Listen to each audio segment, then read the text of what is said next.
We like that.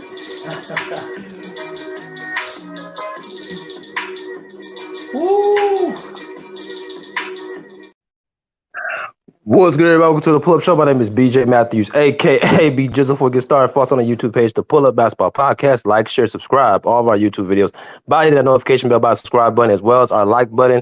And our Cash App is $ BJ Matthews. PayPal at Broderick Masters, BRODERCK Masters. If you guys like to donate that way as well, we'll be able to accept love for that way as well. But we got a good show for y'all today. Now, we also have some shows that I produced last week. I want you guys to go and check it out. My interview with Coach Brad Bell, the player development coach for the Los Angeles Clippers. Last week, I had my interview. Go and check that out. He talked about, his time with the Clippers organization in his 7th season right now, and the players, how he described each player personally and their personal relationship, as well as his daily activities and day-to-day duties. That's a very good interview. It's 2 parts. I know I haven't released the last one. I've been just so busy, but I will get that released most likely either tonight or tomorrow morning, the 3rd part. So yeah, check that out. Of course, the interview with me and Darren Vaziri, the other Clipper podcaster on YouTube. He was on last week. He's on Locked On Clippers on YouTube. Darren Vaziri, go and check his workout and check our interview. I believe it was like 45 minutes long. And yeah, check that out. And our last one that we have is Metal World Peace. And I had our interview, talked about Kobe Bryant, his passing on January 26th, 3 years ago, to celebrate Kobe Bryant's departure from the world. We talked about him and got some insight. So go and check those 3 interviews out. And we have another one coming up with another pretty big time NBA person, NBA guy. He will probably be coming sometime next week. I'll be dropping another interview. So I definitely appreciate all the love that y'all been doing, man, and supporting. Just continuously stay locked in because we got a lot of exciting people coming in. So, you know what I'm saying? Salute my man, Plays for Keep. What's good with you? What's good with you? What's good, BJ? Yes, sir. LA. My man Bubba said any contending team that thinks Kyle Lowry will help get them over the hump is not serious about winning a championship. Appreciate you coming in. My man Mike 2X BJ, I appreciate you giving us some fire content, bro. Keep this up. Yes, sir. Always for y'all, man. It's just the beginning. It's just the beginning, and I'm definitely taking y'all with me. You know what I'm saying? A lot of exciting things. The more that we continuously build and become bigger and bigger, the more things that we can do for you, man. That means more giveaways. That means more fire content. You know what I'm saying? That means more opportunities to give back to y'all, man. It's all for you guys. Without y'all, we would not be where we're at. So we're definitely getting closer. We're almost at 2,000 subscribers. So continuously support and to continuously show your love to the Pull Up Basketball Podcast, whether that be like, sharing, subscribing, or donating, right? But let's get it going. We got another good episode. I know the Clippers play in about 10 minutes, but I think, this is something that's worth talking about since it's been over the last couple of days. I just think that it's worth, discussing this topic. There was a report circling around about the Clippers possibly getting another point guard, and it's circling around our superstar player, Kawhi Leonard. Now, I'm not so entirely sure that this is valid because, first of all, I looked at the source. I looked at, the information that was given. I looked at some of the stuff that's been posted by the guy who actually started this news. And I'm just not entirely sure. Plus, it came out of nowhere. So, me knowing how basketball works, knowing how, things can get out, people can kind of just say things and, people just go and run with it. It's just, looking at the situation, you have to always do your research, right? You have to always do your research. You can't always just, put information out there and just go with it. I looked a little bit deeper into this. I kind of just think that, it's something where, I just think we have to be careful. You have to look at, the situation a little bit more into tact. because the person who put it out there and the information that was given it just seems a little bit. I'm gonna be honest, a little bit odd to me, right?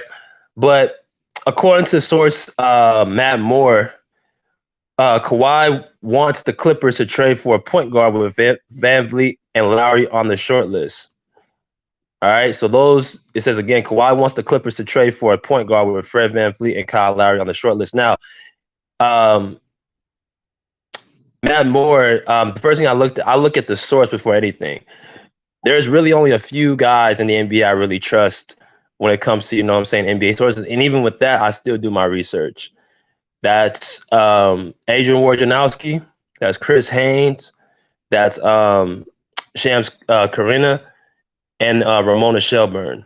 Those are the main four sources I really trust when it comes to NBA basketball. Even with that, I still look into the research, right? When I see other people reporting, I have to, look at it with a quiet eye, right? Clip K74 said, I hope that's Cap. We'll get into that man in a minute. Appreciate the comment, my brother. Appreciate the comment.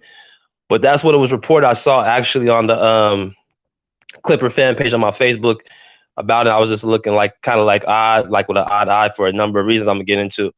Now, you guys know from a little background that, Fred Van Vleet of the Toronto Raptors and Kyle Lowry of now the Miami Heat were Kawhi Leonard's teammates on that 2019 NBA championship team in Toronto. So they do have history. They do have, some type of, camaraderie. And the Clippers are doing things that Kawhi is trying to look to win a championship, right?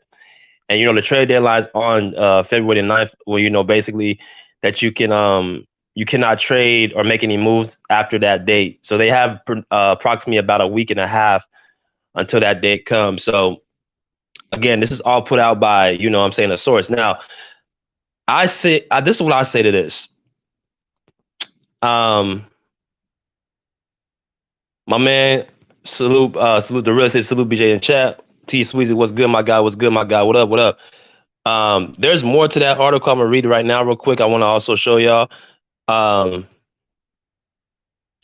Right. So according to Matt Moore of Action Network, Kawhi Leonard hasn't made it clear to the Clippers management that he wants an upgrade at guard. Specifically, he wants one of his old teammates, either Kyle Lowry or Fred Van Vleet. Leonard was recovering from an ACL injury last season and missed the entire season. He has been missing games at times this season due to treatment and load management for the same injury. Paul George hasn't been a clean bill of health this season either, missing games already due to various injuries. So Kawhi, according to this guy, saying that he wants to get a upgrade at point guard. Now, we have 3 point guards right now at the moment. Reggie Jackson, John Wall, and of course Terrence Mann. Those are our 3 point guards, right? Terrence Mann right now is the starting point guard. The Clippers have made him the starting point guard for right now. John Wall, who's a guy who I've been advocating that should be the starting point guard, is out with the abdominal injury. You know what I'm saying? He was coming to this team to be part of the big 3. At least that's what I saw. The guy was going to take a lot of pressure off Kawhi and Paul George. They have not given him the starting point guard responsibilities. Why? I do not know. He leads the team in assists. He is averaging 11.5 points a game. He's doing that all in 22 minutes. He's only averaging 2.2 turnovers a game, so he's not turning the ball over the place. Regardless of what people say, they want to put an agenda out there which doesn't fit the facts. And that's what really annoys me with a lot of these people who don't even really understand basketball, or they just want to sit up there and try to put something out there to try to ruin somebody's, legacy. And I also want to say this as well. I don't want to get too much into John Wall, but I'm starting to notice a lot of people in this fan base is starting to treat John Wall like he's Russell Westbrook of the Lakers. I had to think about this for all day. I was like, these critics are starting to criticize John Wall like they do Russell Westbrook for the Lakers, just blaming him for everything. He's the only guy that turns the ball over. He's the only guy that missed shots. Even though that's not what they brought him there for, they brought him to be the point guard of his team. They're just starting to talk like he's Russell Westbrook 2.0. And I just don't get it. They don't want to give any blame to no one else on this team. They don't want to talk about Nicholas Batum being cold from the field all for the last 10, 15 games. They don't want to talk about how There's been other players turning the ball over. Reggie Jackson, Luke Kennard missing games. Norman Powell is, inconsistent from here and there before he went on this hot streak. And of course, Kawhi and my man PG, who I love both of those two, have missed a number of games where Kawhi's only played 27 games. And I think Paul George played 36 out of 53 games. None of this stuff matters. Tie, lose, bad rotations. Everything is just John Wall's fault. And it's getting on my nerves because now we're starting to just make it seem like we're Laker fans that we just want to blame one guy for our failures.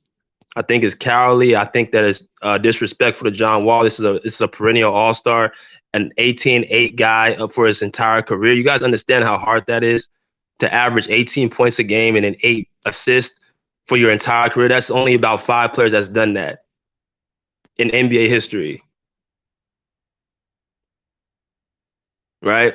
But people don't want to get into the game. Like, they don't want to actually talk about the real. They want to come up with narratives and just believe what other Clipper insiders say, or people who, go with the majority.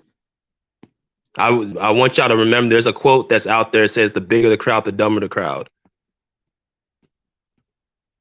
And I'm just going to leave it at that. But John Wall's the other player. And then we got Reggie Jackson, who's the other point guard. Now, of course, Reggie Jackson has been terrible this season. He's been responsible for the last couple of seasons of being a big piece to the Clippers organization, a team with Kawhi and PG dealing with injuries. But other than that, this whole season, he's been abysmal. Over the last 4 games, since he's been playing, he's been solid. But he's just been underperforming this season as a starting point guard. Right? So those are our 3 guys right now at this point. Now, I want to talk a little bit about the person that reported this, Matt Moore. Now, like I told you, there's only 6 people.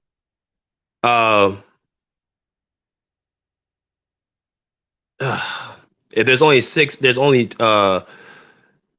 Matt Moore Action Network. This is his Twitter page. Remember, I told you I check my sources before I go out there and also just say stuff.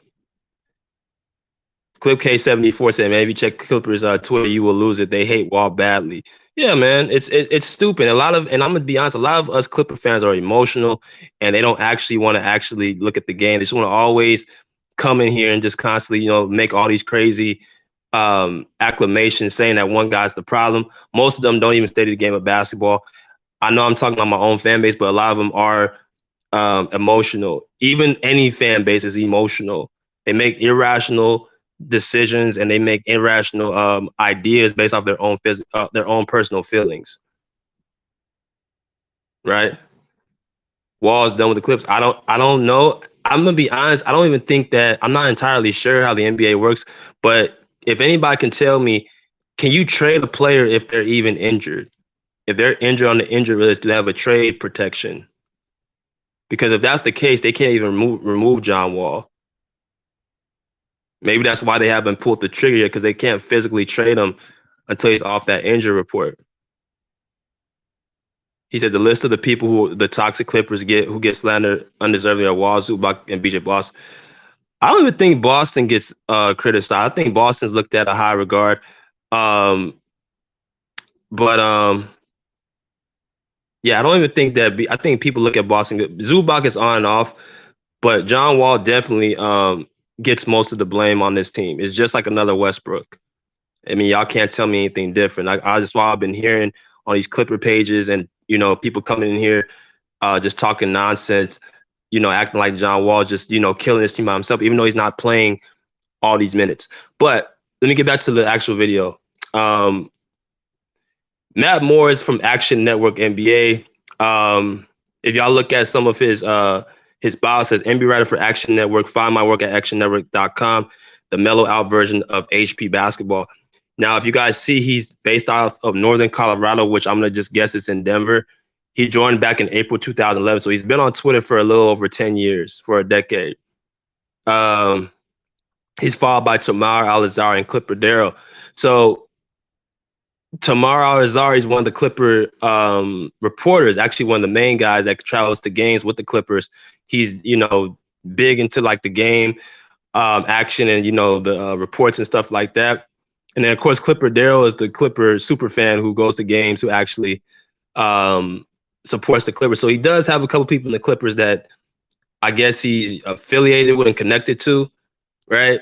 So I checked on that. So that seems legit. I see that he has over 19,000 followers, which in about over 10 years, I guess is okay. I mean, I'm not so sure how much he promotes his stuff. I know he still has, 1,805 people he's following. So I'm just looking at some of the things that, make sure he's legit. So his background seemed like he's legit because anybody can put NBA writer and just go with it. But my only question is why you ain't really seen him with no real actual NBA players who actually and cover no real teams. That's my only thing. That's my only thing. I don't know why he's not really covering no teams with that amount of following and that amount of years in the business, right? So he has a couple connections with the Clippers, as well as like I said, he's based out of Northern Colorado, which I thought was a little bit strange because I don't know how he was able to get that type of news being in a different state and not really being around the Clippers organization like that. I mean, I would expect that more from an actual, like, y'all remember when the Clippers were talking about possibly, shopping John Wall just about a week ago. That was Shams reported that, who's like the biggest NBA guy out there. So I would expect that more from that type of caliber reporter. So it's just, again, giving me a little bit of a wondering eye, like saying, well, anybody can put a report out there and just act like it's, is actually valid. Now, when I look at this, Kyle Lowry and Fred Van Vleet, I'm looking at two guys who are guys who play with Kawhi Leonard, who are tough-minded, who are physically tough, who, when they were with Kawhi, made big shots. They helped them win the championship in 2019. So I'm seeing the positives of these guys both, but then I gotta look at the negatives. Starting with Kyle Lowry. Kyle Lowry is 35 years old. He's an older player. He's not that guy back in Toronto. He's digressed physically. He's with Miami. He's not that same version. So that was about 4 years ago removed that he would be getting a Kyle Lowry. Now I do know Kawhi and Kyle Lowry are close friends. So, maybe he's looking at it like, this is somebody like I can trust in the clutch or in big moments. Make sure y'all keep hitting that like button, y'all, and keep hitting the Cash App or the PayPal, man, right there in the ticker. I will put that into the video after the video is complete. Now, like I said, maybe he's looking at Kyle Lowry like, this is a guy I can trust in the clutch, maybe. But I'm just saying, like, what could Kyle Lowry bring to this team that will look like, okay, they're going to go to a championship at this point of his career? So if you ask me if I think Kyle Lowry, we should get him or waste any players to get him, I'm going to say no. Because of not that he hasn't been proven, it's just the fact that his age and his size, as well as I think it's so much better competition in the West. I got to remember these point guards out here, Steph Curry, Damian Lillard, Jamal Murray, De'Aaron Fox, CJ McCollum, Luka Doncic. These guys out here on the West Coast, these point guards are a different breed. So I just don't know how much he will be able to be an impactful player. Now, to the right is Fred Van Vleet, who I think Fred Van Vleet is a player who's a little bit better choice just off the fact that he's 29 years old. He's still in his prime, actually starting his prime, really. And he's a player that actually, just like to Kyle Lowry, he was part of that championship team, right? He hits big shots. He seems to be under control. And he's a player that you can say that has, I think Kawhi's trust in the clutch. Kawhi brought in Norman Powell last season, right? A guy from the Clippers. He brought in Norman Powell, trying to help him basically come in here and be a player that, can help him from the team in Toronto. Kawhi brought in Serge Ibaka a couple years ago. So it seems like Kawhi he's very high on those guys on Toronto. That's why it's making me somewhat believe what this report saying, but then I look at the big grand scope of things. I'm looking at like, I just don't understand like why would he want Fred Van Vleet and Kyle Lowry? Right? Because that's what this report's saying. He wants both of them, but I don't think it's going to be both of them. I think it's just going to be one of them. So if we let's say we play devil's advocate. Let's say we got one of them. Of course, I'm gonna choose Fred Van Vleet. Now the question is, what will we have to give to get Fred Van Vleet? What will we have to give up to possibly get Fred Van Vleet on this team? Right? Now, this is what the last part of this article is saying. We're gonna go into this and I'm gonna let people in and give their opinions. They said the NBA trade rumors about John Wall, Reggie Jackson moving have been persistent for a while. The Clippers don't really have any first-round draft picks to trade. Only 2027, 2029 first-rounders available, so they can upgrade their guard spot. But they do so by including some young players like Terrence Mann or Brian in Boston. Additionally, they could trade one of their wings in any deal for a guard, someone like Nicholas Batum or Marcus Morris. Now, see, this is what people have to pay attention to. Again, hit that like button, y'all. Right? Young Africa said Kawhi about to create the LA Raptors. I don't think we're going to give a Wall already. It doesn't make any sense. But if the Clippers really pursuing one of them, I believe Van Vleet. Okay, good comment. I appreciate that comment. This move right here seems a little bit out of stretch because the Clippers, like you guys see, is that the Clippers don't have any real first-round draft picks to trade. Only 2027, 2029 first-rounders available. So that right there is a big integral piece. That's 4 years from now, right? You got to think, if they want Fred Van Vleet from Toronto, they're going to have to give up something very valuable to them. And they don't have the picks to do it because both of their picks are like 4 years out. And their team right now with Scotty Barnes, OG Anunoby, Pascal Siakam, they're looking to build around these guys, right now.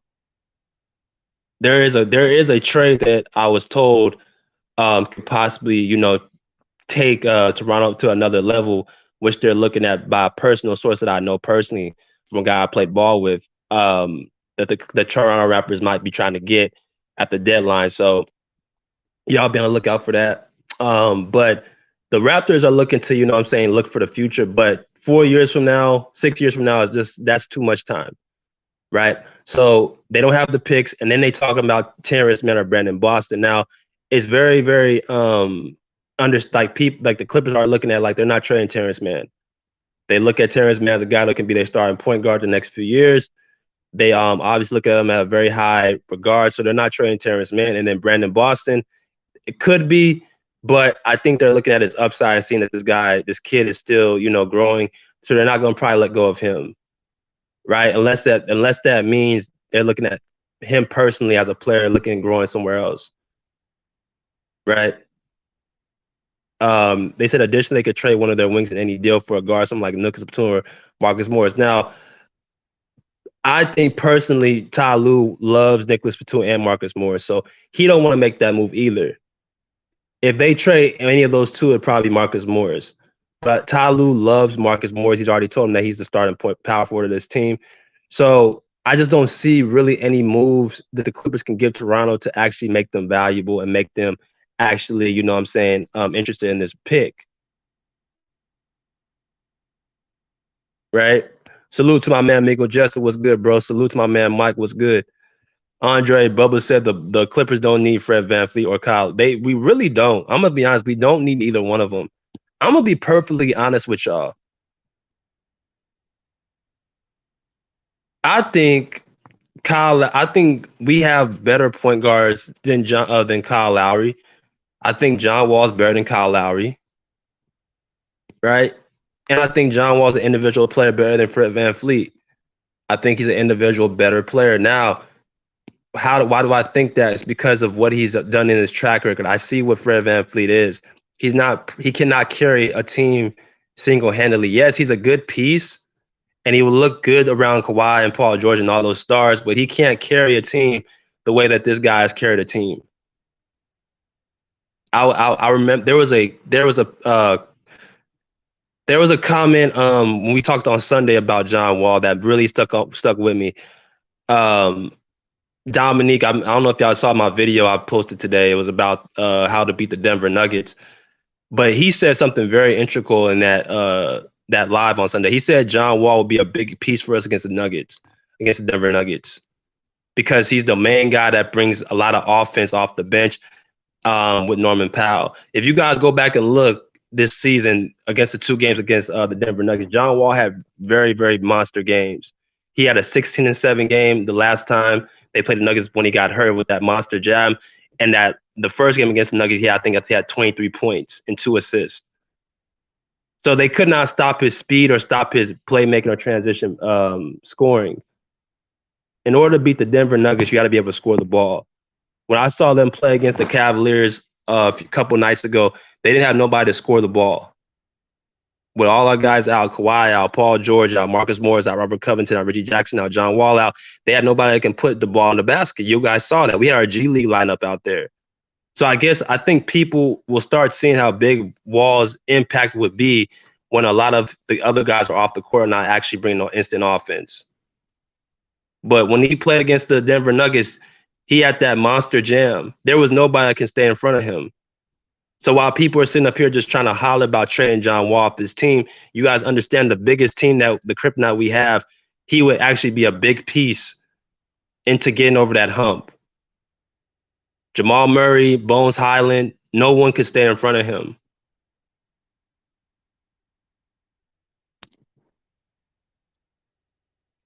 Right? He said we need a big man. Yeah, that's all we need. We don't even need a guard. That's why I don't think Kawhi said this. I'm gonna drop the link right now, but I don't think Kawhi even said this, man. I just think this was a report that was put out there to, put a monkey wrench in the system, because it doesn't make sense for him to go off and just say we need another point guard. That's just ludicrous to me. And then he hasn't said it physically out of his mouth, so I just don't see why he would even do. He said, I think we're fine with what we have. Ty Lue just got to add the right people. Yeah, sir. That's the main thing, man. We've already spent all this money all year. We don't really have to, move anything. If it means just getting a backup big, that's fine. But we don't need to get all these pieces, man. Because you guys got to understand, once you get new players on this team, that means you have to, work them into the system in the mid-part of the season. That's a lot of, trial and error. Clippers don't need any more. We don't need any more guards, man. But that's just how the business is, man. People put out fake, false reports. And if you don't actually take the time to watch, then you're going to be easily manipulated. But yeah, man, I don't believe this report is true. And if it is some truth to that, I think it's just more so Kawhi's, allegiance to, Kyle Lowry and Fred Van Vleet. But I just don't see why he would even say that. It just doesn't make any logical sense to me. So there's the link to y'all, you know what I'm saying? Y'all want to come in here. But let me look at some of these comments.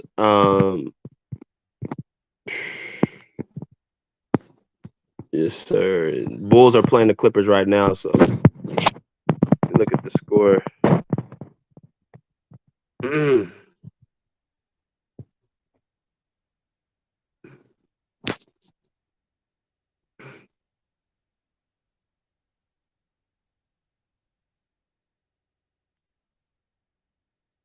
It just started. It's 3-5 right now. It's 3-5 right now.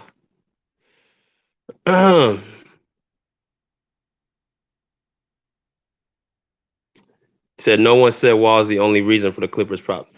He's the main reason. That's what you keep hearing. They're the ones that people in the Clipper talk keep blaming and putting it all on him. So I just don't get it. Like he's the guy that's hurting this team. Guys like Showtime saying this, coming on here every Saturday, saying this type of thing. It's just and that's why I said this is part of the reason why people start believing it. Just like with the Russell Westbrook slander. Does Russell Westbrook make boneheaded decision? Yes, but that Laker team got more problems than Russell Westbrook. They don't have really any They match up bad against certain teams. They just don't match up well against like us. They don't have the wing depth, the outside shooting to match up with us, right? So there's a lot of things that the Lakers have problems with other than Westbrook, but they just keep putting Westbrook on the front street. That's the same reason. That's the same thing I'm starting to see with John Wall. That's the same thing.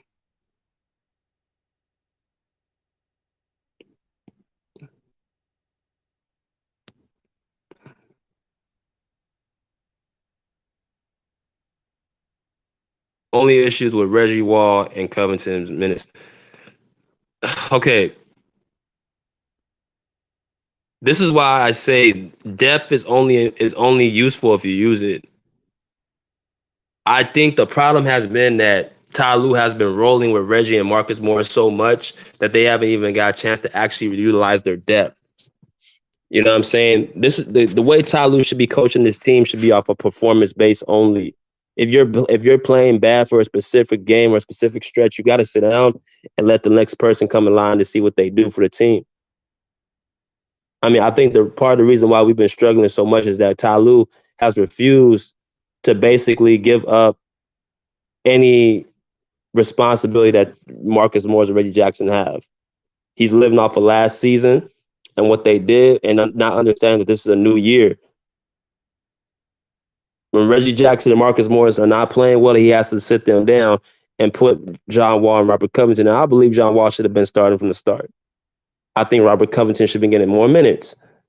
It's not that difficult. Just sit them down and let these other players see what they can do. Because you're not helping our team by playing the same players and not actually giving the other players the opportunity. Right? What's good, Bruce? I'm all right. How you doing, man? Man, I'm good. About yourself?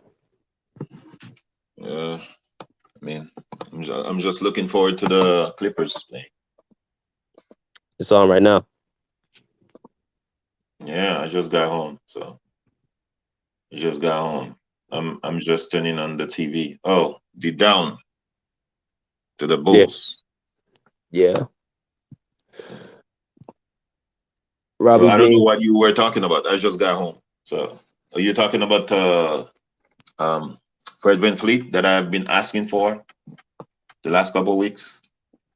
Yeah, they said that Kawhi went to the front office and said that he would want a point guard, which I'm not so sure that's actually accurate. I'm starting to think I don't know if it's true or false, just by how everything's transpired. What do you think about this report?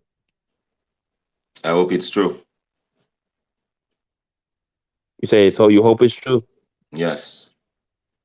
The team, if they're not gonna play John Wall as the starting point guard, has Fred Van Vleet will help this team, man. Fred Van Vleet will help the team. I still believe it. Okay. I believe it too. I'd like Fred Van Vleet. Now, how will we get him? You have to trade some of those players that we don't need. Marcus Morris, goodbye. You know. Beside Terrence Mann, Paul George, Kawhi, you know, maybe John Wall, maybe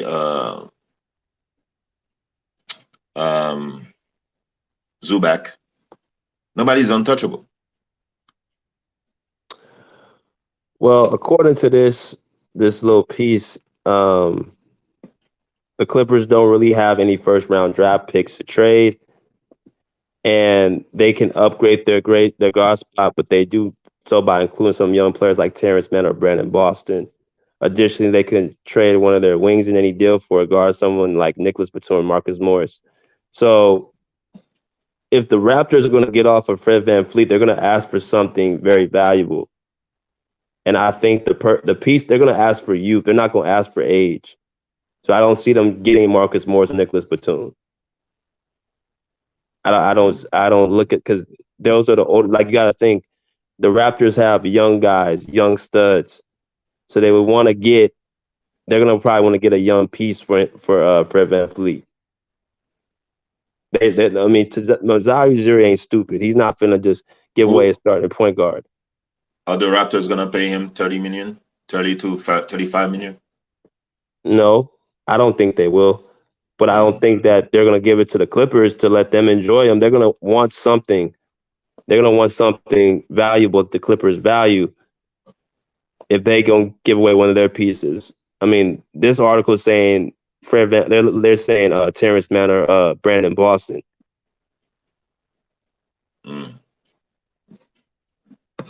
Okay, so I don't mind Brandon Boston to leave. He's not playing. Is he playing? Nope. So he can leave. Gotcha. I mean, the West is wide open, man. The West is wide open. And when you look at teams like OKC, they're going to be better next year. A lot of the teams are going to be better this year. So you have to take it. See, that's why I don't like Zubac, man. You get a guy like Vucevic, and he's killing Zubac.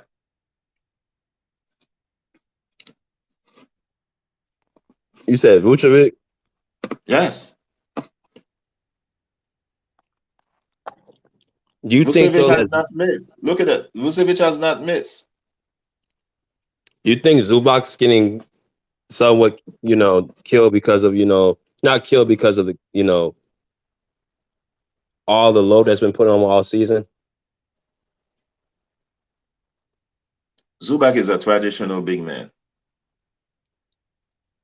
And traditional big men do not do well in this era. Although load this season? No. What load? Playing the most games on the team, being the most consistent from the start of the season. I mean, most consistent in playing. I don't know about other things. Okay. You still want Zubac on the team? Well, what do we do with our big man problem? That's what I'm saying. Get another big man. That's why I'm saying. That's what we should be focused more on. I don't think a point guard is really needed. I think we have enough guards. I think that we need to focus more on a big. Okay.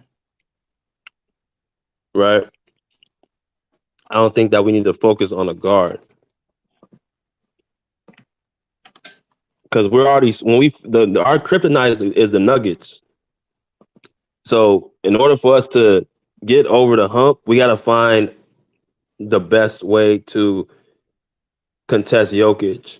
Do you think we have the personnel to contest him or actually make it a tough one?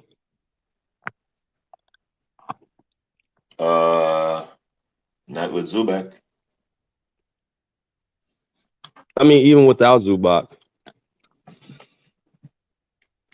I don't think Zubac is tough, man.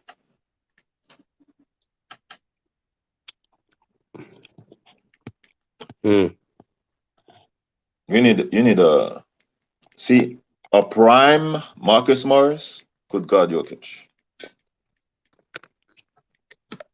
You think so? 5 years ago, Marcus Morris, he was fierce. Now, Jokic will dominate him. Why you say he can guard Jokic? Why do you think he guard Jokic a few years ago? Because he was better physically. I mean, you think he was stronger, or you think he can move better? He was stronger, man. And Draymond Green shut down Jokic or bothered Jokic in the playoff last year. And Draymond Green is like 6'6". Yeah. I think Draymond is a high IQ defender too, which makes it tough on Jokic. He knows where to actually you know, So position. I think Batum is high IQ. You say what? I think Batum is high IQ. Yeah, I put Batum on Jokic. Right now, I will put Batum and I will put Kawhi guard Jokic. Mm. hmm I need Kawhi to score 20 for this parlay. You on FanDuel, Atlanta Heartless, or you on what's the other one? That other betting app. If Robbie Clippers Bean, lose this game, that's a bad loss, man. you think so? Yes. He said, what about picking up the White House? We shut Jokic down in the bubble. Um, I just don't know if Dwight is mobile or actually ready. Is he actually prepared to do that type of job? Because he's been playing over there in Taiwan. I see why Young Africa is not. I saw Young Africa in the comments. Oh, Lakers are playing. That's why. That's why he's not there. Yeah, And they are losing to the Knicks. yeah. They got AD and LeBron playing too. LeBron is not gonna try to score a lot of points because he wants to break the record at home. Watch. Yeah, they said it's going to either be OKC or against the Bucks.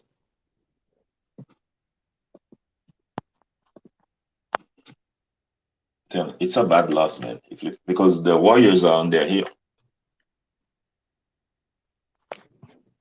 Yeah, if we lose today, the Warriors are 26 and 24. The Lakers are 28 and 25. Or the Clippers are 28 and 25. The Warriors are 26 and 24. Yeah, if Clippers lose tonight, they're gonna be the fifth seed. Warriors gonna be the fourth, I think. Wouldn't that be a crazy first round? The Clippers and Warriors. Yeah, that's gonna be the greatest, one of the greatest first round playoff of all time. Who And you picking? Kawhi could get his revenge. Who you picking? Ah man, two of my favorite players. Oh man. Okay. Wow, that's tough. I know Kawhi will be there. We'll bring it. I don't think the Warriors have a player that can stop him. Who you pick? It will all depend on Paul George You think so? because Draymond Green is gonna try to play mind games. On PG. Yes.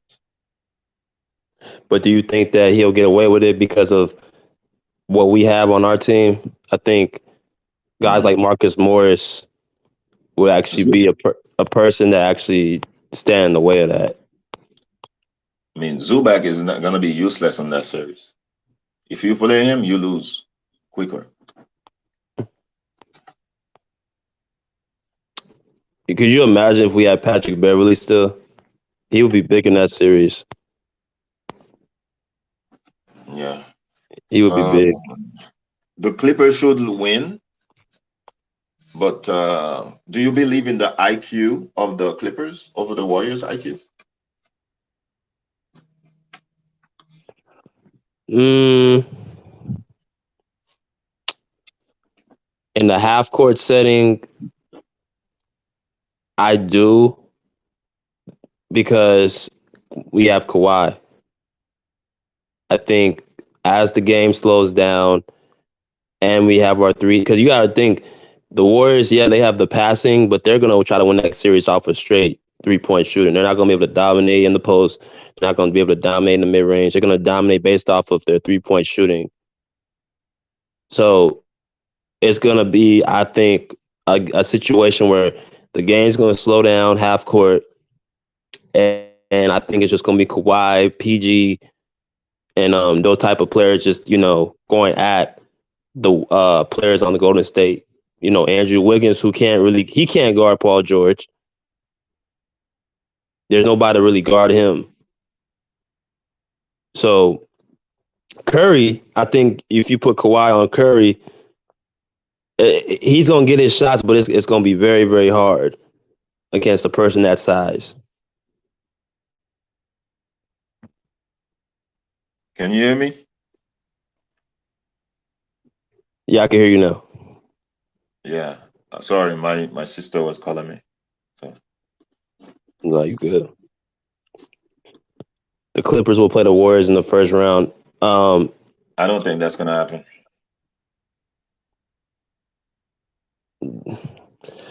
If they play in the first round, I'll be locked in that whole series.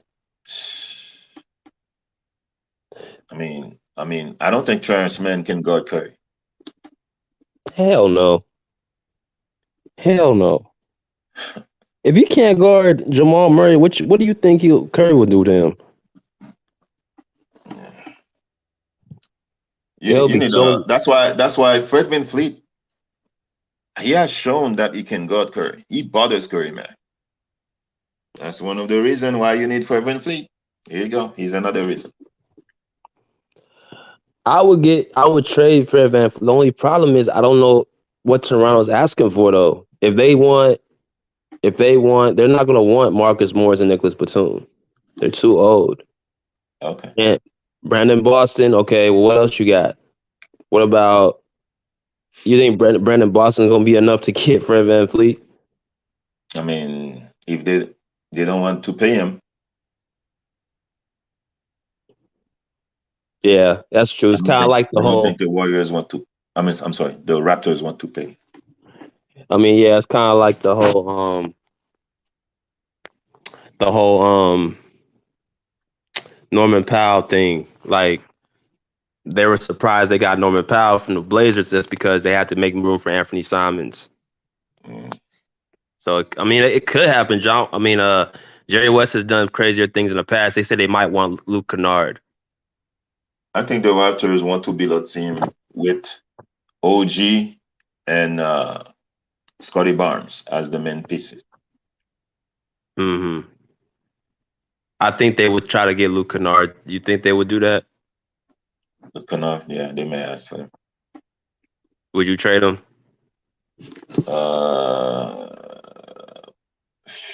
That's tough. For Fred Van Vleet, which I would do it. I would. If you're telling me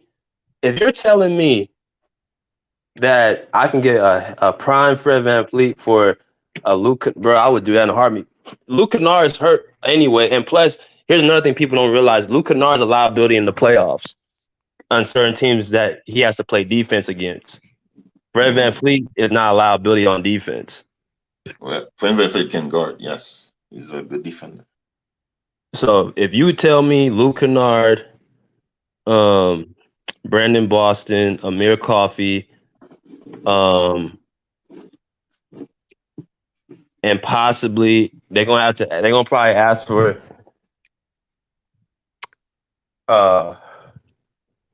Reggie, then I would do it.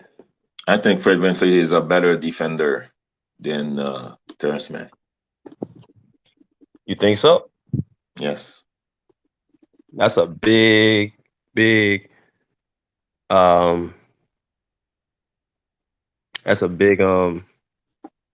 acclamation. Don't let Clipper fans hear you say that. Okay. I mean, you can love a player, but you have to accept your player has a weakness. Bubba doesn't agree with you. He said that Fred Van Vliet's a liability. Okay. Bubba, he's not a liability on defense. Wait, who just beat the Sixers again? Was it Toronto? Yeah. Who was leading? You were leading Toronto by 20 or something points, right? Mm-hmm. No, Orlando. That was Orlando. Oh, that's right. That's all right. He said, I don't know if I was getting a Siakam, I would do it. No problem. They're not trading Siakam for no. Let's talk about Luke Kennard. What's your thing with Luke Kennard? How do you look at him? He's just a specialist, man. He's like the Duncan Robinson with less hair, Mm-hmm. but he's more clutch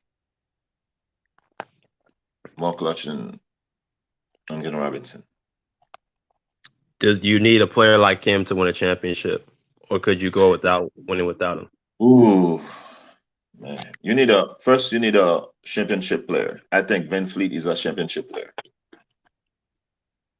Mm-hmm. Lukanar is like a luxury. You cannot rely on him all the time. Mm-hmm. If he's cold from the three, what else can he do? Van Vleet can be cold from the three, but he's gonna give you defense and high IQ plays. So you know. What's up, Young Africa 1-1? Yeah. Wagwan Halftime. brothers. That's why you're here, right? Wagwan brothers. Oh, you already know. You already Yeah. know, Bruce. Halftime. We in the game. Honestly, I'm not liking what I've even seen from my Lakers, man. We ain't playing. Oh my God, you're struggling with that team? Come on, man. I'm not. Hey, first off, the Knicks. The Knicks have got a better record than us. They got a record that's similar to the Clippers, Bruce. So don't be sleeping on the Knicks. Julius Randle going to be an All-Star this season, so don't sleep on the Knicks. No easy games in the NBA, Bruce. But he ain't got a right hand yet. He ain't even got a right hand yet. And Julius Randle has no right hand. And he's still dropping 25 and 10 on the league, though, BJ. Like, where's your energy, Young African? What's going on? It's early. Why are you speaking so low, man? You okay? It's early in the morning, Bruce. It's early in the morning. Oh, yes, early in the morning. I'm seeing from the Lakers, it ain't nothing special. But let me get on the Clippers, right? So I be hearing y'all talking. You talking about Van Vleet. Y'all be talking about Kyle Lowry, Pascal Siakam, OG Anunoby. Big dreams, small pillows is what I like to say about y'all, bro. Big dreams. Yeah, But y'all sleeping on small pillows because at the end of the day, first off, you ain't getting no Van Vleet for Luke Kennard, right? That's the centerpiece of that trade. Stop it, bro. Yeah. Y'all think, and this is the amazing thing. I don't even mind who you get. You know what I mean? You can get who you get. But at the end of the day, you're telling me the very guy, Bruce, that be holding LeBron accountable, and you're gonna let Kawhi. I heard no criticism of Kawhi trying to turn the Clippers into the LA Raptors, Bruce. And you got no criticism. He needs everybody, Bruce. He gonna trade everything just to get wins, Bruce. You okay with that? You ain't gonna hold him accountable. You ain't gonna hold him to the same standard as LeBron James, Bruce. Huh? Is that what I'm hearing? Because that's what I feel like. That's not the same thing. It's not the same thing. Please tell me. Educate me on how it's not the same thing, Bruce. It's not the same thing. I hold Kawhi accountable. I said that his 3-point shot was not that good this year. Okay. I see. When was the last time you criticized LeBron? I'm not talking about his game, Bruce. You see, that's why you slip with the words, Bruce. But I'm not talking about his game. I'm talking about the narrative, right? LeBron trades all his guys. He needs to get the best team, trade heavy, all the help he gets. And you telling me Kawhi trying to turn this team into the LA Raptors, and you all good with that? You all good with that? You already have an Hall of Famer. Who's an Hall of Famer besides Paul George on the team? Besides Paul George, what do you mean? How many Hall of Famers do you need? How many Hall of Famers does LeBron have? What are we doing, Bruce? What? Isn't Westbrook an Hall of Famer? You tell me, nigga. Is he playing like a Hall of Famer? Hey, I don't want to do this dumb shit today, Bruce. Come on. I'm watching the game. I'm watching the game. Morning, bro. It's too early in the morning, bro. How many passes I've seen Westbrook do? Come on, man. How many passes? Come on, Bruce. Come on, man. Yeah. Hey, you seen the same shit I've seen. You know LeBron is coasting. No. He's not gonna score a lot of points because he wants to do it at home. Come on, man. Hey, I'm correct. I'm right. Look how you do, Bruce. You be taking it everywhere but my question. Why you gotta do that, Bruce? I answered your question. I said Kawhi doesn't have a lot of famers on his teams besides Paul George. That ain't the point. What about help? No, the key word is not Hall of Famers. It is help, Bruce. Does he have a lot of help right now or not? No. Okay, that's amazing. He doesn't have help. He has carcasses, man. Carcasses. So when LeBron wants to trade niggas like J.R. Smith, Dennis Schroeder, you're getting killed, man. Huh? What the hell's going on? Dennis, who? Bruce getting killed, right? You're getting killed right now. Who? I told you. I told you it's a bad loss. I told you. I told you when I look at the box score. When I look at the box score, I've been telling you the last stream, and y'all got salty, right? That one-on-one, break a defense down and hit the open shooter ain't gonna work against good teams. I'm telling y'all. That shit ain't gonna work. But you tell me what's happening, DJ. I'm actually gonna turn the game on. You know, I've been watching the Lakers game, but I'm actually you don't need to watch that. Hey, because I Bruce, ain't impressed with Bruce, the Lakers either, so it ain't even about that. Bruce, Go ahead. look at the box score right now. I'm about to post it right now. I'm gonna see. Yep. Let me show you if you guys see anything very wrong with this picture. Because I Young Africa, I hate to say it, but on this, he's making a good point.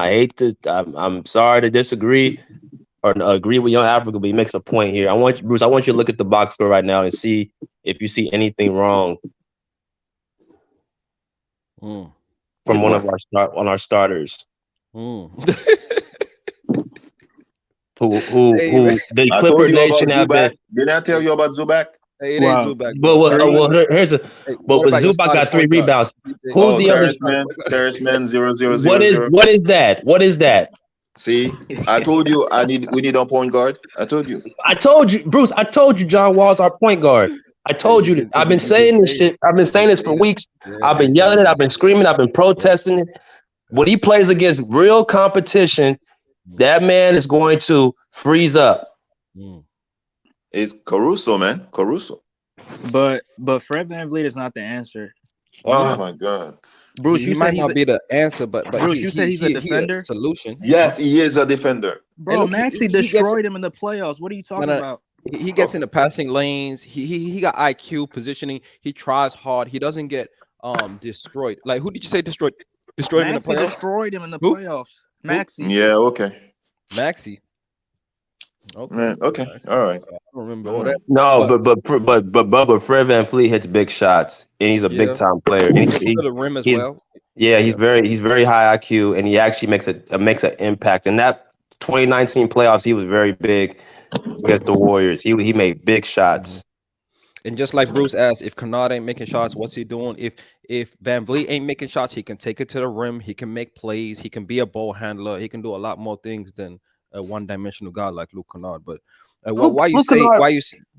Go ahead. Or Dre, why you say that Van Vleet ain't the answer though? Like, what's wrong with Van Vleet? I think they get a lot better with Van Vleet. But if I look at his production right now, and I look at him in previous playoff appearances, his play style is not necessarily good for a championship contending team. Like, if you Bruce, don't let me do this. He shot 35% from the field in the playoffs. Like, come on, what are you doing? Was he playing with Kawhi? Oh, so he has to play with a great player to play great? Some players have to play with great players. If Fred Van Vleet go to the Lakers, he's gonna make all these shots.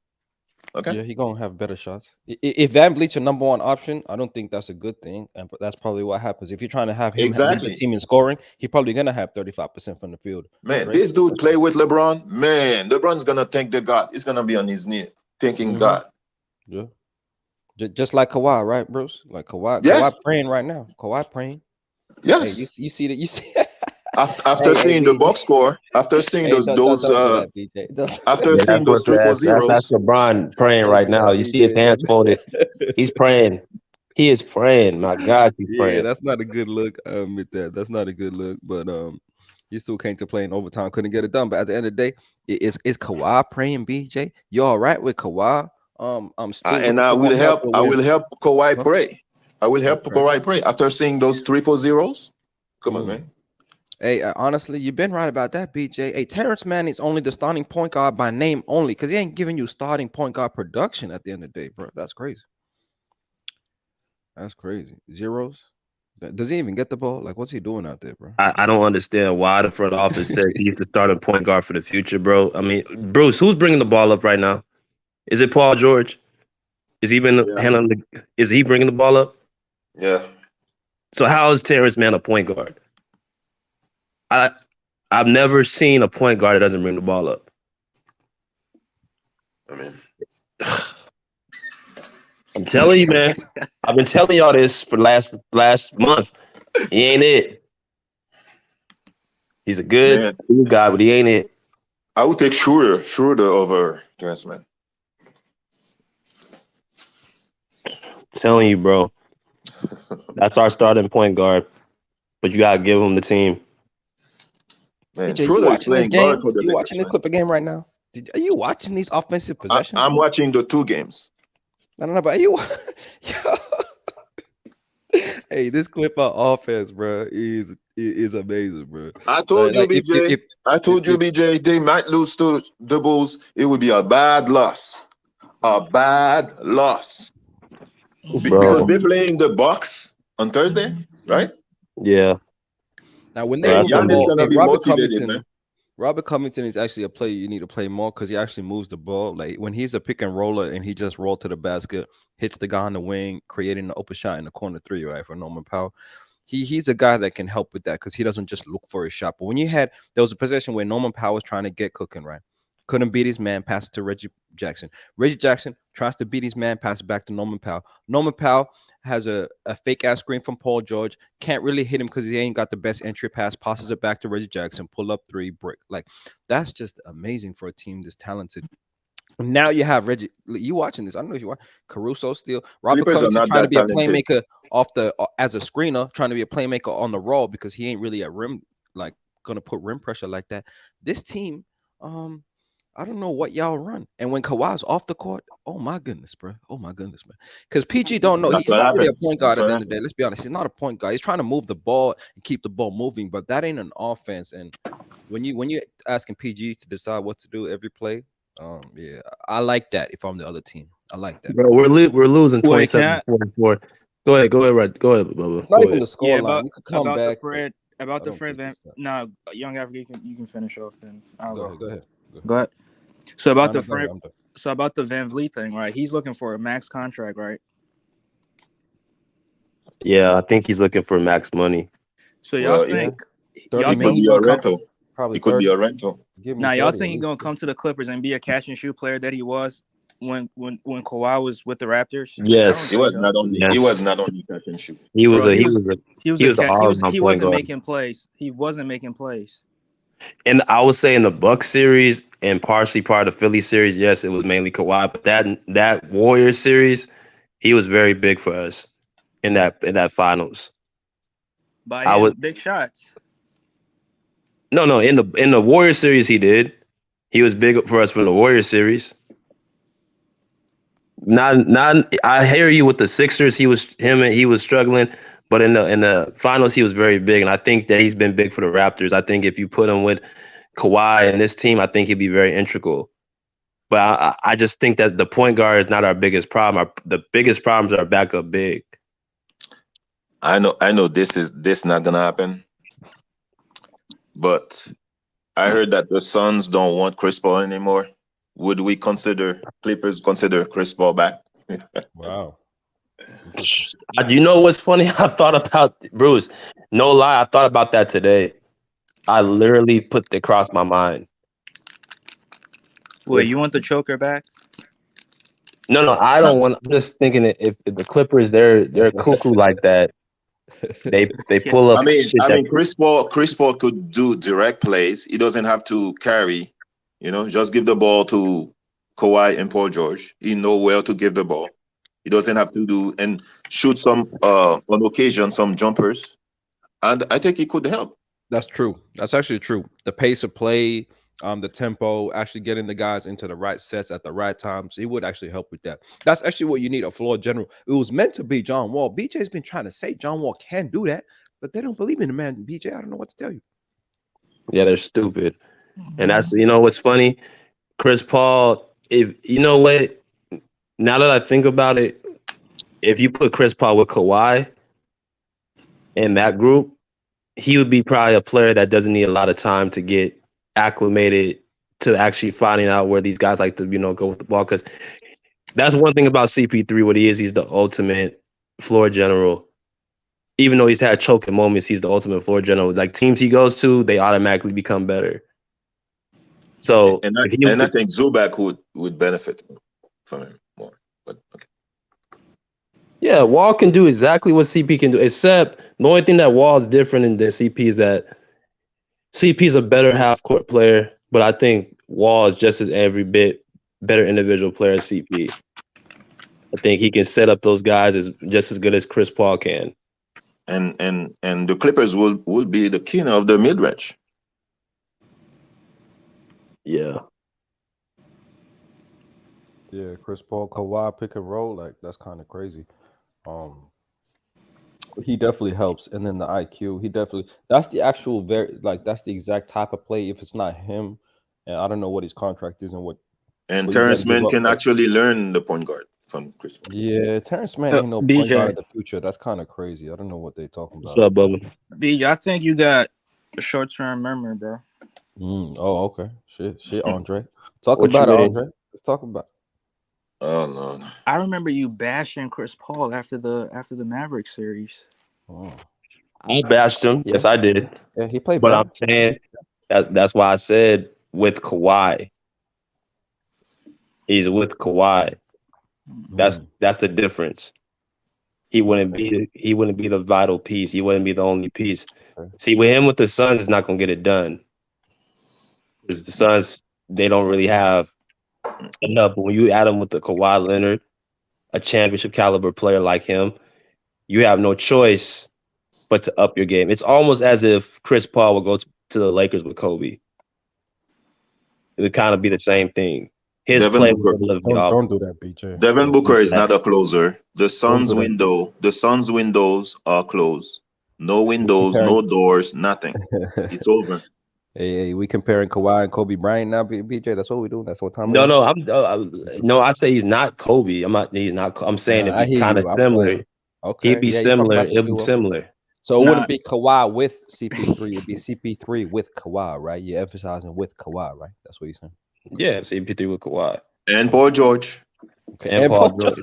Look at him in the background, Bruce. Don't forget about Paul George as well. Nah. It's He true. It's true. It's true, but at the end of wait, the day, you what's know what what? CP3 does? He takes Wait, a what's lot of true? pressure off of Paul George in the playoffs. Paul George doesn't have to be. So you know how I keep saying Paul George has to be so good. If you have a guy like CP3 that can step up in certain moments, the very moments that Paul George has found difficult or might find difficult in the future, that would help Paul George. But John Wall was meant to be that guy. I thought obviously that they don't trust John Wall, but CP3 is actually a good idea. I don't know what you have to give away for CP3, but that's actually a good idea. Better than Van Vleet, to be honest. I take CP3 on this team over Van Vleet, if you ask me. We'll see. Kawhi gets on the court. Clippers make runs. Okay. What? Hey, I told You're you laughing. when You're laughing, Kawhi's young Africa. you're He right. just When stole the ball. Kawhi's off the He court, just stole the your ball. offense looks bad, and when he's on the court, it looks better. I said that, bro. I said that. Yeah, But you know okay. what Kawhi does? He Clippers allows were your down offense. 19 points, now 10. He allows Well, your that's the ISO. thing. We don't need. That just shows you his gravity.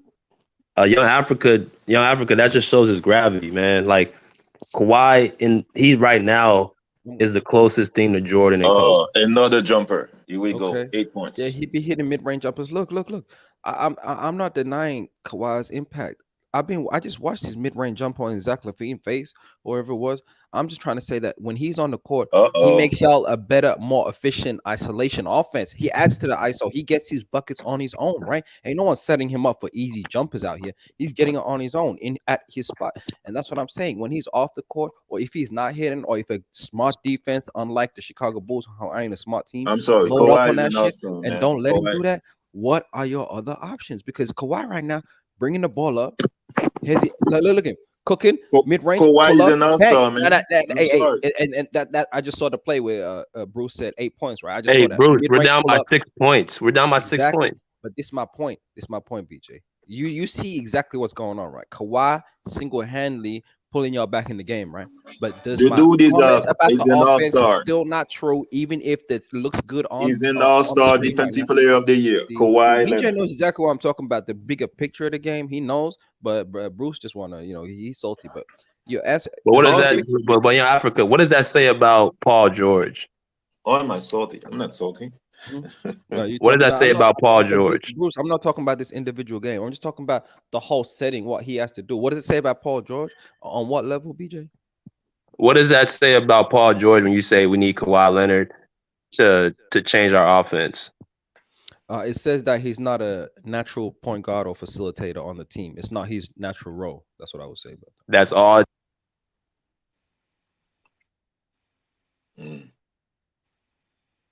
Paul George is number 2. That's what it said about him. Paul George is not number 1 anymore. He's a number 2. And see what I said about Vucevic. Vucevic is killing Zubac.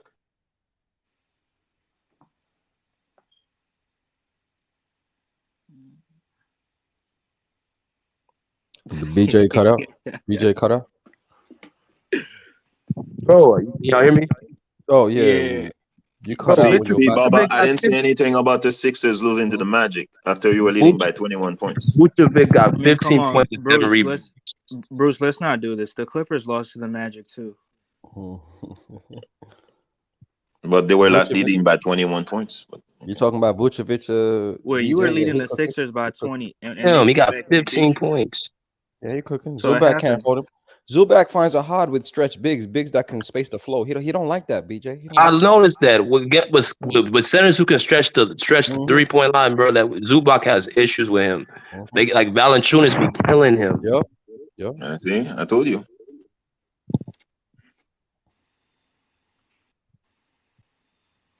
Yeah, man.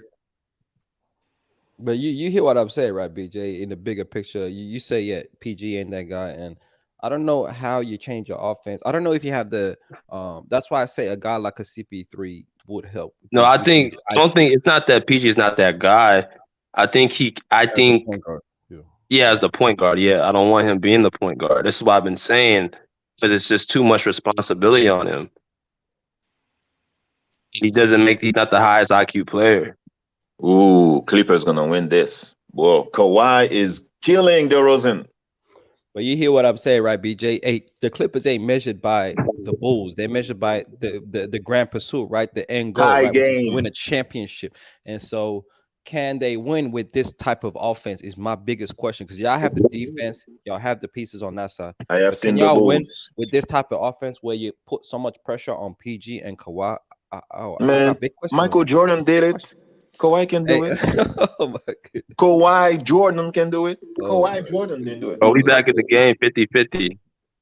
Yeah, hey man. Hey, first off, it was we need Van Vleet. After a hot quarter, it's Kawhi Jordan, bro. Hey, I see y'all Clipper fans, man. I'm not mad at you, Bruce. We still need Van Vleet. I may say that, but you still need Van Vleet. Kawhi Jordan, okay. I'm just saying that to annoy you, but I already know we need Van Vleet, man. We're not gonna win like this. The Bulls are not good. That's why Kawhi ripping dudes though. It's a tie game. Like Kawhi's that guy, bro, and he just casual with his dominance. That's an amazing thing to watch. And this guy is not an all-star. He's an all-star, man. He's an all-star. Yeah, if he keeps playing consistently, he should be in an all-star game. I ain't gonna hate on that. He should be in an all-star game. You know, he just took the ball off the ropes and just like I just saw that play, Bruce. And yeah, he that guy, man, doing it by himself out there. You know, man, he really is, man. We were just down by like 18 points, like 3 minutes ago. He just came back and started cooking niggas. They can't score, and y'all getting buckets on the other end, bro. It's amazing. Hey, shout out to Kawhi, man. He's defensive player of the year too. Yeah, relax. See, this is y'all get carried. Oh, okay. Who's a better defender than Kawhi? I would say this season I'm giving it to It's tough. It's a few players, but I'll give it to Jaren Jackson. Yeah, Jaren Jackson. Yeah. Jackson. Yeah. Wait, there's a report that his stats are being forged or something like that. Yeah, Jaren Jackson ain't no defensive player of the year. Jaren Jackson is defending Dylan Brooks and his girlfriend. That's all he does. Don't do that, B. Don't do that. The fact that Kawhi can do this on offense and play, it shows he's a better defender. Hey, he actually has more responsibility. He's in his prime, BJ. You should expect that from a man. Kawhi doesn't have to foul like Jaren Jackson, right? Yeah. Well, the Bulls are a dumb team anyway. Yeah. Kawhi just came in and just took this game over, bro. Yeah, man. They were in control of that game too. Kawhi destroys DeRozan every time. Mm-hmm. It's just like Jordan, bro. Just like Jordan. Plays just like Jordan. I'm being honest. I'm telling you. I ain't mad at y'all, man. But the game. Bubba, what did Embiid say about him? The game not over yet, though. It ain't over, but what did Embiid say about him? Wait, what did he say?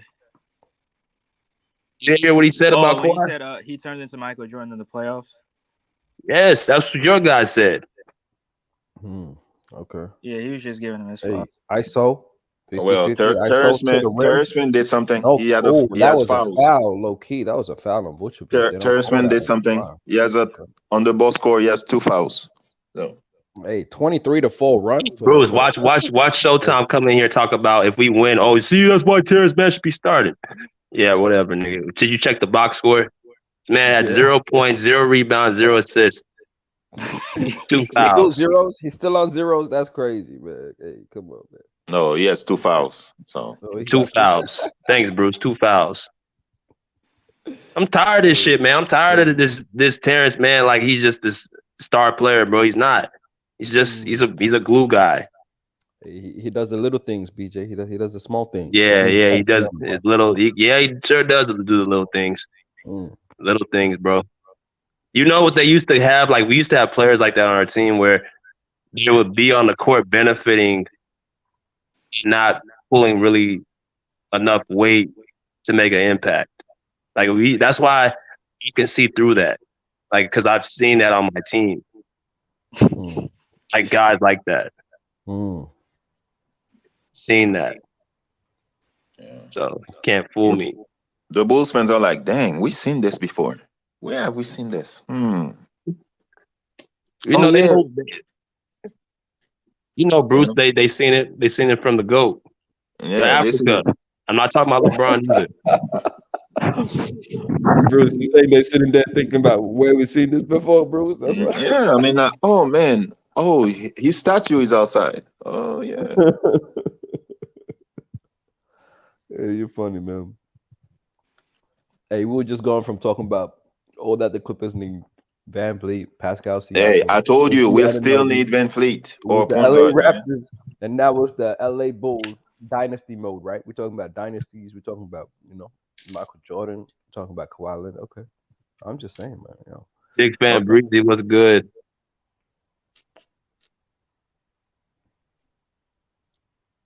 You said he's a mid man. The Knicks run New York. You say what? The Knicks run New York. I don't know about that. Yeah. Okay. Scott Smith said Terrence Mann has good pace control and willingness to pass while he's starting in that he played. Okay. He's willing to pass. He has 0 assists. Well, I mean, that's all he can really do when he doesn't have much of an offensive bag. What else can he do but pass? Do you see him control the pace of the game, though, bro? Don't you need to bring the ball up to control the pace of the game? I see Kawhi bringing the ball. Yeah, exactly. I don't. Scott Smith. What bringing the ball? What pace? What pace? How do you have pace? You ain't bringing the ball up, Scott Smith. You're running, but you're not. What pace? And then he says his jogging speed in transition. That's the pace control. He controlled it. His driving speed. Okay, where's the points at? No, I don't know, man. Hey, I agree. I don't see it. That's why I'm just asking. Like Scott Smith, where are the points at? Where the assists at? Where the blocks at? Where the steals at? Where's my stats at? Where's my point guard at?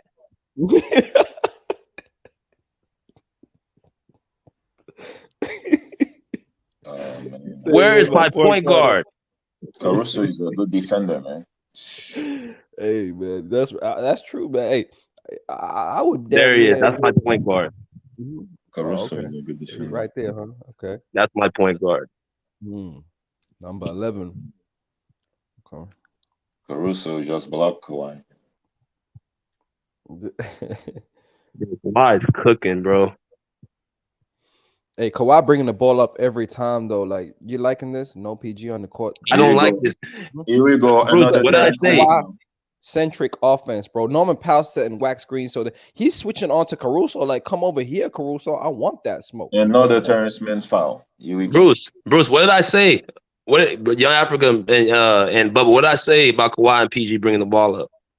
They be doing it every play, man. You don't like it. You don't like it. Every play. Yeah, it's one of them. It's either PG or Kawhi. Nobody else. Ty Lue, where's my point guard at? It's tough against good teams. You know that shit ain't gonna cut it, right? You can trap. There's so many ways we could stop you from initiating offense in the playoffs if you try that shit. We're gonna trap you. We can full court press you. We can 94 feet you. We can double team you, triple team you, crowd you. We can do a lot of things to get y'all uncomfortable. And so I would expect in the season you don't rely on this. This is like your last option offense, right? That's what I would have thought. Everything ain't going right. Dudes ain't hitting shots. Okay, throw the ball to Kawhi. let him cook. But that can't be your first option, BJ. That can't be the central aspect of your offense, man. That's kind of Hey, crazy. Young Africa is probably saying the most truth in this town out there to see in a long time. He's Okay. saying that it can't work, bro. Like you're gonna tire those dudes out, Mhm. and all you're gonna do is frustrate Kawhi because he Mhm. likes to play with players who are high IQ, but also that are pulling their weight. Any great player would. He's gonna get tired, man. Facts. Because he bringing the ball up, he scoring in ISO, not really getting any help, getting him set up, and then on top of that, now you want him to go and check the best player on the other team as well. Like, damn, bro, that's a lot of work, man. That's a lot of work. Lucanor Yeah, is not scoring. He's not doing anything. So why did he start? Bro, And- didn't I say Luke Kennard could be a detriment too, but nobody wants to talk about it? If he 0 ain't 4. shooting threes, he ain't doing nothing. Norman Powell, low key having a crazy. He had 20 points in the first half. That's crazy. I Norman don't Powell like gets Norman the line. Powell. He The hunts most, his shots too much. he, yeah, he does hunt for his shots, but that's not a bad thing. When Kawhi like has scored a couple possessions, you need a guy aggressive on the ball that can create his own shot. But I agree that you can't just be like relying on that, like Norman Powell doing Well, that. Clippers gonna But win the game now. I believe they were gonna win. but Bruce, why do you think he hunts his shots though? Because he doesn't have a point guard to give him the ball. Well, that's not even. It's just the fact that we don't have offense. Like Yeah, he's yeah. look if Norman Powell looked around and he saw some players that actually can score with him, I guarantee he would not be forcing shots. He's trying to create offense. Like we gonna need Norman Powell in the postseason. Yup, yup, for sure, Mm. for we're sure. gonna To be need that him. consistent third scorer, to take pressure off the guys. He gonna be that guy, and so that's important. But yeah, so what kind of offense would you like to see, BJ, from this team? I'm not sure what kind of I think the triangle would be great for the Kawhi. triangle offense. No way, no way. I think the triangle would be great. That's very complicated, complex offense. I don't know. They say for The intelligent, Warriors, high the IQ Warriors plays play a ladder are triangle. The yeah, Warriors yeah. play a They ladder have triangle, man. continuity. Bruce, are you They got trusting our guys to be that high IQ for the yeah, triangle? high IQ because there's no actual set play in the triangle, right? You have to read, react, react, right? Okay. It's tough. I think the way that Kawhi plays, he would excel in the triangle. That's why if Phil Jackson was the coach, Okay. You think Paul George would? I don't think Paul George is the type of player for Phil Jackson. Yeah, I think he would listen to Phil Jackson. Play for keep. Andre B. That's cap. He said Robbie Bean. Nah, they brought Jay Wall here for the playoffs. He's here to stay, and I hope that's the case. We'll see. He said, "Yeah, that can't happen. The playoffs can't risk him getting hurt again." Yeah, I can't. We can, bro. We can't afford for Kawhi to get hurt again with another injury. Oh man, the Knicks are like right there. What's the score? 76-76. Yeah, Jaylen Brown, is he an all-star this year? Well, he should be. Jalen Brunson? Lock He should on be. Jalen Brunson. I don't know about Jalen Brunson. Julius Randle is the all-star on that team. Man, the guy only plays left. Hey, still giving the league 25 and 10. And you know how many breaks he's shooting tonight? Come on, man. What about the Brunson threes got that he be hitting 24. too? But he be hitting threes too, though.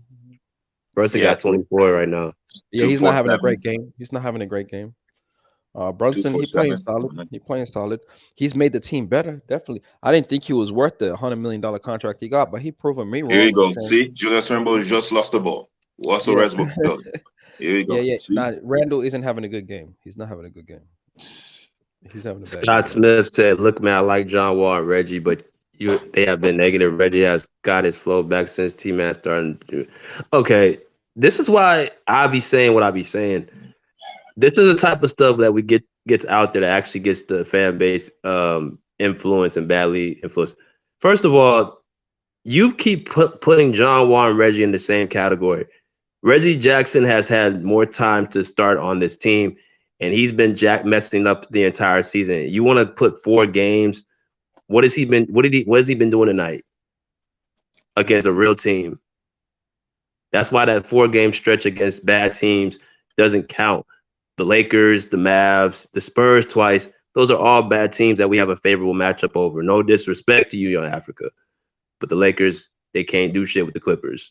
13th seed. It's a favorable matchup. I would agree with you, man. Go ahead. So, Scott, what game has Reggie Jackson actually been valuable against a very good team this whole season? What game?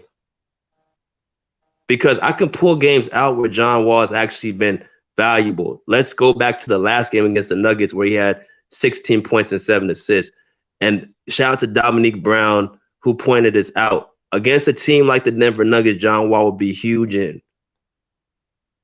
The first 2 meetings this season, John Wall has been big against us when we played the Denver Nuggets. The problem is Kawhi and Paul George were not there together on the same court with him. But he was still able to hold his own and actually be an integral piece. So he's been doing more than Reggie Jackson in less time.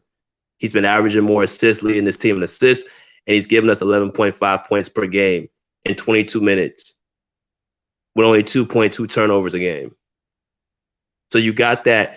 And then you want to talk about T-Man starting, bro. We're 5-5 with Terrence Mann starting. And as you can see right now against this Bulls team, when he plays against a quality team, he can't do shit. Little to nothing on the court.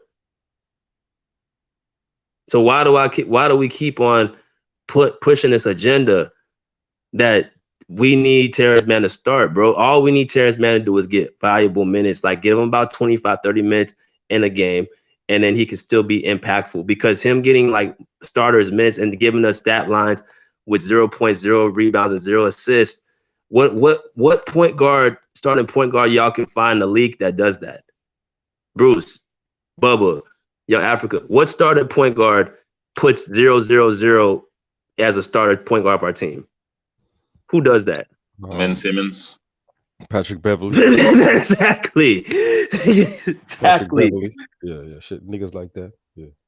Niggas that shouldn't be starting point guards, really. Niggas that shouldn't be there. You, Young Africa. There you go. You're on the road. Niggas that should not be starting put stats up like that. That's why I keep continuously say he doesn't need a start. Just give him ultra minutes. I guarantee you, start Wall, you're not gonna get no 0-0-0. That's true, but so what do you say to people that say, hey, John Wall's a high turnover guy. He's a ball dominant guy. He might dominate the offense. John Wall bringing the ball up and having the ball in his hands, he's prone to taking bad shots. Well, what do you say about that? I say, where's the proof that he's just turning the ball over all the time?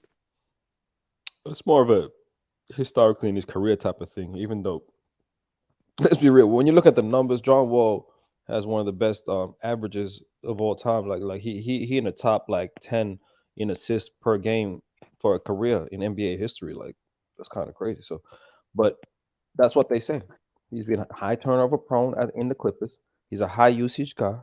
You heard all the talk, BJ. You know what it is. Well, that's what I mean, though. That's the people want to look at it like, well, he turns the ball over, even though let me just pull up his average. 1 second, y'all keep going. I'm gonna pull up his average. 8.8. Let me tell you a fact about John Wall. He is number 7 all time in assists per game. Number 7, ahead of niggas like Jason Kidd, Steve Nash, right? Kevin Johnson, Russell Westbrook, Rajon Rondo, Stephon Marbury, all these niggas behind John Wall, right? Like he number 7 all time. That's an amazing thing. But and to that level, I can see why a nigga like him coming from the Houston Rockets would be salty, because you ain't treating me like no 7th all time in assists per game, right, BJ? You ain't giving me that respect. You haven't even given me the shot to even show you what I can do. And so I would be salty too. Any competitive man, a man that really believes in who he is, would be salty at the situation. Most definitely, man. Hey, Young Africa, did you respect Russell Westbrook, who was a leading triple-double team in LA? Hey, that's a good one, Andre. Hey, this is the thing, though. This is the thing. You're right. And look at Russell Westbrook. He number 10 on this list, right? He number 10. But I'm gonna say this, and you're right about that, because I was throwing shade at Westbrook, right? And so you're saying, so how So how are you keeping the same energy for Westbrook? Well, let me tell you this: when Westbrook comes into the LA Lakers, he gets a chance and plays as a starting point guard for the first season. We don't get to the playoff, doesn't really impact winning like I would like, even though he gets the numbers. We gave him that. He did that, and we lost. Something that John Wall never got. We came into the season and he was starting point guard and he stunk it up, couldn't hit a shot, turned the ball over, and we were losing. And our offense was historically bad, not just bad for the league, historically bad. One of the worst offenses to start the first 10 games. Lowest 3-point shooting team of all time for the first 10 games. That those kind of stats. And So that was all Westbrook's difference. fault. It ain't all his fault. See, don't minimize what I'm saying. I know you hear me, Andre. I know you better than that. I'm saying Russell Westbrook got that respect, got that opportunity to be the guy. He got the respect of being the as being the top 10 center top 10 point guard in assists per game. He got that respect. He got the $47 million, which actually backs up the respect by getting the most money on the team. Like, he got a lot, and he didn't play up to par. So I would ask you, Drake, did John Wall get the same? All right, let me play devil's advocate right here. Okay. So before Westbrook came to the Lakers, right, he led the Wizards to the playoffs. Am I correct? He did. Yeah. He What did. did John Wall that You season? say- What did John Wall I do? would say it was Westbrook and Bradley Beal that did it, not just Westbrook. But okay. Okay, You that wanna say he season, led what did John Wall do? What did he do? Yeah, Well, he was on the for Houston his Rockets. team. Last season he didn't really play a lot, but when he did play, he averaged like 20 points, 6 assists on He averaged on a 20. Y'all see on the screen, he averaged 20.6 points and 6.9 assists. That's a starting point guard. His team to make the play. I mean, I'm playing devil's advocate. I'm not trying to bash him or anything like that. Look, his field goal percentage wasn't great. He you could ask if they were empty numbers like people do, but at the end of the day, it's still 20 points and 7 assists, which means he can still run an offense. He's still competent. I would expect that efficiency to raise when you're with a better team and and your defense ain't just locking in on you alone. And so look at his field goal percentages before those years: 44, 42, 45, 42, 44, 43, 44, 42. So there's only been 2 seasons he's at 40%, and one of them he's only played half a season. So he's still shooting around 44, 45. And you got to remember, in the era that John Wall played in, 44 and 45% was actually solid, vice versa this era. Right. So that's why when people talk about what is field goal percentage, well, you got to look at the era that they played in. In that time, it was a much more difficult. This is why I got the grip with the Kobe Bryant fans or the Kobe Bryant critics talk about Kobe's field goal percentage was so low. You got to look at when he played at that time, shooting 40, 45% from the field is actually elite. Right. I think the average was like 45. Right. So John Wall seemed like he's shooting the ball pretty solid to me as a point guard for somebody that can't shoot. But if you look at not only that, but his turnovers, where is the proof that he just turns the ball over all over the place? He's averaging 2.4 per game turnovers this season so far. Yeah, that's a career low. That's a career low. And he probably had playing a career low minutes this season too. So, but if you look at his turnover percentage of turnovers on the court, he right there at his career average. So he's doing the same thing he's always done. And so like there's nothing new there. And so that's the thing, right? When you measure a guy by his turnovers and not really the context or opportunity with those turnovers, it's kind of crazy, right? It's like how people judge LeBron James and say, well, he can't shoot. It's like, how are you going to define a man by what he don't do? Let's measure him by what he does do. Exactly. How about we measure a man by what he does well and then contextualize what he doesn't do? But if he just hype, yep, exactly, Bruce, exactly. See, but Young, I want to say this though. I mean, I was watching Elder on the player shirts. He said something that I didn't think it was true, but now that I think about it, I think it's true. He said point guards of John Wall's caliber, Westbrook's caliber, you can never win with them. How would you describe those kind of point guards? I mean, ball dominant point guards who most of the time are looking to, get their shots before, they try to facilitate for the team. And is that guard in general or point guard specifically that you're talking about? What do you think? He was not just point guards in general, but not combo guards like Steph Curry, Allen Iverson, not those guards. Michael those guards Jordan. Play like shooting guards. but actual point guards like Westbrook, John Wall, Derrick Rose, and point guards like that. So is he? So say that again, Bubba. You said that he can't win without point guards like John Wall and Russell Westbrook. Yeah. Who do what? Who most of the time dominate the ball. Who most of the time make boneheaded plays. I mean, he didn't really say boneheaded plays, but I'm trying to like paraphrase what he said. He said like score first, high turnovers. First. Yeah. Right. Essentially, the modern day point guard, the Russell Westbrook, John Wall. I wouldn't even say John Wall is like a Russell Westbrook. I think they're different players, but at the end of the day, he putting them in together, score first guys that be turning the ball over, looking for their shot before looking for the pass. These type of dudes, you can win. Okay, this is good. This is why we have to put context. So, Elder, first of all, Young Africa, you're right. They're not the same. I don't know where this is coming from. John Wall and Russell Westbrook are the same. I mean, yeah, they're both athletic, but their mindset of how they look at the game is different. Westbrook is more of a guy who wants to run the show and be the me guy. That's how he operates. You're seeing that right now with the Lakers. Highly competitive, but he really tends to, kill when he's running the show. He did that with OKC. He did that with Washington when he was there for that year with Bradley Beal. When he's the number one guy, he's great. But he can't be the person that, is the third option. He has to, adjust more. It's adjustment for him. Wall, first of all, he's a shoot first. He's not a shoot first. He's a pass first. You can't tell me you averaging all these crazy assist numbers year by year, being an 18-8 guy for your whole career, and one of the top 7 point guards as far as passing the ball that doesn't even make sense. But that speaks to how great he is.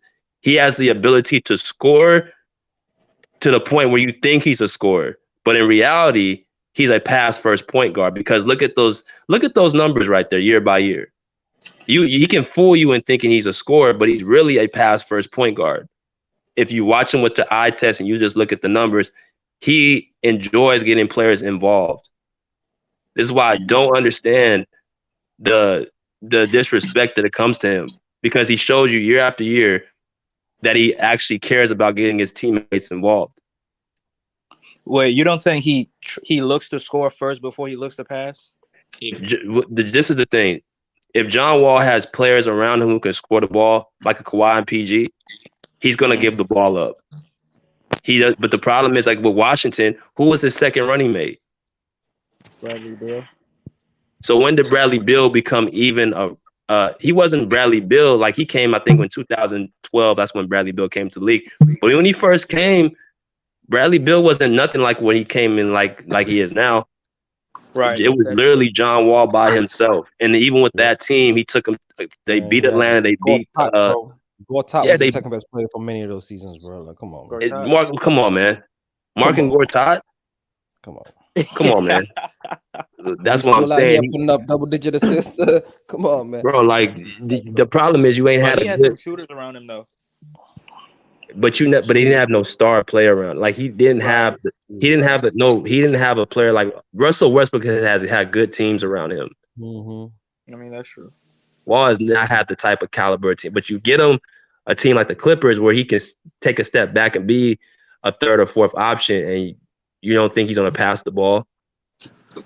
And this is crazy because they're not even close to being the same. There's only one season in John Wall's career, right, where he averaged over 20 points a game. Every other season is below 20. That ain't no gunner. I wouldn't define a guy gunning who's doing that, right? And he's consistently giving you at minimum 8 assists. Kobe Jordan, what's good, man? Salute. And so I don't think he's a very similar player to Westbrook. I would say that the only thing is their ball dominance, but Elder's trying to talk about a ball dominant guy. When you look through history, you can kind of agree that a ball dominant guy that leads his team is going to be hard to and is a score first guy. It's going to be hard to win a championship, but that's only because it's hard to build around a guy like that. It's like, what kind of plays do you have if you're giving that guy a max contract? It's like a Steph Curry. He's not ball dominant. He's the center of the offense, but he's not ball dominant. That would be a Draymond Green. If you go through history, Kobe Bryant, ball dominant, but he's not really a point guard. But even then, you got to be an all-time great player as a smaller level player, like below 6'6" to win championships. So I don't think it's like because you're ball dominant It's like what? So if Russell Westbrook was really Magic Johnson, he would have won a title by now. I don't know. I don't think so. Yeah, we don't know. I don't think so. If he was Rajon Rondo, does he win with Kevin Durant? I don't think so. Really, maybe, but I don't think so. I think it's context. I think it's context too, though, bro. Because I keep hearing people say that, like, "Oh, ball dominant," but then there's a lot of players who are ball dominant, right? But what people don't realize is it's context. It's how you think the game through. Like Chris Paul, he's ball dominant, right? Yeah. But he uses his IQ in a different way than guys like John Wall and Derrick Rose. I think the difference between Chris Paul and the other guys is that Chris Paul, he's a high IQ point guard. He knows when to attack. He knows when to set, get in the pick and roll situation. He knows who to expose in certain situations. And I think guys like John Wall, Russell Westbrook, they're just tunnel vision. They're just aggressive 100% of the time. And that could actually be in the favor of the other team in certain situations. So to me, it's about IQ.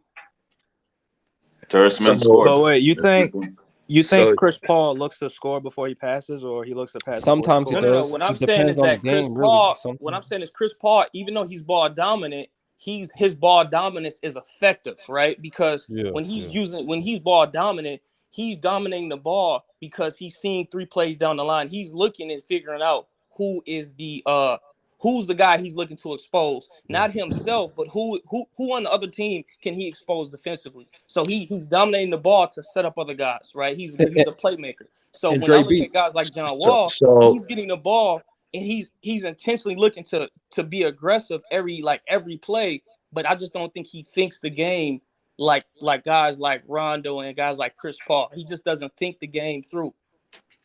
I'm sorry, I disagree. I appreciate the comment, but I disagree. This is if you look at this is Russell Westbrook's numbers. This is what you call a ball dominant guy who's looking for tunnel vision to score. Look at this. He's 31 points, 23, 28, 25, 22, 27, 22. Like he's somebody that benefits off ball dominance. Vice versa, guy in John Wall, who is, like Africa said, he's only had one season where he scored over 20 points, and that was with the Wizards. And every year he's taken that team to the playoffs with less help. They're not the same guys. The only difference is that the only thing that's similar is they're both athletic. But when I look at John Wall, he has a higher IQ than Russell Westbrook, as well as he's a better player in the half court because Marcin Gortat, a guy we don't even really if you seen him walking down the street, you wouldn't even know he was in the NBA. John Wall made him into like a high value player. And it's because of his ability to kill people on the pick and roll. He's actually improved his jump shot, mid-range shot. And he actually, when I watch John Wall play at point guard, he's not rushing all the time. Like, yes, he gets downhill quickly, but there's a lot of good plays I'm looking that he's making more than bad plays. I see Russell Westbrook throw all type. They made a blooper reel of Russell Westbrook. What blooper reel did they make of John Wall? Yeah, man. No, I'm not saying John Wall is a bad point guard. I'm just saying I don't think his IQ is up there with the type of point guards like I agree. Chris Paul of Steve. Because again, right? I'm not saying John Wall is a bad player. He's a phenomenal player. He can beat you with his athleticism and speed. But I think what Elder is saying is those guys you can't win with. And I don't know, maybe I could be wrong, because when their athleticism goes away, right, where else can they really beat you, right? Like, are they great shooters? Are they high IQ guys who can beat you in other ways? Are they really gifted defensively? Once their athleticism goes away, where are they going to beat me? So what proof did we have to show that he's not a high IQ player? Well, for me, watching him in this, well, I can tell you because I've watched him with the Clippers, right? I've seen us go on a 13-2 run. He comes into the game and he'll come up and airball a 3, then come back down, and then he'll literally turn the ball over, and that wiped our whole momentum out, right? And then I noticed, I'm like, well, we literally just had a 13-2 run. He gets thrown into the game to give Reggie Jackson a break, and he made 3 consecutive bad, like just dumb bonehead mistakes. And then that other team went on another like a 10-2 run. It's just little stuff like that to where it's like, why didn't you hit bad stretch Kennard, though? Does that define him though? Just a bad stretch. That's what I'm saying. Kobe Jordan. Let's say that happened. That's a bad stretch of a couple of plays. We're gonna define the whole match. I've seen Paul George do way more, like killing our momentum than that, bro. And on top of bad shots, come on, we can do that. No, Paul George. There's some bad stretches where he just dribbled the ball off his foot. He makes bad plays. He goes into traffic and doesn't get it back on defense. And I've seen him. He's leading this team in turnovers. I've seen him. Again, I'm not biased. I'm a Clipper fan. Of course, I want our team to be great, but I gotta understand the game too, bro. I can't just say, I want John Wall to play because. But that's why I asked you. But that's why I said. That's why this comment right here is important. This is why I say, what proof do we have that say he has a low IQ? Because I've seen him gotta look at his whole career. You're talking about his whole career. I'm only talking about him as a Clipper because I only care about him because he's on the Clippers. I don't care about. But that's a bad argument. That's why I say this. They're not. If you're listen. If you're getting low turnover, if you're like put him at this, how many minutes is he getting a game with the Clippers? Getting 20 minutes a game, BJ. Come on, man. Well, he's averaging 18 to 20 minutes, but he hasn't been playing consistent minutes, so that's part of it. So that right there, so being a point guard, if you're not getting the consistent minutes, bro, what he's trying to do, he's trying to make something happen with the time he's given. That's why he's choosing to actually make stuff happen a little bit faster. If you actually give him set minutes to play and actually slow down, he's going to look different. Just like with Kawhi Leonard. Remember how Kawhi was looking bad on the minutes restriction, shooting 17% from the three-point line, giving us 12 points per game. No great player of that caliber can play like that. You have to give him the actual time. Once you start giving him the actual minutes he deserves, then you can actually see what he's really like. But he can't even play with 22 minutes. And the fact that he's actually still leading this team in assists with that time, that right there, I'm looking all at that stuff more so than just him making a few plays down the stretch of the game where he's not even getting the fair amount of time to actually play. Hey, breaking news though, BJ. LeBron James just passed Steve Nash to be number 4 all time in assists, bro.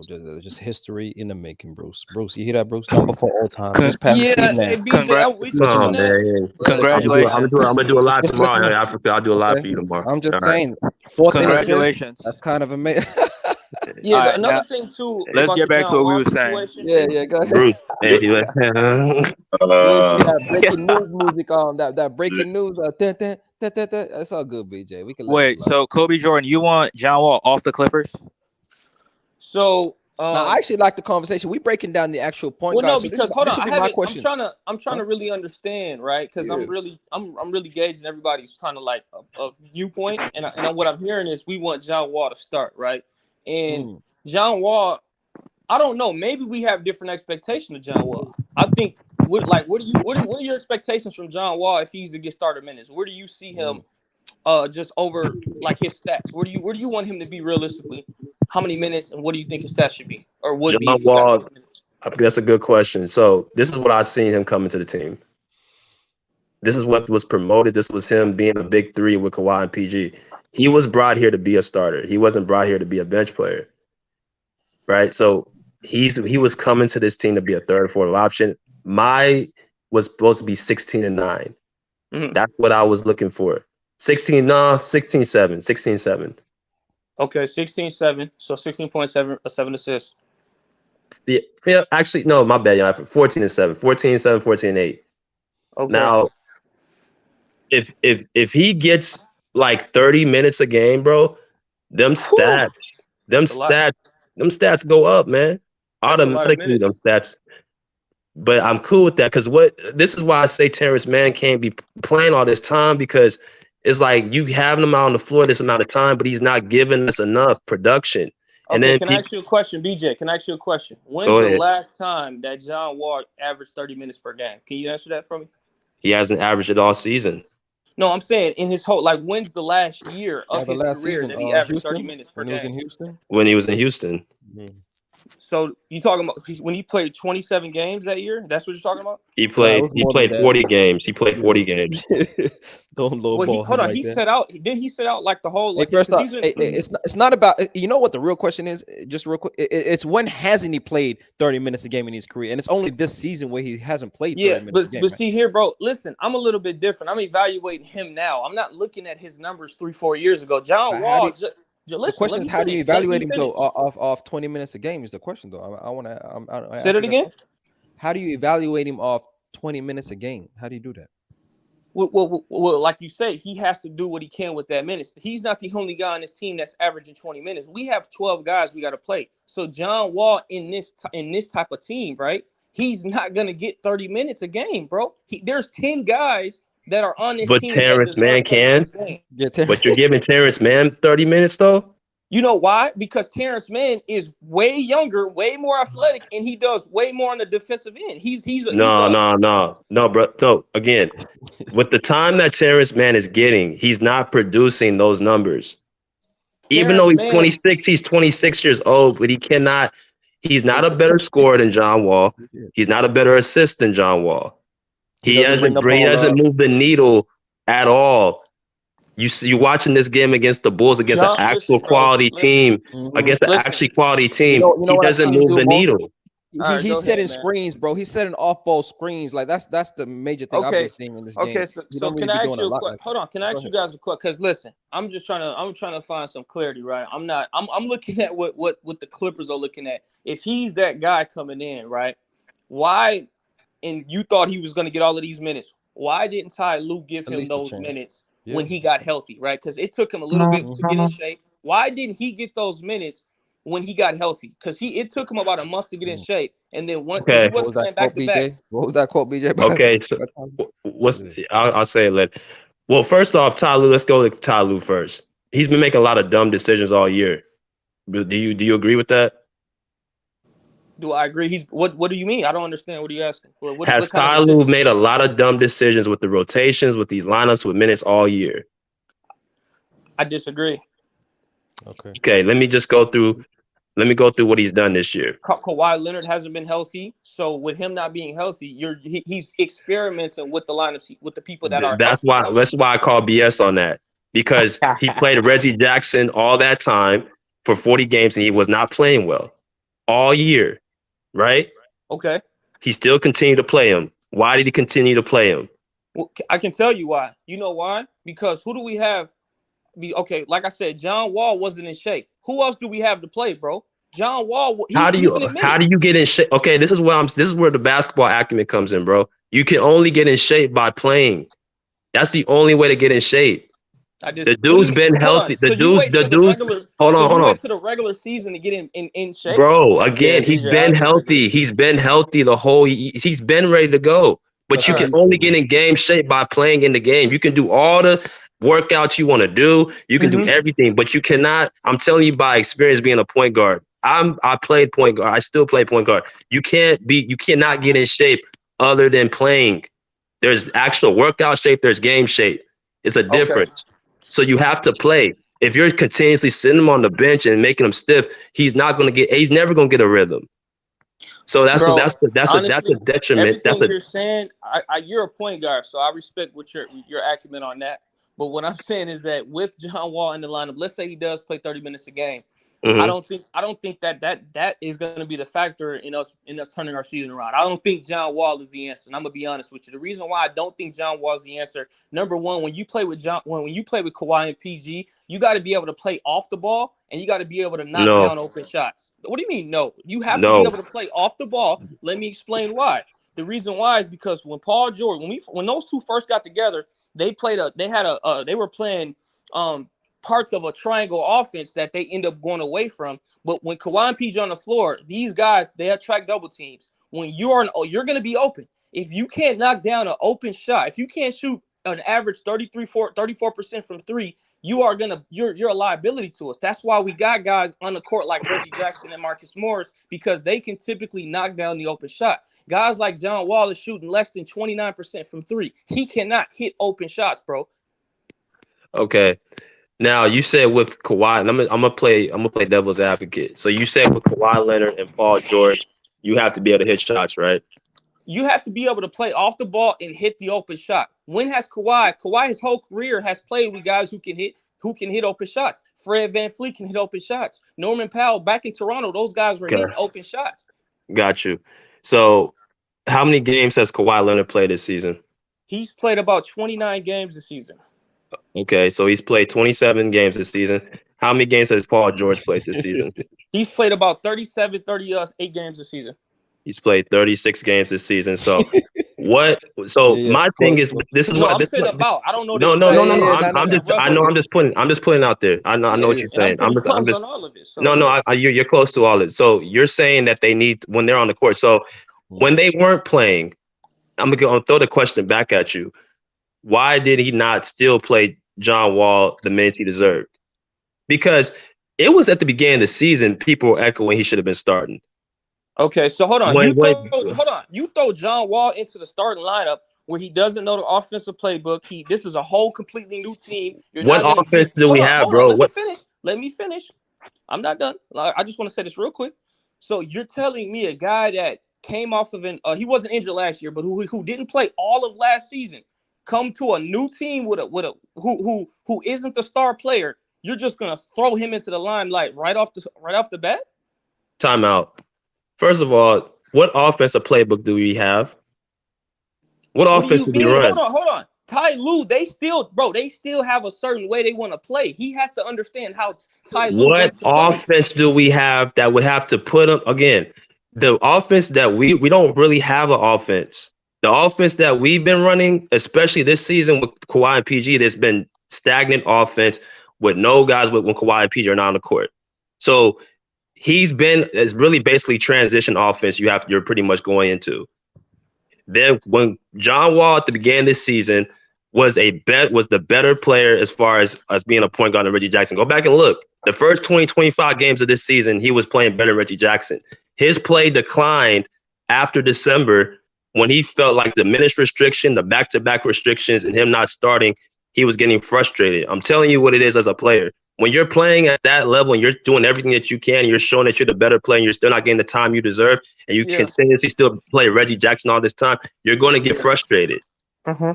So that's what it really came down to. Reggie Jackson, the problem that I'm having is that you played him all these games. He wasn't living up to the hype. You didn't even give John Wall a chance. He played one game to start. I'm sorry, 2 games. He only played 2 game starts. But here's the thing, BJ. You're talking about a guy in Reggie Jackson who's been with his team for 3-4 years, who helped us in the playoffs. He's proven on our team that he can play in the playoffs, right? He's a proven guy who knows Ty Lue and how certain guys like to play. John Wall came into the season, right? He wasn't 100. He wasn't in shape. And it takes you time to figure out how these guys play, where their position is, where guys' spots are. I'm not just going to throw John Wall in 30 minutes a game the first 2 weeks of the season. He has to slowly build up to that. Now, I agree. He should have got a little more minutes than he did get in those first 2 months, but I don't think he should have got 30 minutes a game. After ridiculous. 2 months, I think after 2 months would have been a good time to actually put him around 25, 30 minutes a game. Again, you ain't even put him at 25 minutes. You're putting him at around 20 minutes. Again, bro, that's Ty Lue. You're asking me, what have I seen? Ty Lue, that's his decision. I'm telling you, from me watching the game, I've seen several games, right, where John Wall comes in and he's tunnel vision, right? Like this is why IQ is so important, bro. It doesn't matter how athletic you are, bro. You literally you have to have a high IQ in order to play against these elite teams, right? Because otherwise they're gonna use that against you, right? You're just gonna keep attacking. You're gonna get charges. You're gonna continue to mess up and take guys out of the flow of the offense. And John Wall, he does that when he's on the court and in spurts he looks good. I agree. In spurts he looks good. He's able to attack, get to the basket. He can give you, you know what I'm saying? He can finish pretty well around the basket. But then there are several games where I've seen him come in and he's not hitting the open guy. He's driving through 3 guys in the lane. I'm like, bro, you got to slow down a little bit. He's being too aggressive in situations where he needs to just be able to understand who's on the court, who's hot. He needs to be able to set guys up. And I've noticed that he's looking to just be aggressive and get to the paint. And when he's on the court, right, he can't knock down the open shot, which it hurts because that's why I've seen literally Ty Lue, he'll miss like 2 open threes and then he'll throw Reggie Jackson in. I'm like, I get why. Like he's missing wide open threes and stuff like that. Like you got to be able to knock down that shot when Kawhi and PG's on the floor. Okay, so you're telling me he's just, first of all, that's why I go back to my original point. He's trying to make something happen with the time he's given. He would not be playing. He wouldn't. Hold on. He would not be playing like that if he had more minutes. That's what I'm trying to tell you. Okay. That's why I blame Ty Lue for a lot of this, because he's continuously putting him on a short leash where he can't even play comfortably. So that's on Ty Lue. And on top of that, these threes that people keep saying he's just missing all these threes. Yes, there's been games he's had bad shooting nights, but there's been games he has knocked down a lot of threes. There's been a whole month where he shot 40% in the month of January. What is he shooting from the three this whole season? What is his 3-point? 30%. I'm not saying he's a knockdown, but to say that he's a Ben Simmons type of player where he's just a liability all the time is not true. As you guys can see. Hold on, because I want you to stay right here. Because this whole thing that he's just a guy that's just gonna keep missing threes is not accurate. He's not Ben Simmons. He shot 38% from the three for the whole month of January. Yeah. That's a good sample size right there. Only point is this is my point. He's a better player than Reggie Jackson. He's a better player than Terrence Mann. Terrence Mann does not need to be playing all that time for us to get any minutes. He doesn't move the needle. He doesn't do enough. And Kawhi, you guys can see this Bulls game, it was pretty much out of reach until he came in the game. That's ridiculous. And so who came out of the game? Kawhi came into the game. He single-handedly got us back in the game against the Bulls. Oh, I agree. No, I agree. I agree with that. That's ridiculous, bro. With the amount of depth that we have. So BJ, let's just say you're right. Let's just say John Wall comes in and he plays 30 minutes a game and he starts to make an impact. I still believe that that's not going to move the needle. That's not enough. And I don't even think that that's the bigger issue. To me, the bigger issue with what's going on because John Wall can stay at the end of the bench. We can play him or not play him. We're still going to have these same issues. And my issues been consistent throughout the whole year. Okay. It's rebounding and turnovers, right? Because when you look at our team, we are I think we're like 28th or 27th in rebounding, and we've been a bad turnover team all season long because of the inconsistency of who's point, who's not point, right? So we've had that issue. To me, we are too small, and we're playing too many small forwards and guards. We don't have any paint pressure. We don't have any interior offense. Zubac can score, but we don't set any plays for him. Our issue is we start off slow. Because, number one, we don't have an offense. Our offense is predicated on Kawhi and PG scoring for us, and our second and third option is kicking it out to guys and hoping that they knock down shots. And so we don't have guys cutting. We don't have any bigger forwards. We don't have any guy who you could post up besides Kawhi and say, here, go get a bucket besides him and PG. We don't have interior. Like, even when we're a three-point shooting team, we're a heavy three-point shooting team. When those other guys aren't knocking down shots, we look very bad. So what I'm saying is that our offense as a whole, we just don't have a consistent way of scoring. We don't get in transition enough, which also it hurts us because one of the easiest points to score is in transition. So we play half court a lot. We don't when Reggie and Marcus Morris aren't knocking down shots, we over rely on guys like Kawhi and PG. You just said when Kawhi came in, he literally brought us back single-handedly for the most part. That shouldn't happen. We shouldn't be down 20 points. Like we get down early a lot. So now talk about what we do well. So what we do well is when we're healthy, Kawhi Leonard, we're number 3. I think we're number 3 in defense. So we've been top 4 and 5 in defense this whole season. Our offense was atrocious to begin the season. To me, what we do well is we play defense collectively very well. When we are an elite defensive team, we are one of the best teams in the league, and you've seen that. Kawhi play defense, so the team plays defense. Yeah, that's well. Again, like I said, he sets the tone. He's our best defender, so yes, he's going to set the tone. But we also have other defenders. Terrence Mann, to me, he's a good defender. Paul George is a good defender. Yeah, all right.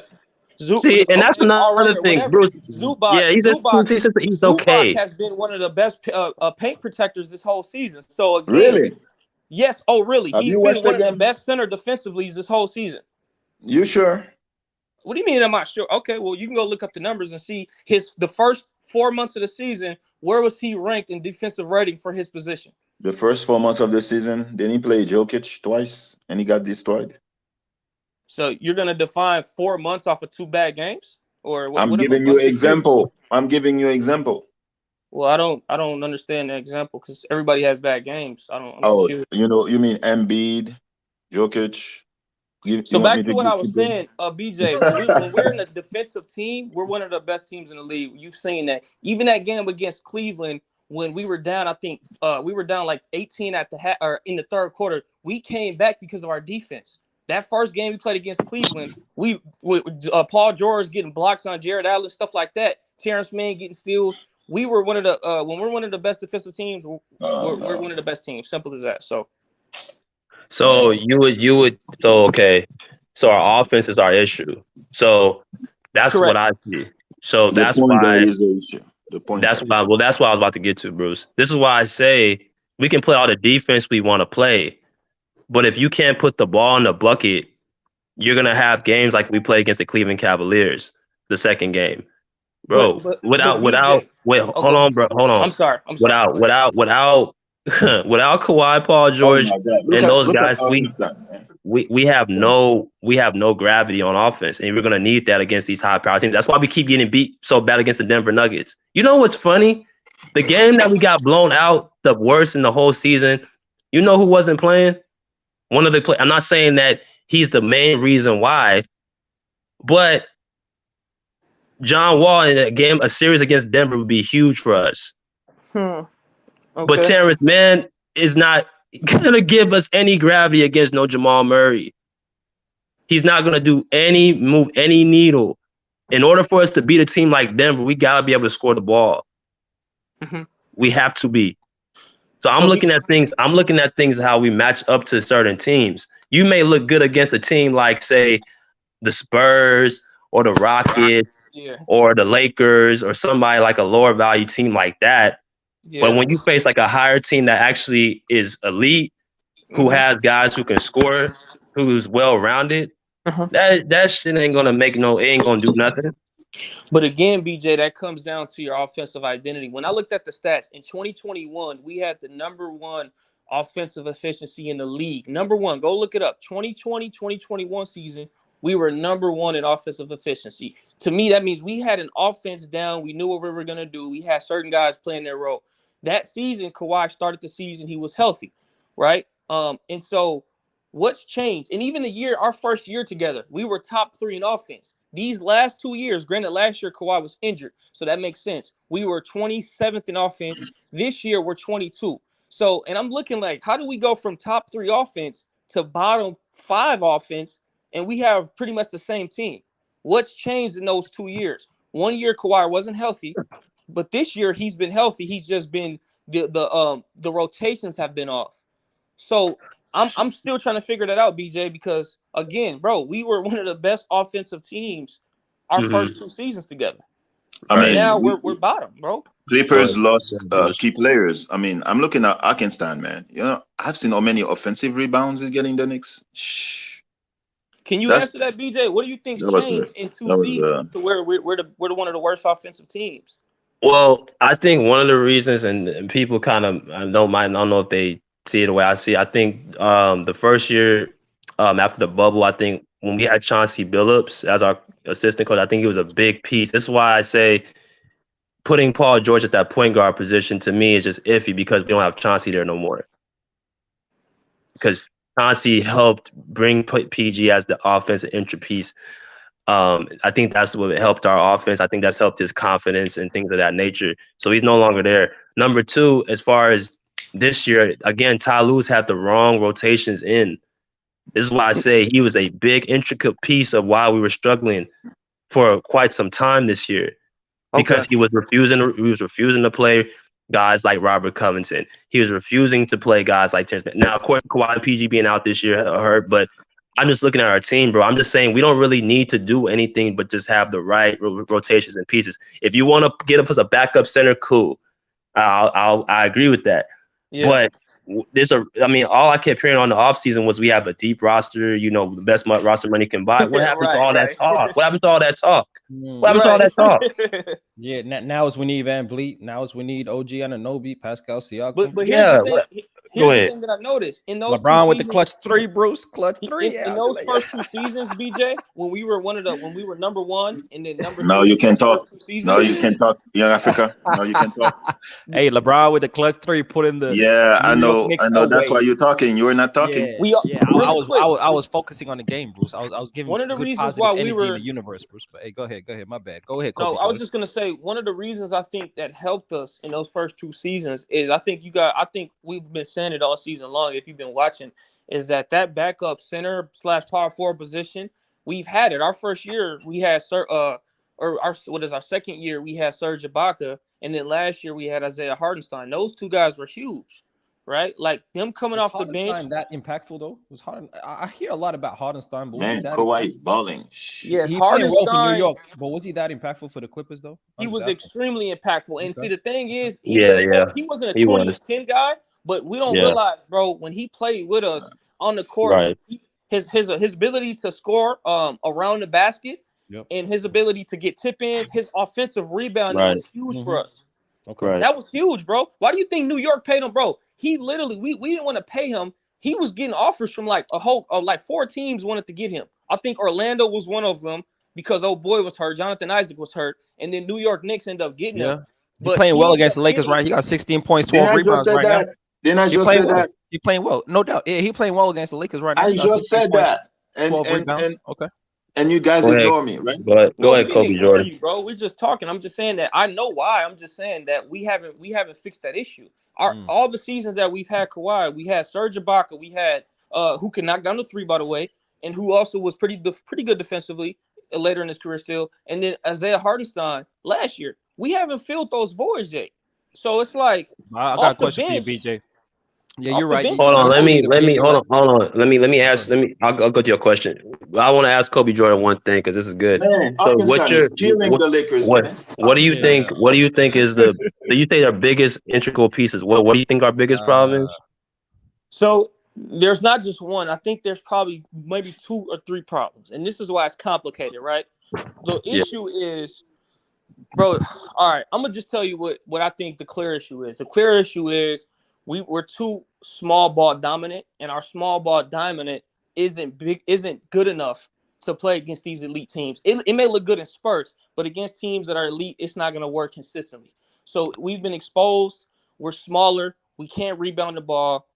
The other issue is our rotations, right? How's that in the last 10 games that Ty Lue has shortened his rotations down, meaning he's cut guys' minutes, right? Reggie Jackson minutes were cut, like before today, his minutes were cut. Marcus Morris hasn't been playing.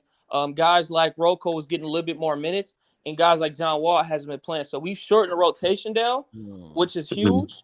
And then I think the third thing is that Kawhi Leonard, him coming and not missing games, bro, he's been consistently playing. His last, 10 games, he's averaged 28 points. So we've seen when he's healthy, we're an elite team on both sides. Damn, Brunson is cooking us, man. Damn. What are the fixes? You say, what are the fixes? Here are the fixes. We need to get a backup big by trade deadline. To me, that's number one. I agree. If we don't get a backup big, I'm not confident in us going to the finals this year. I'm going to be 100% honest with you. So we need a backup big. The second issue is the reason why the Clippers are going to get another point guard, and people aren't really talking about this because Terrence Mann is good, but he's not good enough to be a starting point guard consistently in the playoffs. It's not gonna work how we think, right? He can come in off the bench. I think he's more of a 6-man. I agree. The reason why they're looking at it like last year, right? We tried to get Mike Conley Jr. before we got John Wall. We've been trying to get a point guard behind the scenes for a while. Kyle Lowry, because Paul George, when he's playing point guard, when he's doing well, everybody says, "Oh, he's an elite superstar." But he doesn't it's not sustainable. He cannot play point guard against elite defensive teams. Right. It's not going to work. So Showtime, I respect him. I love his channel. But for him saying we don't need another point guard, that's cat. We need a high IQ point guard. Fred Van Vleet would be great. Here's why Fred Van Vleet would be great. When we go up against a team like Denver, what are they horrible at? Defense, especially pick and roll. Stephen Curry destroys them because Stephen Curry, he can shoot off pick and roll, and everybody, Klay Thompson, they're great off of pick and roll screens, shooting off the 3, off the dribble. Jokic can't switch out. They can't switch off of that. And guess what? Fred Van Vleet is one of the best 3-point shooters off pick and roll in the league. If you put him with the Clippers, he's gonna put pressure on Jokic to guard him. 24 seconds. It's a top ball game, but it's okay. It's okay, bro. So that's what I would say, bro. Those are my issues. We need a nice point guard like Fred Van Vleet. Hopefully, we can get him a backup big. Doesn't have to be a superstar, just an average backup big who can come in and give us some energy off the bench, play a little bit of defense, and then you shorten rotations. That's it, bro. No, I agree with the sentiments of that. That's a good point. But yeah, Africa, what you saying, man? Go ahead, ask I me. want to come back on this. That's a He, foul. he, That's no foul. That's a foul, man. He's busy right now. He's busy That's an right now. offensive foul. What is the? His Oh, I Lakers, forgot. his Lakers choke. His Lakers Hey, choke. first, He's they sweating. call an offensive foul, and that's cap, bro. That's Man, cap. Arkansas beat the Lakers, man. That's cap. If the Knicks win, Isaac Hartenstein, man. Yeah, Hartenstein, big time. You're right. Offensive rebounding. He killed us with the offensive boards. You're right. But I got a question for you, BJ. Come back to John Wall. I ain't going to go back and forth about whether we know how you feel, but when it comes to high IQ, right? And brother saying that these ball dominant guys are not high IQ, like a John Wall, right? Who I would define as a high IQ player. I would define him as that. So I think no one would disagree by saying Michael Jordan, who was a ball dominant guy, score first guy, was a high IQ guy as well. I never heard anyone say Michael Jordan was a low IQ guy or average IQ. He's a high IQ guy too. So why, as a pro, as a God play, I just consider God play in this modern day era. God play is God play, bro. No matter how you do it. No. Damian Lillard is a high IQ guy. You can disagree. So at the end of the day, high IQ? I don't know about that. BJ, when you're a point guard, right? Do you have to, and this is the narrative in the YouTube community, that you got to be some kind of pass first Magic Johnson type of nigga to be a high IQ guy? Do you have to be a pass first guy? Do you have to be a guy that always looks for your teammates to be considered a high IQ guard in the league or just in the game of basketball, BJ? Nope. Nah, I think this. So that's a question. So most of these point guards, man, are looking to score anyway.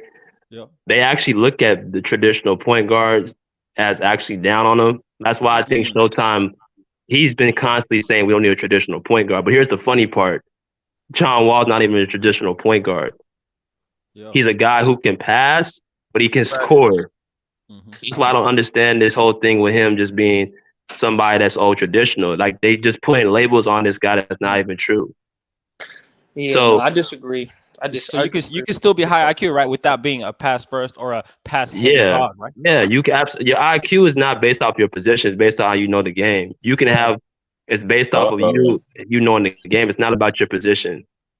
Facts. But you know what's crazy, BJ? I don't disagree with you. I didn't say John Wall wasn't a good player. I just don't think he's what we need in order to get us over the hump. That's my only thing. I think he can win in a lot of different situations. I think for what we need, he's not what we need. Hey, all BJ been trying to say is, can we give a nigga a chance to see if he is or is not that guy? That's what I'm asking. Like, I don't know how we don't know he's not what we need when we ain't even seen it.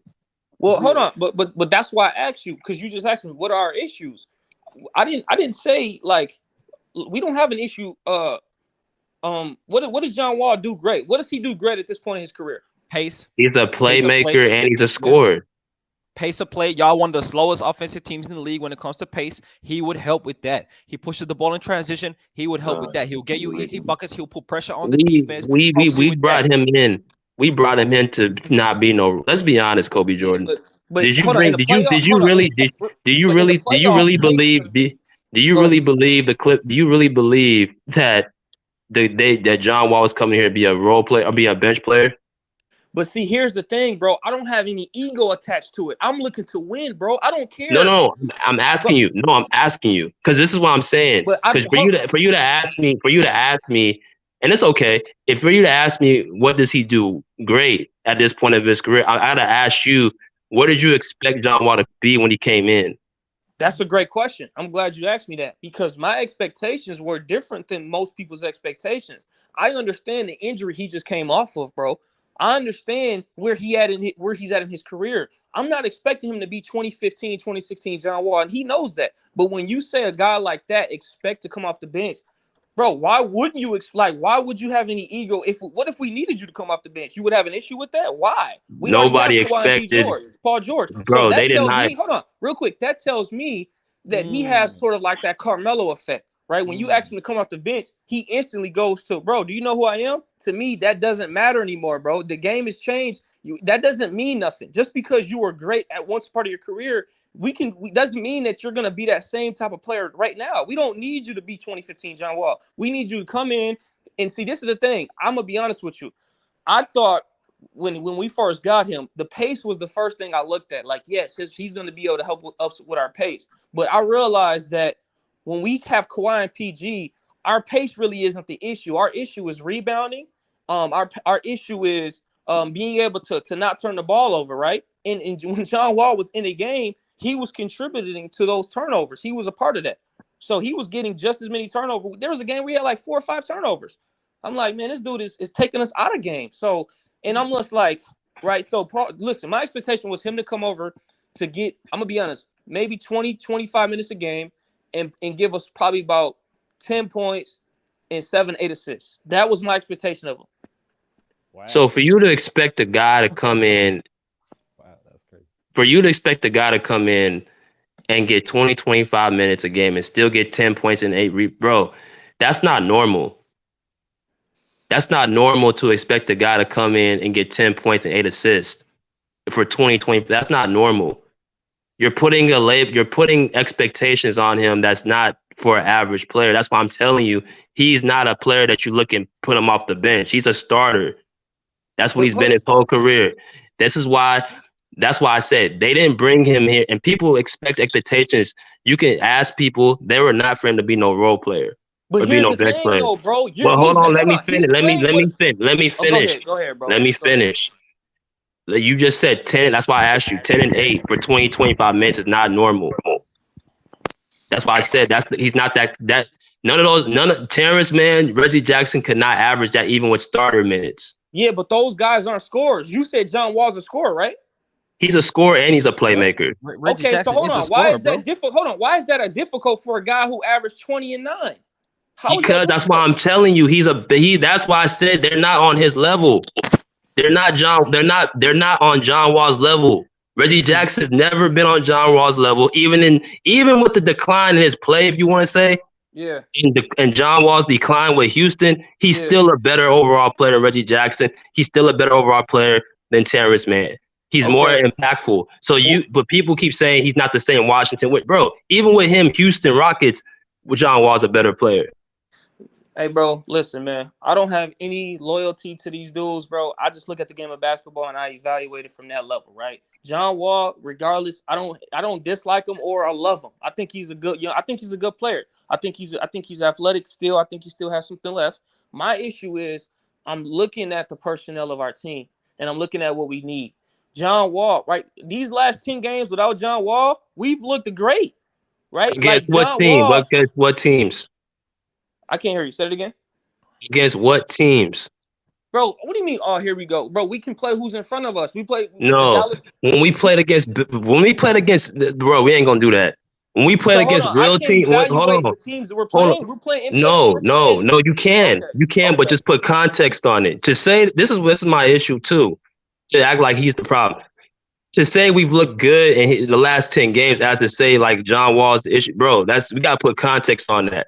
You got to look at the teams we're actually going up against. If you're going up against teams like the Spurs twice, the Lakers, the Mavs, who are not playoff teams, and then you look at teams like who else did they play in this stretch that we played against? I think the Rockets. Like we're playing against fucking bottom of the barrel. What game? Hold on. What game? Since you are so big on John Wall and you see that you see he still has something left. Name me 2 or 3 games where he looked elite this season on the Clippers. What 3 games can you pick out to say this dude, he needs to play starter minutes, he looks elite. He looks like old John Wall. Can you tell me 3 games? Yeah. I can. He played great against the Spurs, all right? And that was hold on. Let's talk elite teams. Elite teams. No, but this is the context. He plays 23 minutes in that game, has 15 assists and 1 turnover. Is that great? Hold on. But BJ just said, hold on, we can't look at the weak teams though, remember? Hold on, bro. He just said we can't evaluate weak teams. So we can only look at the elite teams, right? Wait, what game was that, Young Africa? He talked about the Spurs. They're the second worst team in the West. 1 turnover. Okay, so how much did he have against the Nuggets the last time before his Donald injury? Against the Nuggets, he had in the loss, in the middle of January, he had 16.7 rebounds, 4 assists in the loss. But he played well in 29 minutes. He gives you 16, 7, and 4. He hits 2 or 4 threes, 50% from the field. He does all that, right? How many minutes did he play? He played 29 minutes. See, so when you give him minutes, he gives you starter production. right? 16, 7 and 4, 7 rebounds, 4 assists. If you want to go to his another game against the Charlotte Hornets, he has a double-double, 12 assists, 3 turnovers. All right. So he gives you great assist to turnover ratio in that game. And if you want to look at the better teams in the league, right? Let's go through his whole season. To begin the season, he gets 24 minutes. You beat the Lakers. He has 15 points, 4 rebounds, 3 assists, right? But if you want to go against the best teams in the league, the best leagues, Brooklyn Nets, he gives you 14 points, 6 assists, right? Against the Utah Jazz, he gives you 13 points, 8 assists. Against the Denver Nuggets, he gives you 23 points, 2 assists, 8 to 10 from the field. He's not giving you the whole story, bro. He's talking about. Listen, he's not giving you the whole story. Well, what's the whole story? What this guy is talking about, right? Is hold on, really quick. Oh, can you hear me? Yeah. Go ahead. What's the whole story? I'm sorry, I thought my phone went out. So the whole story is that I don't just look at stats, bro. I've watched these games, right? Because you're talking about points. And hold on, bro. I let him finish, bro. This is the thing. Hold on. Okay, go ahead. I'm gonna let you finish, bro. Because I saw that coming. This is what I'm saying. So just because you guys don't agree, you can't just act like my opinion doesn't have any valid to it. It's not valid, right? No, I'm letting you finish, bro. I'm letting you finish. So what I'm saying, because if we just go by stats, then yeah, Russell Westbrook, there has been seasons where his stats look amazing. So we can't just go off of stats. I'm looking at when I'm watching the game, right? Again, I'm looking at what he's doing, his plus minus, his turnovers. Again, I'm not blaming John Wall for our season. That's where you guys got me wrong. This isn't a me versus you guys in a John Wall debate. What I'm saying is that our issue is bigger than John Wall. It has, to me, if he plays or doesn't play, that doesn't affect us winning a championship, in my opinion. So when you guys say he needs to play more minutes, cool. Ty Lue, he might think differently. I don't disagree. If he plays more minutes, we've seen that he gives us a little bit more production. But again, that's not our issue. Our issue has been rebounding and having shortened rotations. We cannot play 12 guys, right? 25, 30 minutes a game. So if John Wall is playing minutes, who's losing minutes? Right? Like we got 12 guys. Does Luke Kennard lose minutes? Who do we? Yeah, Rocco? Luke Kennard, Terrence Mann losing minutes. Reggie Jackson losing minutes. Here's why Luke Kennard losing minutes. Yeah. Here's why Luke Kennard can't lose minutes. Right? Luke Kennard he's the third best 3-point shooter in the league. He plays well off of Kawhi and PG. So can't tell today. Hey, the man is 0-6 today, bro. He got 0 points, man. What are we talking about? How many minutes has he played? He played 17 minutes. He's 0-6, 0-5 from 3. Like, well, what's he doing out there? Okay, he played well off Kawhi and PG. Bro, again, he's still a better shooter than John Wall, bro. Okay. Reggie You're Jackson. Like hold on. One bad game. Reggie Jackson, 1 for 9, bro. 1 of 9 from the field. Terrence Mann, 1 of 7 from the field. Okay, so hold on. What about the last game where he was 4 for 4 from 3? Well, you don't talk about the last game, right? Okay, he was 4 for 4. Okay. Okay, so again, this is my point. When was he 4 for 4? When? Luke Kennard.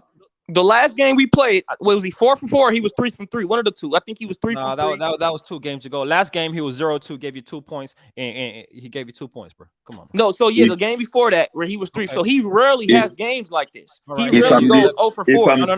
He really has hot games. That's the point, bro. He really has hot games. If I see 11 points, ain't cooking. I don't know what we talking about. If I'm the other team and I see Luke Kennard playing a lot, man, I'm laughing, man. That's barbecue. I'm cooking. Exactly, man. I'm putting him in the pick and roll all day. I think he's one of the best. Disagree. You can't just allow one of the best 3-point shooters. No, we're talking about defense, bro. We're talking about defense. What about the defensive end, though? Because you were talking about John Wall's defense. You're going to hold Luke Kennard to the same standard? I never claimed that Luke Kennard was a great defender. No. So why you let that slide, but you can't let John Wall's defense that you say is non-existent? Well, why can't he slide with his production though? He giving you production with his what you call the. Okay, you know why? Here's why I can't let it slide, because Luke Kennard, he doesn't need the ball to dominate the game. He doesn't play. He can play off the ball. Luke Kennard dominates. Hold on. Here, Luke Kennard doesn't need the ball. He can move without the ball. He can cut. He can do a lot of stuff. He doesn't need the ball in order to have a good game. You don't really cut like that. Don't do that. Don't talk about it. So, no, hold on. So you're see, and BJ, I'm not gonna argue with these dudes because here's what I realized, right? You don't cut, man. I'm trying to tell you. No. At the end of the day, you guys are gonna try to. Oh, I haven't said anything. So I'm not talking about, bro. I'm talking to BJ. I'm letting him know the issue that I'm seeing. Right. The issue is you keep saying that John Wall should play more minutes and that this is the issue for the Clippers. Bro, let me be honest, bro. I came in here to give my honest opinion about the Clippers, not John Wall. I don't care about John Wall. John Wall, to me, is a non-factor if we're going to win a championship or not. Wow. Hey, and that's what we're trying to tell you. So, hold on. If John Wall plays 30, hold on. Is John Wall plays 30? Let's say we give him 35 minutes a game and Reggie Jackson gets 8 minutes a game. You're telling me that that's going to solve our problems? See what I said about Batum? All your problems. I think this is why this is insane, bro. You're correct. See what I said about Batum? Batum is everything. Hold on, so but it solves a lot of your offensive issues. Kobe Jordan, you're correct. It's not going to depend on John Wall. It's going to depend on Kawhi and PG. I agree with that. It's going to come. We can talk about all this stuff, right? We're talking about the rotation. Yeah, if Kawhi and PG, if Kawhi and PG are not the two best players on the court, then we're not going to win. They have to be the two best. If they're not even on the floor, we're not going to win. So on the floor. But going back to the rebounding, we're not as bad as we were 9th in rebounding just about a couple weeks ago. Rebound is not even our biggest issue. It's our team defense, our rotations as far as closing out the ball. It's not our rebounding. So our rebound is not the issue. Here's the issue. Here's a lot of the problem right now. And we're 25th in assists. We're 28th in offense points and we're 25th in assists. So that's our biggest issue. And like I said, I'm glad Young Africa run those stats out because you said that stats, you don't just look at stats. That's true. I don't just look at stats, but they're at least half what the problem is. They're half of the story. So if somebody's reading stats off to you and they're telling you this is what he's averaging, you got to actually take notice of that. That's something that leads. You don't got to tell me that. I study stats like the back of my hand, but I just so it's like even if you look at the stats, even if you look at the eye test, it matches up. What Wall brings to the team as our point guard would solve a good amount of our problems. That means what? It would take PG off the ball, one, because obviously he doesn't trust no one on that team to run the point guard than him. Okay, so BJ, can I ask you a question? Hold on, let me finish. I said PG would be off the ball. That's one problem that we would take care of. Another problem that take care of is each one of our players outside of Kawhi, PG, and Norman Powell consistently can score and create their own shot. Big stop from the Bulls. So that's one thing. And that's another thing I'm going to say about Luke Kennard. There are games that Luke Kennard we cannot play him. There's games that we cannot play Luke Kennard. This whole he needs to play all these minutes, I disagree with you on that. That was a foul. That was not a foul. There's games that he cannot play. Okay. Against the Boston Celtics, he was unplayable. Against the Indiana Pacers, he couldn't guard Tyrese Halliburton. In this Bulls game, he's shooting the ball bad. If he's not shooting the ball, which I know he's a great shooter, he cannot bring anything else. Okay. So there's each one of these players have weaknesses. Okay. It's just a matter of you having to hide their weaknesses and actually strengthen their strengths. Okay. So that's why I say with Luke Kennard, I disagree that he can, score without the ball. He don't need the ball in his hands. His impact, just like everybody else, there's games he can't, he's unplayable. So as great as a shooter as he is, if I'm a team that has aggressive guards to go at him, I can demoralize Luke Kennard. I'm not looking at him as a factor other than him shooting the ball. That's it. Okay. He's a specialty player. He's not a guy who moves the needle. He's just a specialty. He's a luxury. Well, at the end of the day, everything you said, that's cool. I mean, if you want to go with John Wall over Luke Kennard, that's fine. I mean, again, there's a lot of guys that got to play. Norman Powell. There's some dudes that got to play. It just depends on if these dudes are healthy, who's better, who's going at that time, right? So, my only thing is, if what you're saying is true, right, about John Wall needing minutes, he's been hurt for I think he had the abdominal strain or whatever.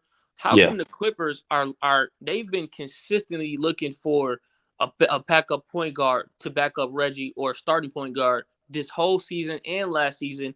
And again, I respect the front office. We got good, bro. Do you know who Michael Winger is? This dude is respected. Bro, I know all of these dudes, right? So these dudes, I don't just go off of average people opinions, right? I'm looking at dudes like Michael Winger and Jerry West, right? Michael Winger he's on the phone making the calls, right? He's actually the one making the calls about trades. Lawrence Frank is the one in the background. He's the executive. So what I'm saying is, if John Wall is what you say he is, how come those guys don't believe that? Okay, let me go back to my point. Again, this is why I say we gotta look at what we've been seeing other than what people. This is why I don't go off of people's opinions and stuff. I don't care. I've been around NBA players. I've been around people. I've met Jerry West in person. I know Norman Powell personally. I have people. I don't go by that. I look at what I trust my own NBA, my own basketball ability, my own mind. I know what I'm looking at.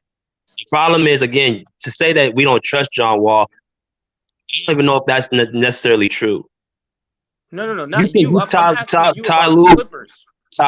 Lue has been the poster boy of actually lowering his value by not playing him. So do you think is he the issue? I was just gonna say, I respect Ty Lue's acumen. He's a point guard himself. He's a high IQ point guard. And to me, I would consider him a high IQ coach too. So what I'm saying is, why does he hasn't been high IQ this season, bro? You gotta be honest. He has not been high IQ this season. He's been making dumb decisions all year. Terrence Mann, the guy that we've been vouching for, bro, there were points in the season he was getting 5 minutes. So he has not made good decisions this year. I'm gonna be honest about that. I gave him a lot of credit when he got us to the playoffs in the Eastern Conference the Western Conference Finals. He did great, but this season he has been terrible. Again, BJ, you got to be realistic, bro. I keep saying it, and I'm gonna say it to the end of time, bro. You don't realize our team. There's a lot of guys on our team. There's guys on our teams that will be starters on other teams, bro. You're not even realizing that, bro. Norman Powell would be a starter, bro. I'm telling you, that's why you think I'm vouching so hard for John Wall. Because see, this is the thing, though, bro. You're only vouching for John Wall, but you're not considering the other. Amir Coffey hasn't got minutes. Bro, these guys that you're mentioning have never been starters. Reggie Jackson was not a starter his whole career. He came onto the Detroit Pistons for 4 seasons and got to the point where he almost retired because he could not carry the team, and that was in his prime. Okay, he's not a starter. Terrence, hold on. Terrence Mann is not a starter for a championship team. You're seeing that right. He's not even in the game right now down the stretch. He's not a starting point guard. See, there's not that many guys on our team that are starters. Hey, that wasn't a foul on Norman Powell, BJ. That was not a foul, bro. That's crazy. This is an issue I have with people in this whole fucking starters rhetoric, right? Bro, I don't care if you were a starter your whole career, bro. It doesn't matter what you used to do. I'm looking at who you are today, bro. I'm telling you, he's still a starting, bro. I'm still telling you, bro. Okay, I can't finish. Go ahead, bro. You got it. I'm telling you, I'm telling you, he's still a starting caliber point guard. And you haven't seen it. Yeah, he hasn't even got the chance to say what he's doing today. That's the point that we're trying to make, bro. Man. You judging him off 18, 20 minutes a game. He ain't. How you gonna judge a man off that if he's been a starter and you're saying he ain't that guy anymore? We don't know if he is or is not that guy. Give him a chance. Is all we're trying to say. And you know what I got about? You know what I gotta say? Hold on, Kobe. You know what I gotta say about John Wall is that the point about John Wall, right? Sorry. When teams load up on Kawhi and PG, right? You need another guy to be a ball handler that can create defensive player of the year, Kawhi. Other guys, especially in the playoffs.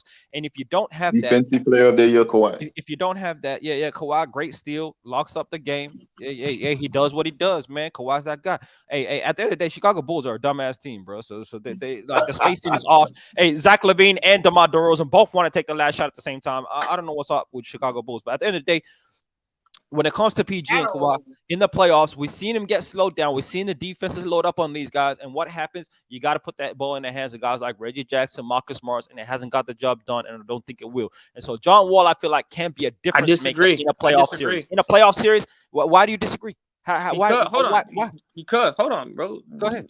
Because history has proven. History's proven what?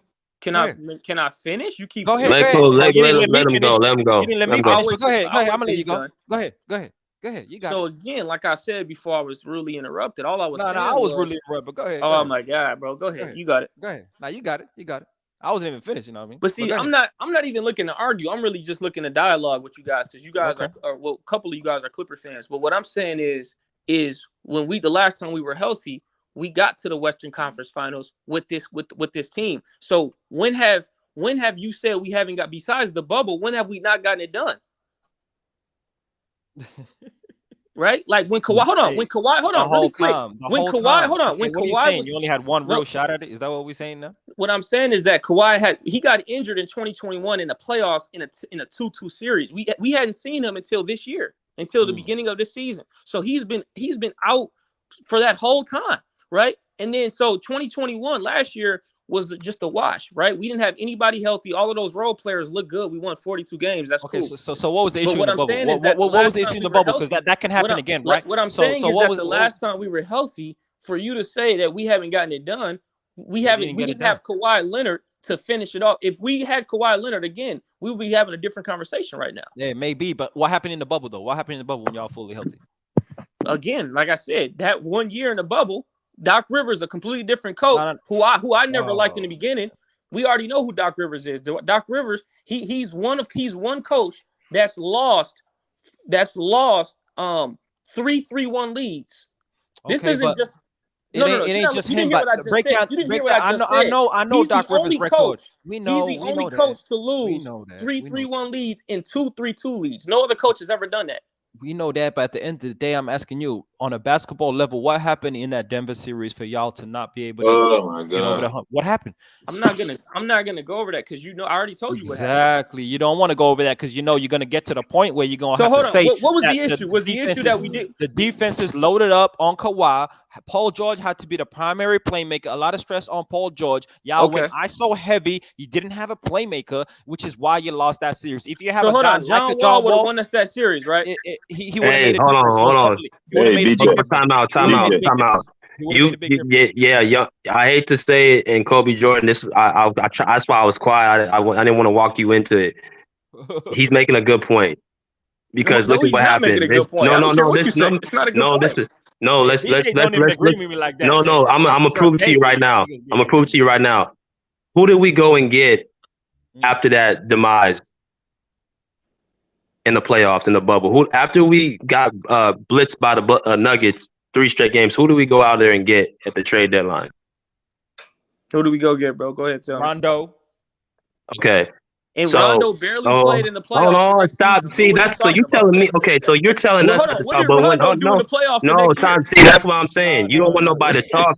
You don't want nobody to talk when they got you in your spot. No. I'm talking. Being in my spot. No. Again, basketball opinion, like you said, bro. Again, time out. I'm a Clipper fan, just like you are. I'm telling you what it is. If we didn't need a point guard or a playmaker, we wouldn't even went there and got Rondo. So hold on, let me ask you a question, bro. BJ, Stop interrupting me, bro. Stop interrupting. I will finish.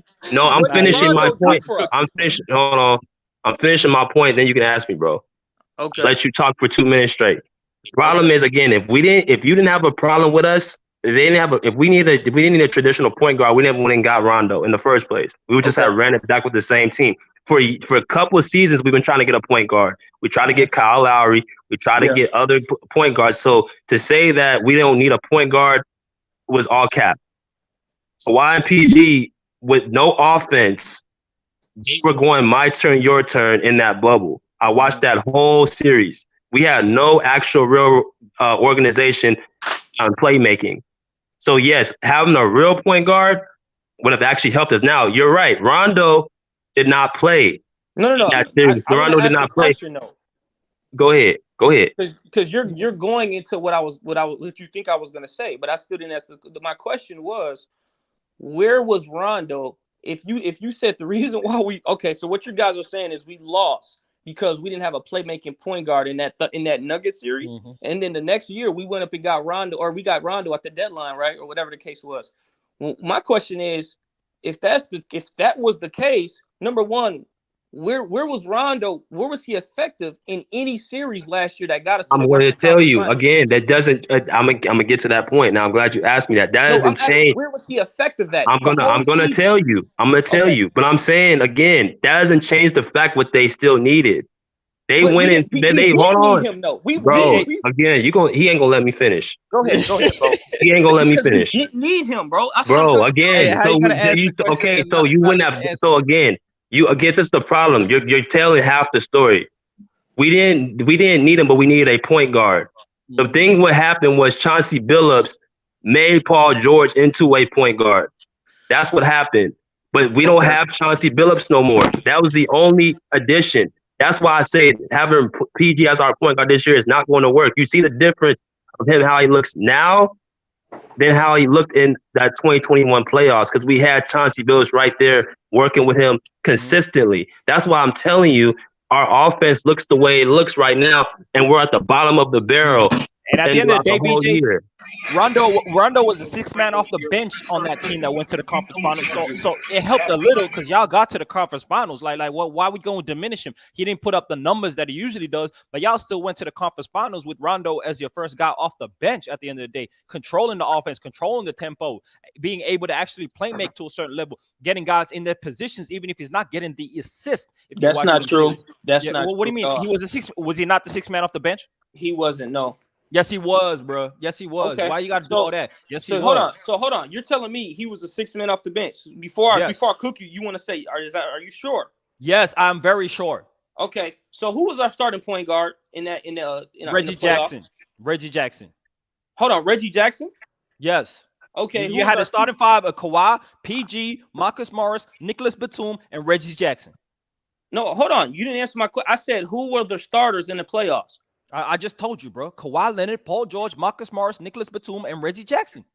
First of all, you're wrong because the starter center was Zubac was our starting center. He wasn't playing starter minutes, bro. He was not playing starter minutes. I'm not gonna argue. You know what are you talking about? You know what my coach said? He said, "Don't ever get in an argument with an idiot because he'll actually exactly when I hit you with the facts. All you got is name calling. So why? Okay, hold on. He'll beat you with experience at being an idiot. That's what my coach said. Why was Zubac only getting 10 minutes a game? Why?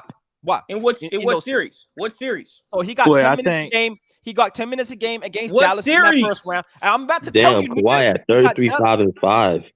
He got 10 minutes a game versus Dallas. He got 13 minutes a game versus Utah. You telling me this nigga started? He got 13 minutes a game against Utah. What we talking about, bro? And then against Phoenix in the conference finals, you got Zubac out there. Listen, our six man. Hold on, no. Getting how many minutes? Zubac once again. I'm not gonna argue with not getting a lot of minutes, man. So what we talking about? One thing I realized is that you guys, hold on, y'all think y'all right because y'all like. What makes y'all think that y'all are right? If y'all are so fucking right. Hold on. What makes y'all more qualified than people in the Clippers front office? First of all, hold on. First of all, it's everybody's opinion. Okay. First of all, it's everybody's opinion. So different. Why are y'all acting like what I'm saying is just so crazy? No, I didn't say yours was crazy. I never said we just disagree with you. Hold on, let me say it. I'm about to leave. I'm gonna just say this. You said you're giving your basketball opinion. We also doing the same, my brother. No, but here's the thing. You're saying my opinion is invalid. Or it's valid. Who said that? Because you're telling me, I said Rondo was the first man off the bench. You said that's wrong. I'm telling you that's a fact. Hold on, bro. If you're a real Clipper fan, Rondo had no impact on our team, bro. What are you talking? Kawhi wanted him off the team. Matter of fact. No, I remember that. I remember Game 5. So BJ, so for example, I respect you, BJ, and I respect your channel, but we can't sit here and cap because of our emotions and our feelings. I don't care about these players. I care about winning a championship. So when it comes down to winning a championship, you got to understand the competition in which we're going against. John Wall playing 30 minutes a game, it doesn't affect us winning a championship. You know why? Because John Wall can't shoot off the ball. When Kawhi Leonard and Paul George are in their bag, they need a guy who can knock down an open shot. Against teams like Denver, John Wall is not going to be able to slice and get in between their defense because they're too long and they're too athletic. So at the end of the day, so time out. So this is why I have to. I'm almost done, bro. I'm in the middle of what I'm saying. I can't. What am I doing? So what I'm saying is that John Wall, Reggie Jackson, or Rondo, you're naming point guards who had no effect on our team. Yes, went to the conference finals. Yes, the Clippers. Let him finish. But we don't need those point guards, and we realized that Rondo actually had no effect. So guess what we did? We got rid of him in one season. Okay, you're comparing. What the fuck are you boys talking about? What are you talking about? Because number one, John Wall and Rondo are not even the same type of player, bro. They're two different players. They have one thing in common. Neither one of them can shoot. Stop. No, first of all, there you go again with that notion they can't shoot. I just pulled up the numbers over a 10-game stretch showing that he shot 38% from the three. What he is a player that's not a laser guy, elite shooter. But there's games, if you leave him open, and we've seen good attributes this season where he will knock shots down. That's number one. Number two. Over a 10-game stretch? First, okay, I'm talking about the whole season, bro. I'm looking at games just like how you look at stretches and like little 2-3 minute stretches of he looked bad this stretch and stuff. I'm gonna do the same thing. We're gonna play that same game. All right. Listen, there's not enough. It's not enough to just say that he's off the floor because of that one reason. There's other ways to be impactful in the half court game. Splitting and penetrating, playmaking, pick and roll, all that stuff matters in the half court setting. And to also say against the Nuggets, to say that he wouldn't be an integral part, go back and look what he did against those games against the Nuggets. They could not do anything with him because they could not keep with his transition speed. So that's why I don't have an issue with you disagreeing with you. Hold on, stop. Let me finish.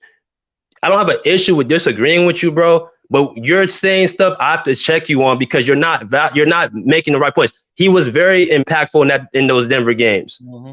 Hold on, bro. What are you? I'm confused. What are you talking about? What games are you talking about? Are you talking about the last game where he had 16.7 rebounds, 4 assists, and shot 2 for 4 from the 3-point line? He was very impactful, bro, in that game. Hold on, you're talking about a game where we were down 40 points, or is that the same game you're talking about? No, he didn't. Oh, I'm glad you brought that up. He didn't play that game. Is that the game that you're talking about? No, I'm not. I'm talking about the last game where he had that monster dunk. I don't know who that guy was against the Denver. That was the game that he hit his abdominal. He had 16.7 rebounds, 4 assists, and shot 2 for 4 from the 3. What was game? What was the score for that game? I can't remember this game. Was this like we lost by? We lost by, I believe, by 10 points. This is the game that Kawhi played. I don't know if Paul George played, but this is about 2 weeks ago. It was at home. We lost, and Jokic didn't play. Yeah, Jokic didn't play, and PG didn't play. Right. So he had 16 points, 7 rebounds, 4 assists in that game, and shot 2 for 4 from the 3. The game earlier this year when they played in Denver, he had 23 points and I think I want to say 2 assists. So they didn't have nobody to guard him.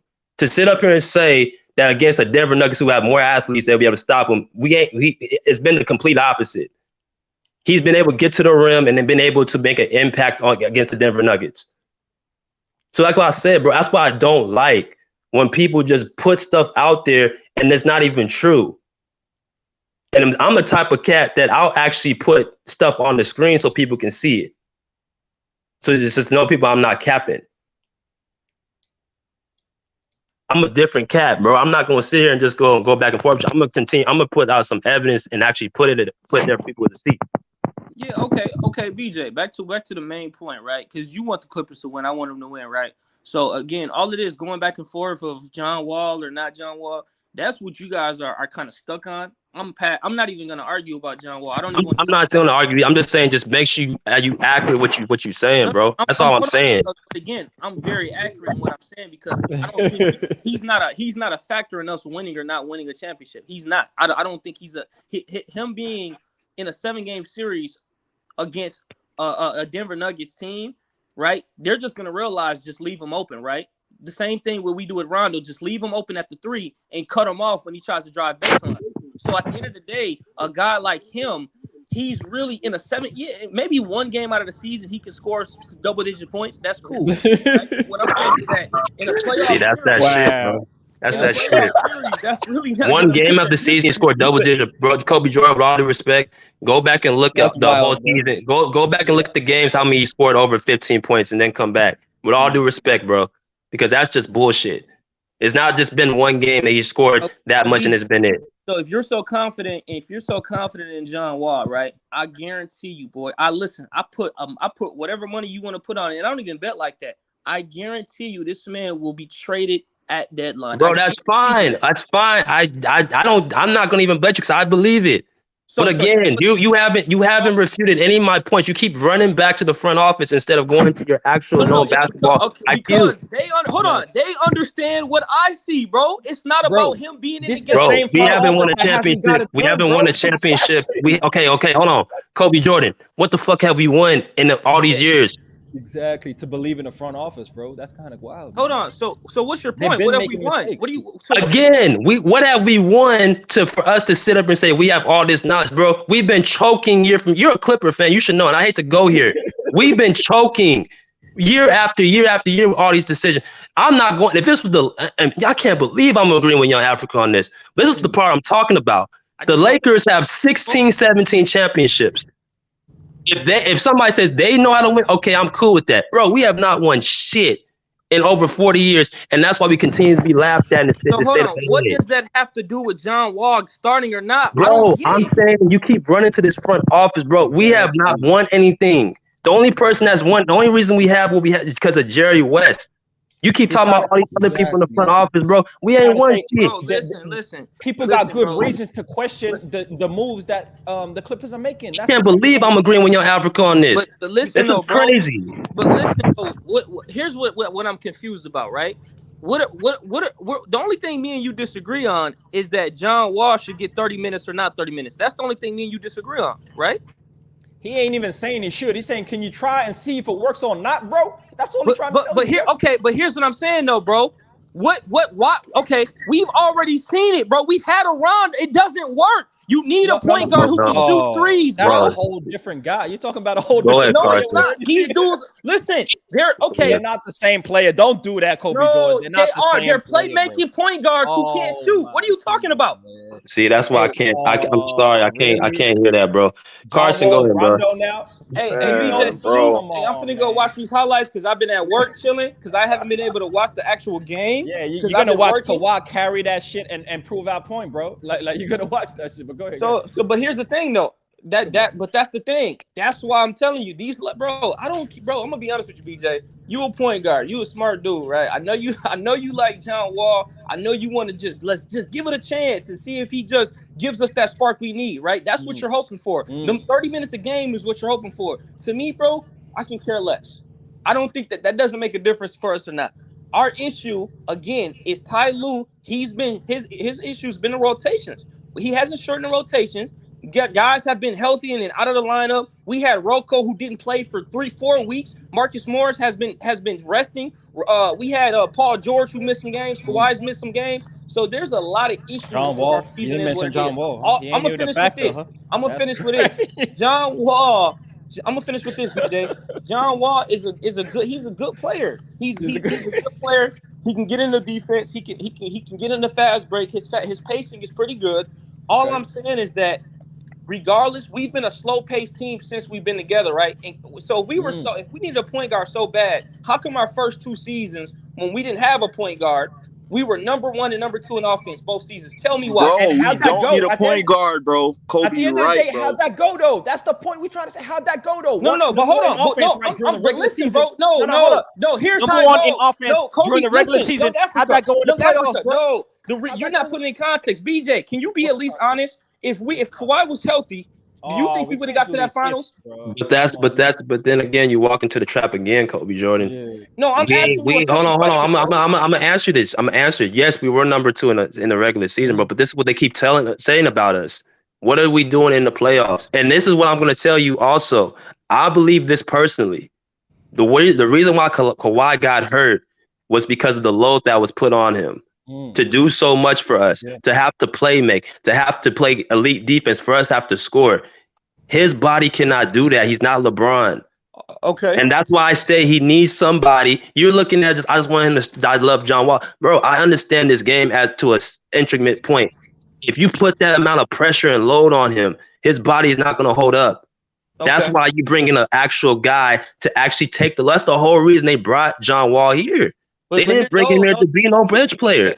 But see, BJ, here's where we disagree at, right? I agree with you that we have put a lot on Kawhi to take over the load when we need him. That's why you go out and get a Norman Powell who can give you 18 to 19 points consistently, right? He's the guy that we got in the trade. He's the guy that's gonna help take off the load, and he's won a championship with Kawhi. So we don't need a John Wall. Norman Powell can legitimately score 18 points in the playoff series. He can do that. Bro, he dropped off the bench. He's coming off the bench though. That's the only thing. So and that's the thing. What do you mean? And there's stretches. Huh?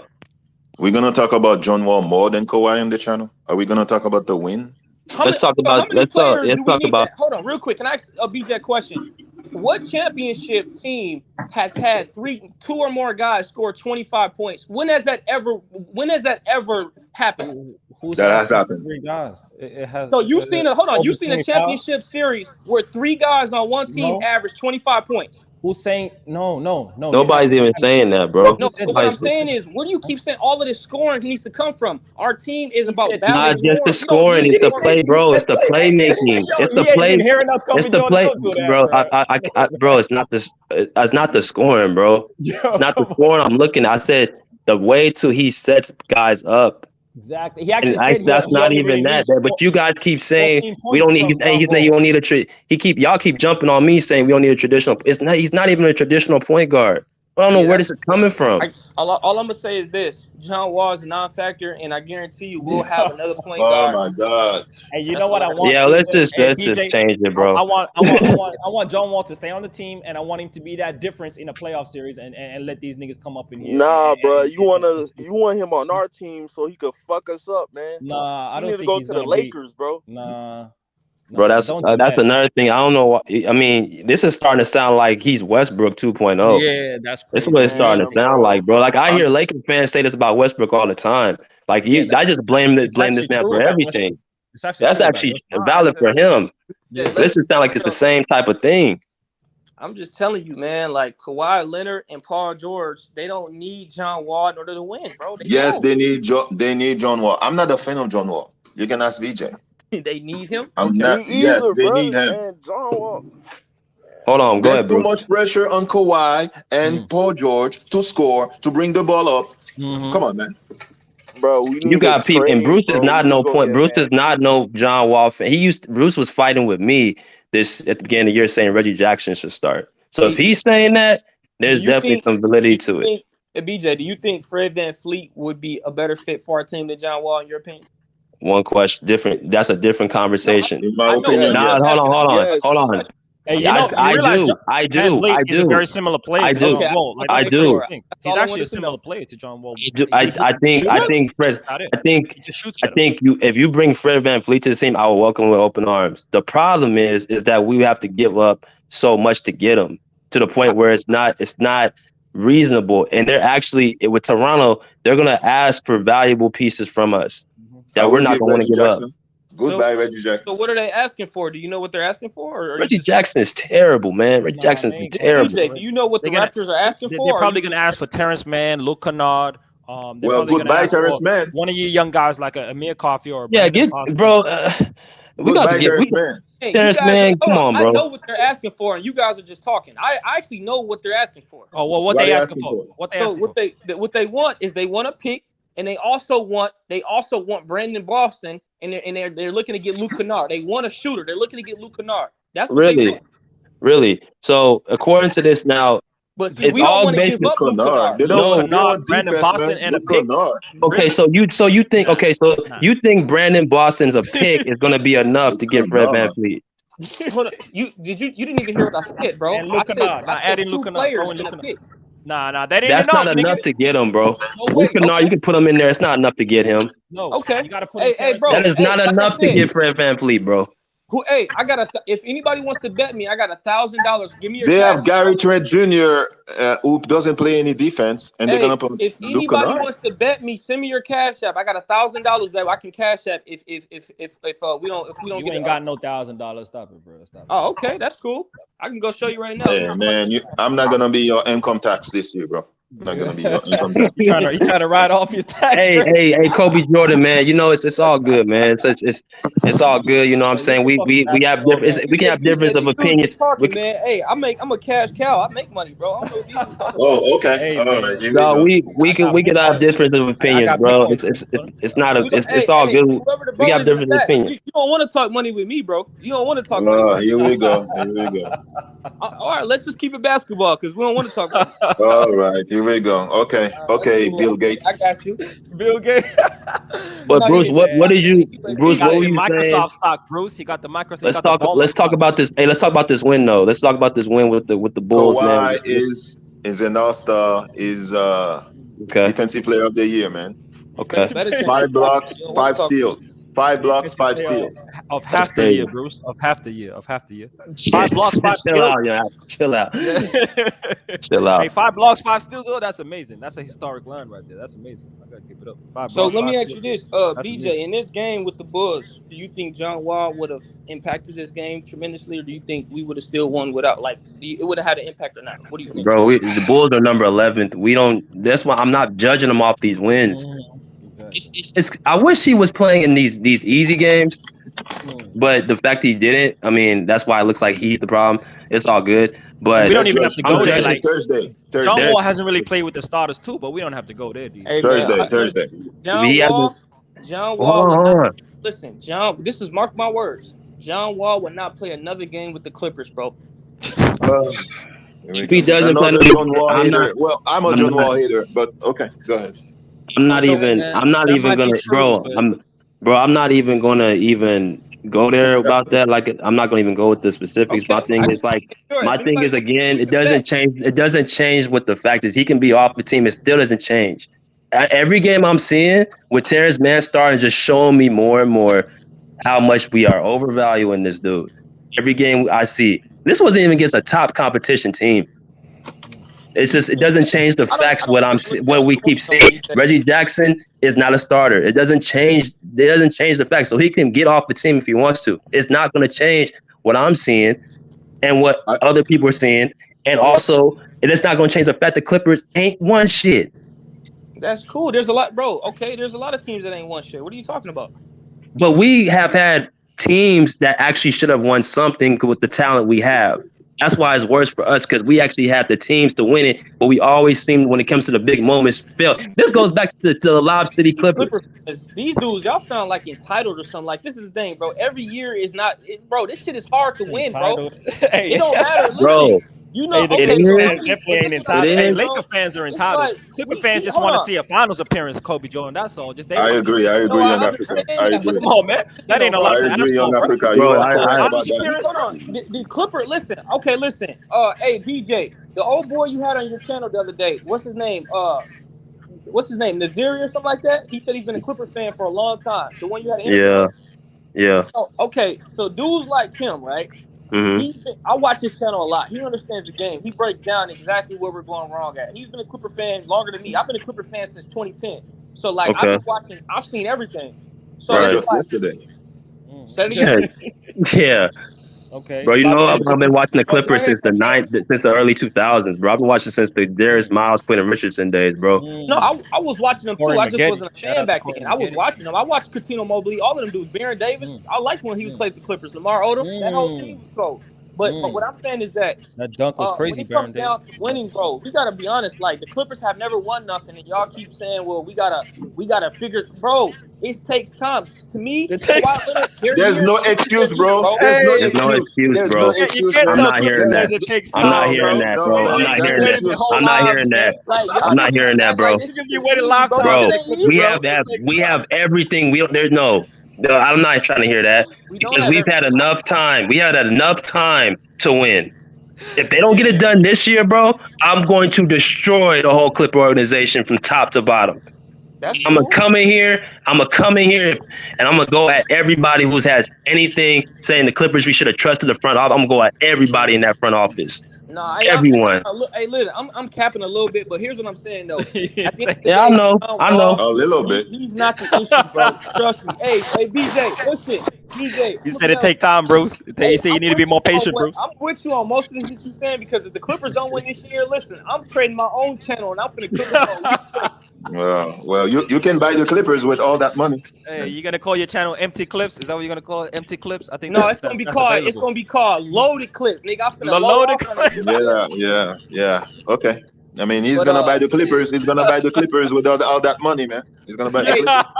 Whoever this dude is talking, he keeps talking about the money. Hey, where you got a couple billion to spend, bros? You got a couple. You got an accent. You from? We not. I'm from Haiti, bro. Oh, you from Haiti? Okay, I got you.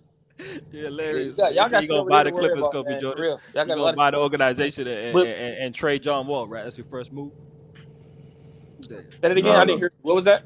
I just got. This is the biggest accomplishment from us right now, bro. Honestly, Just beating the Lakers, beating the hell out the Lakers, bro. That's it. Yeah. That's getting old, man, bro. I'm tired of the Clippers of the Lakers championship. That's getting old, bro. Clippers' biggest accomplishment was getting to the Western Conference Finals, which we had never did. 10 straight defenses of the Lakers. Even that. Now defense. it's time for us to get the real championship, bro. I'm not. If we don't get anything, we got to get to the finals. Even if we don't win, I want us to win. We got to get to the finals. The West is wide open. I would say a finals appearance is not a failure of a season. If you get to the finals, that's not a failure. Even if you lose, that's not a failure. But I said Kawhi was 65%. He's at 85% now. 85%. You know, yeah. Ever read this book, BJ? You seem like a smart dude. Have you ever read this book called Atomic Habits? You ever heard of it? Yeah, I heard of it. Bro, that book, it explains a lot. It talks about the habits, bro. Listen, a championship caliber culture like the Spurs back in the day, bro. It ain't just about the quality of player. It's about building good habits, bro. Championship habits. When you start the season, it's about Tim Duncan. And guys like Kawhi Leonard and PG aren't healthy or they're not playing consistently. And see, I look at habits, bro. The Clippers. Here's what I don't like about them over the course of me being a fan. They get a lot of guys, right, who could score but don't do all the little shit, right? Even the old Chris Paul days. Remember we had Jamal Crawford and JJ Redick? Them dudes, they didn't play a lick of defense, but they got 30 minutes a game, right? Bro. Jamal Crawford was shooting bricks, but go ahead. Say that again? Jamal Crawford was shooting bricks against Houston, but go ahead. Well, I mean, that's proving my point. So I appreciate that. All I'm saying is that Jamal Crawford and JJ Redick, those guys got so many minutes, bro. They were our shooting guard and our backup shooting guard. They don't play a lick of D. There was games when we played Chris Paul, Jamal, and JJ Redick in the same lineup. And then again, I'm noticing the beginning of the season, we played a 3-guard lineup, bro, with Norman Powell, Reggie, and Luke Kennard. Shit like that, right? That lets me know that Ty Lue is fucking up in those rotations. Then you just said Luke Kennard was like whatever, but okay. So you can't you gotta have balance, and that's my only thing is that you gotta have balance. And again, with a team like whoever's on Kawhi Leonard's team, you gotta be able to shoot and knock down this 3 consistently. And so again, the trade deadline's coming up. I already know because again, we got insiders. We know they're trading. They're looking for another point guard. They've been looking for another point guard and a backup. Van Vleet. So. If my thing is the biggest steal is the big man. I'm more into the big man than again another point guard. But if we get Fred Van Vleet, I wouldn't bat an eye. I would take that. But my thing again is do you trust Ty Lue to lead us to a championship? Yes, I do. You know why I do? No. Because Ty Lue has shown to me in the playoffs he can make adjustments. And he's able to counter any other team's counter. So I do. Yeah, okay. Okay. So we have 1 year, and that was 2021 to look at as far as what he can do to counter. Which hold on. Even when he was with the Cavaliers, bro, he made adjustments against Golden State. LeBron adjustments. That's what he did. Ty Lue has been a good coach, and this is not me saying this. If you look across the league, most people will say he's a top 5 coach in the league. So it's not just me. I mean, yeah, I agree he can, but I also agree he can make decisions to detriment us too. I believe in that Dallas Mavericks series, we should have never been down 0-2 because he put Zubac and he had Beverly in, and we never should have went that far with Dallas. Then we were down the Utah Jazz series. We're down the Phoenix series. My problem with Ty Lue is that he does the simple shit. He doesn't do the simple shit. The same way you say the Clippers don't really have the guys do little things is the same way I look at Ty Lue. He doesn't do his homework early enough, and he waits too long to make adjustments, which puts us in a hole. That's why we keep starting these games off slow. That's why I say, have you ever asked yourself, for a team that's so deep, why do we continuously get behind early in games? Yeah, well, I already know why, bro. So if you want me to tell you why, I can. But yeah, I do know why. Here we go. Why do you feel like we get below in games? So when we start a game, right, we usually have our starting lineup is changing every night. One of the consistent things I'm noticing is we don't put enough pressure on the paint. We rely heavily on the 3-ball. When you're shooting too many threes and you're not able to get offensive rebounds in your smaller team, you give the other team more possessions. That's just the basic common sense right there. You're giving other teams more possessions because you're not rebounding the ball and you're not hitting the shots that you are getting. And so we don't come in aggressive. We rely too much on the 3. We don't have enough paint pressure. And to me, that's typically where it starts. Now, typically, like in this game, Kawhi Leonard turned it up in the second half. His defense went up. When he turns it up, everyone else around him up. We started hitting shots. Norman Powell started attacking the basket. Other guys started hitting shots. So the reason why we start off slow is because, again, we don't put enough pressure on a team's defense in the beginning of the game. We don't. I hate to say it, but John Wall kind of sound like he could help. That's with that, what you sound like, bro. Like it kind of sound like you just said put pressure and putting on the defense. Jump shots, exactly. That's what it sounds like. I didn't say. I said paint. I said paint scoring. We need Wall goes to the paint. Yeah, man. He one of the best point guards at that, bro. Like, not in this point in his career. He's older and he just can't. He can still do it. He's older, bro. When you have an bro, Achilles he had a monster injury, dunk. You're not the same player laterally. You don't move, bro. So, can I ask you a question, Kobe Jordan? Because this is I hear what you're saying. Are you going based off what you believe he doesn't have that explosiveness, or you've seen it? Yeah, exactly. Good question. Say that again. I didn't hear you. What was that?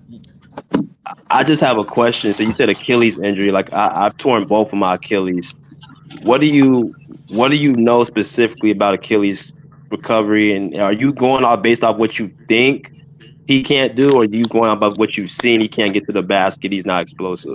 Well, I've never had an Achilles injury, so I don't know from experience, but from what I've heard and from what other players have said who had it, is that it takes them longer to get back into shape, and they also are afraid to attack because of the their landing and shit like that. They don't have the same type of athleticism as they once did. So, like, for example, when Sean Livingston, when he broke his leg or whatever, it's different, obviously. But it took him a while. He wasn't the same player. He wasn't as athletic as he was in his first 6-7 years in the league. So you lose. And what I'm saying is that guys like John Wall, he's predicated on his athleticism, right? He's known for him being super athletic and being able to get into the defense. He's lost a little bit of that. So let me ask you a question. Nah, bro, you're wrong. So if John Wall, right, is one of the most athletic point guards ever, not just in the league ever, right, and he drops down like 10%, doesn't that still make him like top 5% of the league in terms of athletic point guards? Still, even if he drops down. When I still watch him play, bro, he's still out running because John Wall is still athletic, man. He just can't finish. Like, that's it. But hold on, tell me why he can't finish. Hold on, why can't he finish though? Bro, I think he can. I'm gonna go Carson. I think he can still finish. I disagree. He's not as like he used to be, but he can still finish. Nah, but when he gets fouled, like he gets to the line, he's not making no free throws, bro. That's okay. Free throws, okay. He's not even hold on. This is another thing. Even if he does attack, he's not a good free throw shooter either, bro. He's horrible from the free throw. Bro, I watch every Clipper game, bro. That nigga can't hit a free throw, bro. Hey, bro, can he shoot? Can he shoot the three? Bro, barely, bro. That's what I'm saying. And these dudes think I'm capping, bro. But I'm not saying you're capping, but I'm saying the way you're making it seem like he's Ben Simmons, and he's not. Like I said, that's what you're saying. I didn't say that. Hey, BJ, that's what you're saying. All I'm saying is John Wall is a good player. I think Wall's gonna shoot, but he's not. All I'm saying is this. Hey, BJ, I'm gonna finish with this. All I'm saying is he's not what the Clippers need. BJ, that's all I'm saying. I don't think that's right. I disagree with that, bro. Because I think what you just said really kind of put it on the hammer. They need somebody to put pressure on the defense and all that stuff. And then we just said that he can finish. You went to free throws. You said that.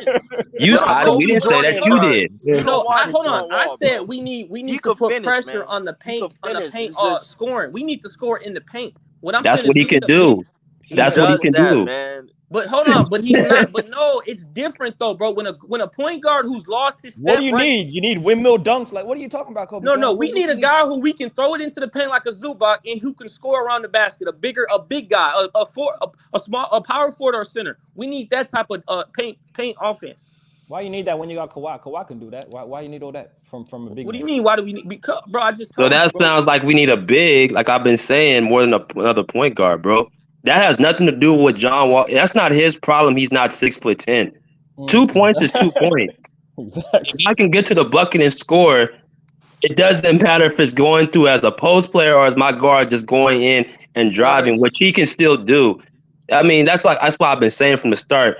Our biggest problem is, I believe, me personally, this is my opinion, I think we need a guy to help Zubac out because I think we've been wearing him out. So hold on, if that's your biggest issue, what right. why do you? I'm trying to. So me and you have the same issue as our number one issue, right? We need to. So my issue is if that's the number one issue, and once we get that figured out, you still think that John Wall not playing is also an issue? Yeah, I do.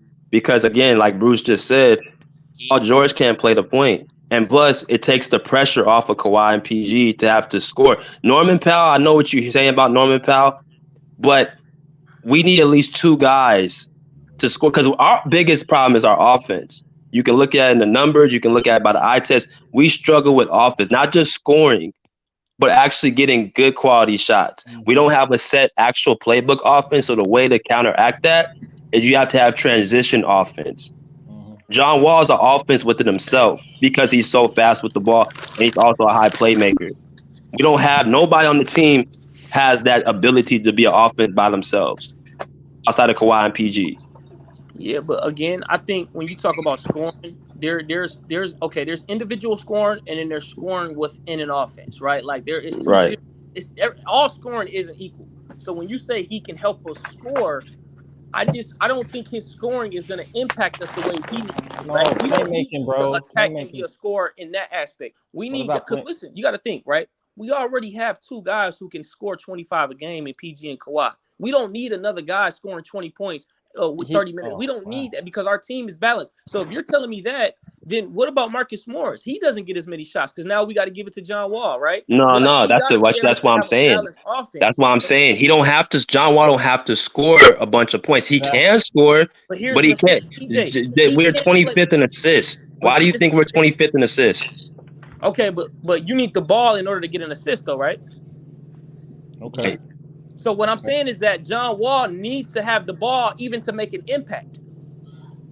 So what I'm saying is that if he's not playing off the ball and Kawhi and PG are dominating like we need them to, but John Wall is a non-factor if you think about it because, again, when those two guys weren't healthy, he looked great because he wasn't playing with those guys. He was able to play with guys that fit his game. We don't need people to fit his game. We need people to fit Kawhi and PG's game. We need guys that can shoot the three and be able to cut and be able to knock down threes. Those are the type of guys you need to surround with these two. Okay. You're asking John Wall to be this 30-minute per game guy and to give you 10 or 14 and 9. We don't need that on this team because that doesn't work with this team. We don't need a dominant point guard. We need a point guard who can shoot off the ball, who can play off the ball, right? Because, again, we have Kawhi and PG. Okay. I hear what you say. This is going to be my last point about the John Wall situation. So, did you watch the Usmik interview with him when he came across the Clippers? Did you watch it? Say that again. Did I do what? I'm sorry. I was breaking up. No, I'm saying this is like my last comment about John Wall. Did you watch the Usmik report? Oh, yeah. It was like an hour of interview in the beginning of the season. Yeah, I watched it. Yep.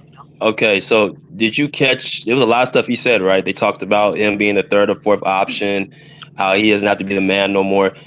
Do you remember the part where they said that have him come and let him be himself, and don't worry about you fit around us, we'll fit around you? You remember that part? Yeah, but I don't agree with that. But yeah. Okay, but that's what Kawhi and Paul George and Ty Lue said. So I'm going by what those players say because they're on the court. So if they're saying that they want him, they need to fit around him. That's basically what they're saying, and it makes sense because you're the better. If you're the best players around on the team, Kawhi and PG will find their rhythm. They're basically saying we'll fit around you to make it easier for you. That's how you make players better, as you make them feel comfortable in their roles and their positions. That's why I don't agree with you when you say you just have him be a off-ball player. No, you let him be comfortable what he is, and we'll make it work for you. Well, John Wall can't play off. Well, the question is, BJ, like you've been asking, why get Paul George why get John? Hold on, Young Africa. Let me counter that. Right? Here's my counter to that. My counter to that is that sounds good, but KD and Kyrie said the same thing to Ben Simmons. How has that worked out? That's why I'm saying he's not Ben Simmons. The difference is but the difference is in this situation. Hey, Kobe Jordan. The difference is he's a guy who got his shot, bro. He got his opportunity. Young Africa, let me finish talking to BJ, bro. You've been talking, nigga. Shut your ass up. He's talking to me. He's asking me the question. What I'm saying is that when you look at a John Wall, that sounds good because you're welcoming him to a new team, bro. And plus, Paul George and John Wall, these guys were pretty close friends outside of basketball. I get that. So you're gonna tell him that. What I'm saying is, from a basketball perspective, when it comes down to the actual game and you break it down, we don't actually need that in order to win. That's something that you tell him to make him feel comfortable in our team. That's cool. But again, I'm not gonna build around Ben Simmons. I'm not gonna tell Ben Simmons to come over here and we'll try to fit around how you play and make sure you're comfortable. That's the same thing Kawhi just said to John Wall. No, we don't. We're not. No, that's not what he said, brother. That's not what he said, brother. What he's telling you is that we're gonna still be the focal points of the offense. John Wall's not coming here looking to be the guy. What he's basically saying is this: we're going to make it comfortable for you to be who you are. What they've done is they tried to make him do something that he's never done in his career. That's like me. I was known as a scorer and a shooter. I'm not going to go into a position. If I go to a new team, they want me to play, be a rebounder, be a 6'8" rebounder in the post. I'm 6'2". That's going to take away. I'm not that. That's not my game. So you're putting me at a disadvantage.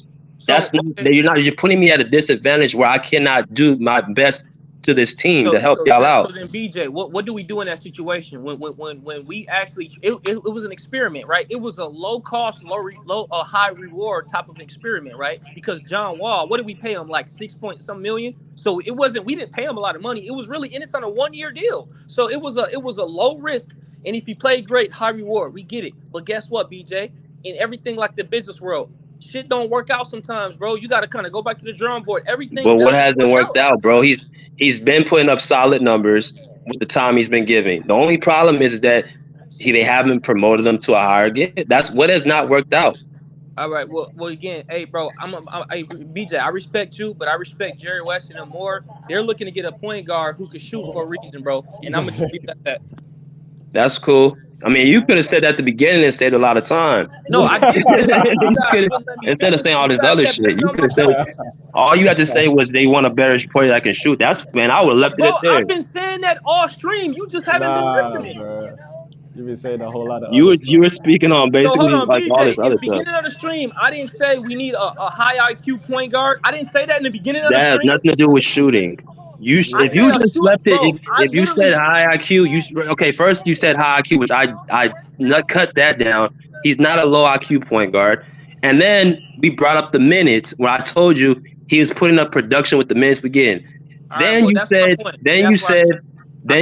that he wasn't he couldn't get to the basket, or he wasn't a guy that scored in the post. And I said, well, he's not 6. That's not his problem. Now you say, well, he just can't shoot. Well, you could have said at the beginning. Well, hey, BJ, I'm gonna just keep it simple. Like I said before, we looking for. Kawhi has even said it. We need to get smarter. This isn't what I'm saying. Kawhi has said this. He said we need to be smarter in playmaking. We got to make smarter plays, and also they know they need shooting at that point guard position consistently. So again, yeah, that's cool. I didn't say it in the beginning, but I'm saying it now, and I've been saying it on any stream I've been on. So again, John Wall, you like him? He's a good player. He just doesn't fit with what we're trying to do. And again, I hate that it didn't work out, but I guarantee you he'll get traded before the deadline. So I'm going to just leave it at that. I have to say that John Wall will give Steph Curry more problem than Terrence Mann. John Wall will make Curry run. And nobody said that, though. We didn't even talk about that. But I guess my issue is, where is this? Terrence, like you saying, if we don't have him, what if Terrence Mann is like, does he determine if we win a championship? If he's there? I can't hear you. Say it again. I said if Terrence Mann, Luke Kennard are there, did that determine if we win a championship or not? Nah, he ain't no difference maker like that. No. Terrence Mann to me is a difference maker. He's not. The reason why Terrence Mann is and BJ, you've seen, right? When we are you still there? Wow. So BJ, Terrence Mann can be a difference maker, but John Wall can't. Is that what I'm hearing, Kobe Jordan?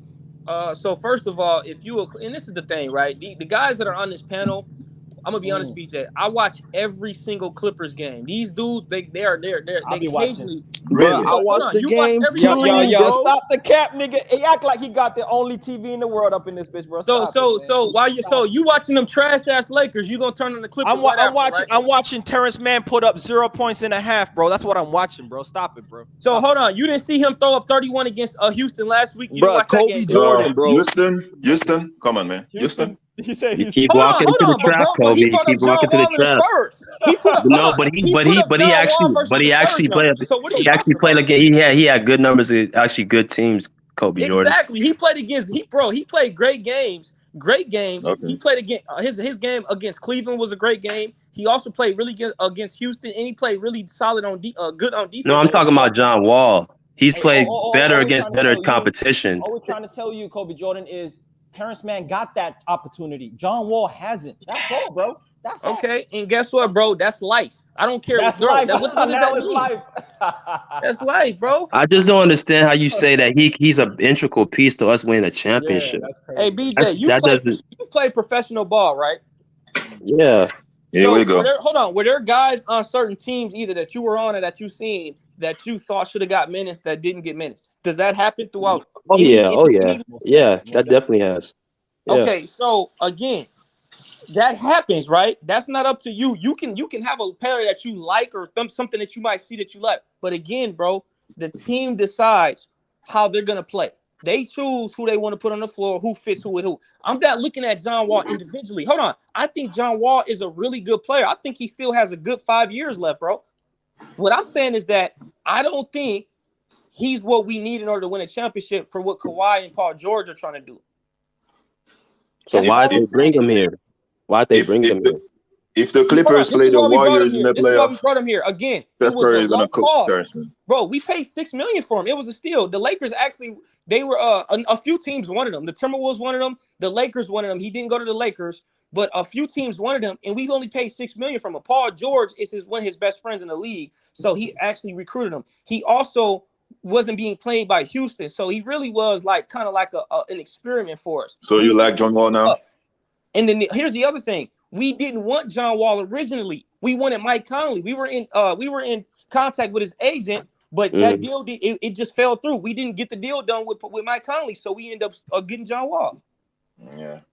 And that's why you've seen in the reports that's why you've been seeing Mike Conley's name in the reports the last 3 months, because we really want to try to get him, but we know it's going to be hard now to get him because of the contract situation. And he's making I think he's making like $20 million a year. So that's a lot of money. Fred Van Vleet wants that. That's another thing. Fred Van Vleet wants a max deal. So that right there kind of puts it hard for us to even get him. And if we would have got Mike Conley, that would have been a big mistake. That would have been a big mistake to get him. So I'm kind of glad that didn't work out. Man, Terrence Mann gets cooked all the time. Cook, grill, bake. See, and this is a dude that doesn't watch the Clippers. Okay, bro, he does, man. He Kobe Jordan. You don't even know him, bro. He watches the Clippers, bro. And this whole. Hey, I don't allow. Is he a Clipper fan? Yes, bro. Bro, Bruce is 40 years old, bro. He's been watching the Clippers before even us were born. I don't care about his age. I don't care about that. Yeah, but I don't allow guys. I don't allow busters. Game in and game out. The reason why people on my panel, they all watch ball, bro. Okay, that's cool. So what I'm saying is that when I watch the Clippers, he said he cooked, right? Terrence Mann is in our rotation consistently for a reason. Because of his defense. So he doesn't get cooked by Curry? You said it gets cooked by Curry? Yes. Halliburton. Hold on. So what point guard doesn't get cooked by Curry? What are you talking about? Well, there's a lot of there's games. Hold on. Hey, BJ, he just got to make a point about one of the greatest shooters of all time cooking our guy like that. Like, what do you mean? No, he's basically saying what will happen. No, but I'm just gonna ignore that part. The 5 game stretch where we lost. Hold on. No, he's just saying what he's saying. But focus on me. When we lost, remember that 5 game winning streak or 5 game losing streak we went on, that 6 game losing streak? You're talking about like a month ago, like 3 weeks ago. It wasn't even a month. It was like 3 weeks, 3 weeks ago. 3 weeks ago. Yeah, I remember. 2-3. So who was starting as our point guard? Who's our starting point? Hold on. Okay. But here's the thing, bro. No, you're not. But you're not putting it in context, though, bro. I was about to until you jumped in. How many? Who was injured throughout that run? Can you tell me? That's where I'm about to bait you in, because now you want context. No, now let me give you some context. Let me give you some context. Okay, go ahead. Okay, let me give you some context. So that 6-game losing streak, I'm gonna give you the context. We actually played the Sixers, we played the Miami Heat, played the Denver Nuggets, we played the Indiana Pacers, we played the Did we have Marcus Morris? We played against quality teams that were actually playoff caliber teams, and we had Terrence Mann starting. Hold on, I'm not even talking about the wins and losses. I'm talking about what he did. His individual performance was very, very average. Just like how it is to play. Let me go. We played against actual Jamal Murray, Tyrese Maxey, Kyle Lowry, actual real solid point guards who are actual starters. You saw the difference in discrepancy. And that's why I based him off of. You talking about him scoring 31 points against the Houston Rockets, who you can't even name the starting five for that team, can you? So my point to you is you want context now, calling out Marcus Morris, and you're telling me as if he's going to help us when Kawhi was out there, Paul George was out there, or Kawhi was out there, our best player. And so, if you can't even hold your own weight against those teams, what the hell makes me think that you're going to be able to do that in the playoffs? And this is why, like, when I get into these debates, right, we forget about the history. Terrence Mann, when we played him in that 21 playoffs, right, when Kawhi was healthy, he didn't carry us in that game 6 when he had 39 points in the second half, and he destroyed the Utah Jazz. And then we don't want to talk about the defense that he played on Devin Booker in that Western Conference. If you want to do nostalgia, we can go through John Wall's career too and talk about what he was. Yeah, you sure you want to do that? You sure you want to do that? You sure you want to do that, Kobe Jordan? Not carrying individual teams. Kobe Jordan, you sure you want to do that? You sure you want to do that? That's an easy cook. You sure you want to do that, bro? You're really, and this is the thing about you guys who are so hooked on this John Wall argument, which I don't even know how I got into this. I don't even care about John Wall because you keep saying invalid statements, bro. I don't care if you don't think I don't care. My thing is just be valid what you're saying. But this is the thing, BJ. I told you he's not a factor in us winning a championship or not. I keep telling you that. So why are we talking about him? But you brought Marcus Morris as if he's not going to lead us to no championship. There's people that say with the Clippers to let him go. But you said, did Marcus Morris play? That's what I'm saying, bro. Like you keep coming at other people on this panel saying that. Like we're hold on. No, you hold on. You hold on. Hold on. So now you hold on. You hold on. You just went and attacked people on this panel for having a difference of opinion. And then you want to bring up Marcus Morris as if he's going to help us win. Bro, you're doing the same thing. Marcus Morris ain't lead us to no championship. You brought him up to try to save Terrence Mann. No, that's not it. No, that's not it. This is the difference in BJ. I'm gonna make it very clear because communicate. One thing I learned about in sales is that you can be talking to people, but if they don't know what you're saying, it doesn't matter, right? So here's what I'm gonna make sure you understand what I'm saying. Marcus Morris, he plays his role. He knows what his role is, right? He comes in. We need him to be a knockdown shooter to space the floor for Kawhi. He knows his role. Space the floor. John Wall, he comes in. He's expecting to get starter minutes, playing 30 minutes a game on a legitimate championship team that's 11 men deep. He's never been on a team this good. So why are you going to expect to come in and get 30 minutes on a team that of this caliber that you've never played on before, and you just came off an injury? So here's another thing that I want to say. The other thing I want to say is, again, you keep mentioning all these other players, Terrence Mann, Marcus Morris. These guys have been with this team. These guys have proven in the playoffs that they can play their role. Terrence Mann showed up big for us in that Utah series. Marcus Morris, he keeps interrupting. Marcus Morris, he played well against the Dallas Mavericks in that Dallas series in 2021. So again, when we're talking about John Wall, what has John Wall done on this team? Okay, so first of all, what has John Wall done in the last 4 or 5 years in the playoffs? Okay, I'm gonna tell you what he's done first off. In the last 5 years, I know. No, you're not gonna try to dictate the amount of years, bro. Yeah, we're gonna dictate. We're gonna dictate. 5 years? You hold on. You want to dictate. First of all, you want to do 5 years for a reason because the man was hurt for a year and a half of them. And let me just tell you what he's done. Even with the season he came back from injury. Go back and look at what he averaged off those after Houston on the Houston Rockets. Go back and look at what he averaged. Nobody care about no Houston Rockets. Okay, that's what I'm saying. But those guys cannot even average that. Terrence Mann couldn't even average it on a bad team. That's not true. If you put Terrence Mann on the averaging no 20 points a game. If Terrence Mann goes to the if Marcus Morris or listen, if Norman Powell, keep it on Terrence Mann. What's Terrence Mann doing on Houston? Yeah, keep it on Terrence Mann. Keep it on Terrence Mann. I can't even get my thought out. If those guys go to the Houston Rockets, their averages would be much better. How much better? What are they averaging? What's Terrence Mann averaging on the Houston Rockets as a starting point guard? What's he averaging? It would be much better. Regardless of what that, it would be much better. Answer the question. How much is he averaging, Kobe Jordan? He would be averaging much better than he is now. No. How much would he be averaging? How much would John Wall average somewhere else? Answer the question. How much would he be averaging with the Houston Rockets?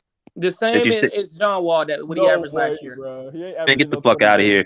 I can't take the cap, man. I can't take the cap. Hey, Carson. You go ahead, bro. Bye, Kobe. Bye. Man, this dude that's utter bullshit. For John Wall, I'm just saying. You gotta stop lying, man. On a championship team, are you serious? You gotta stop lying, Kobe Jordan. Andrew Wiggins was on a championship team. Hold on, John. Some players are not meant to be the man. So let me ask you this, hey BJ, are you seriously saying that John Wall, right? If let's be realistic, because I don't like capping. I keep hearing a lot of. You've been capping the whole season, bro. I went to school. Listen, I got a year. I got a 1-year degree in capology, and listen, I did. Yeah, you in sales. Bro. No disrespect. You in sales. That's all y'all do is cap. BJ, guess what? BJ, one thing I want to let you know. All good, brother. But BJ, this one thing I want to let you know. When I was in sales, hold on, BJ. When I was in sales, BJ, I made 6 figures. I was a top salesperson. Here we go again. No, but again, so one thing I know about basketball when John Wall, right? John Wall, we keep harping on John Wall this, John Wall that. I don't think John Wall and Westbrook, I don't think they're in the same situation. People are blaming only Westbrook, which in LA, which I think is crazy because I think the Lakers, they have way more issues than Westbrook. But what I'm saying is that the Clippers, that's not our issue. Our issue isn't John Wall, that he's hurting us so bad. What I'm saying is that we could keep him or not keep him. It doesn't matter. All I'm saying is that's not our issue. But you said we're not keeping him, though. No, because I know he's going to get traded. What I'm saying is we can keep him at the end of the bench, and it doesn't matter. Okay. So what I'm saying is, regardless if we trade him or keep him, he's not gonna play 30 minutes a game. Let's just be real. Okay, that's fine. Play 30 minutes a game. That's fine. So, but my thing is, again, you said you were the top. You know what? Somebody told me, what was a salesperson? He was one of the top salesmen in like his district for fitness. I think he worked at LA Fitness. He told me straight to my face that, and we were cool. He said, "I get paid 6 figures to bullshit people," and ever since then, I've never looked at salesmen the same. So you think all salesmen are the same?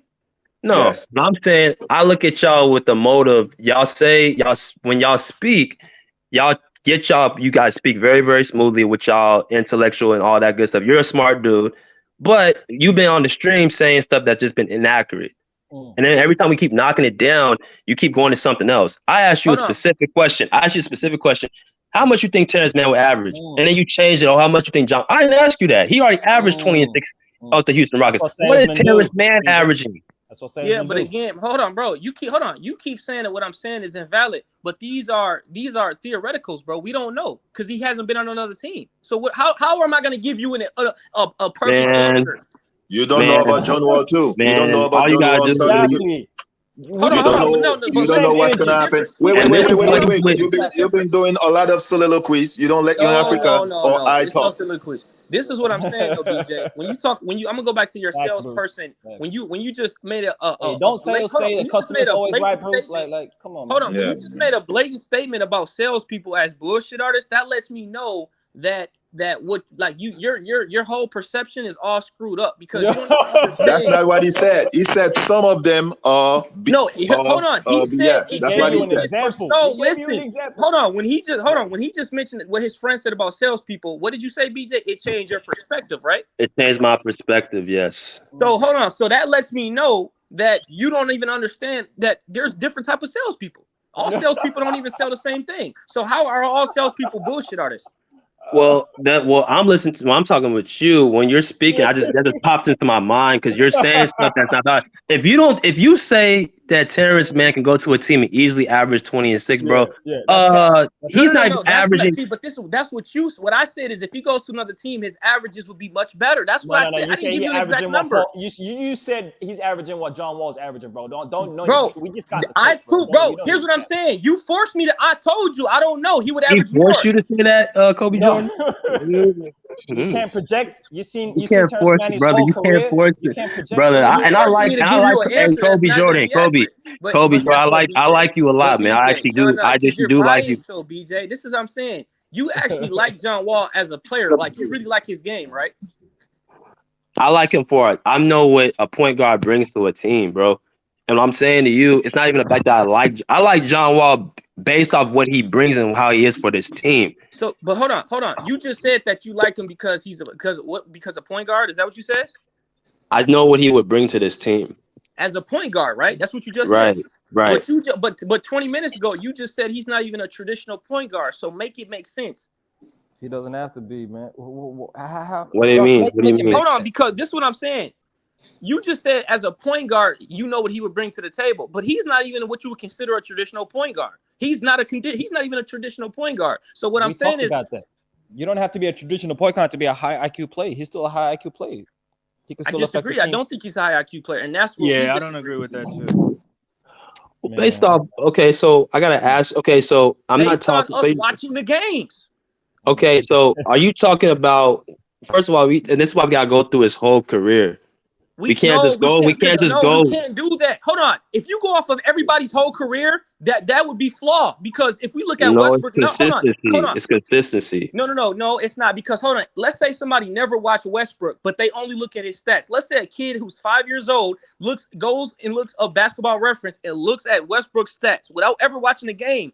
We would say, man, that kid would be like, yo, this is a triple-double point guard who's 6'3". This dude must be elite. Like, that's what you would say without ever watching him. So you can't just go off the stats. You got to actually I'm not going off the stats, Kobe. I'm going off of what I've watched. He's not a low IQ point guard. Bro. Why do you just He's not even a low IQ point. That's why I'm trying to understand. Like, people are trying to treat Wall like he's Westbrook. He's not. Westbrook had a whole blooper reel. He's always been a dumbass point guard. Mm-hmm. John Wall has never been a low IQ point guard, bro. BJ, the way he's able to, he's never been that. So it's like, again, you have your opinion, I got mine. If he's gone from the Clippers, okay, fine. Hey, but BJ, guess what? There's a lot of people. Hey, there's a lot of people who are Clippers fans who agree with me. So it's not just me. I'm not just saying. Okay, and that's the same Clipper fan base. Again, that's why I keep saying we keep shooting ourselves in our face. I'm around these Clipper fans. Some of them are obnoxious. They're emotional, and they don't know what the hell they want. And then after game, they keep blaming other players. I'm not really caring what Clipper fans say. I don't care. And guess what, BJ? That's in every fan base. That's okay, but we ain't won. We have not won anything for me to give us the benefit of the doubt. We haven't won nothing. So I don't care what Clipper fans say. You know what I'm starting to hear, bro, is that like as a Clipper, and I've been learning because I know that there's people who've been watching the Clippers forever. Like there's dudes who've been watching the Clippers since like the 90s and shit, like realistically. So I listen to everybody's point, but again, everybody doesn't see the game the same way. So I gotta be honest and be like, you know what? I gotta listen to what you're saying and try to see if it makes sense. But when I watch the game and I break down the game, here's one of my favorite things in the game of basketball. The best players that I like to watch are the guys who do the 50-50 things in basketball. Because to me, even Shaquille O'Neal, I said it, the others, if it wasn't for the others, right? I give way more credit to the others than probably most people. I study these guys. I look up numbers for guys like Robert Covington, and I see what his numbers are against elite teams and against certain matchups. I figure out how these guys perform. And I break that shit down because to me, in a series, everything comes down to the 50-50 balls. Because, again, there's stars all over the floor. But if you can't win those 50-50 balls, to me, that is the difference between a championship team and a close contender. So I got to give credit. And this is why I value guys like Terrence Mann, because when he comes into the game, his stats don't show everything. It doesn't show you how many deflections he got. It doesn't show you how many times he went underneath the screen and he stayed in front of his man, right? It doesn't show. He didn't get 15 rebounds and 20 points. I get it. But guess what? He barely got beat by his man. He always stayed in front of his man, and he gets deflections. He's a good rebounder for his position. He's 6'5" with bunnies. He can get rebounds. He can box out.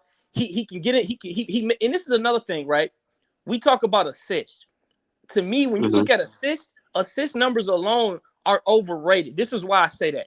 Because a guy can give an assist, right? Right? For example, he'll get 10 assists, 12 assists. But again, how good is he playing off the ball? Can he actually affect the game off the ball as good as he is on the ball?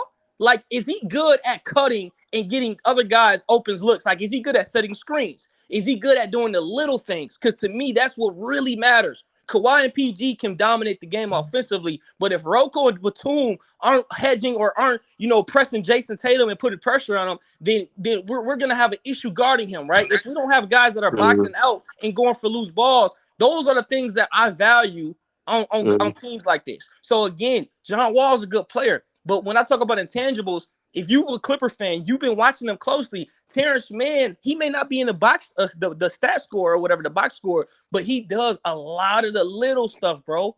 And I get that, but so this is why I have to ask you. I heard what you said again. So how much responsibility does Terrence Mann have on this team?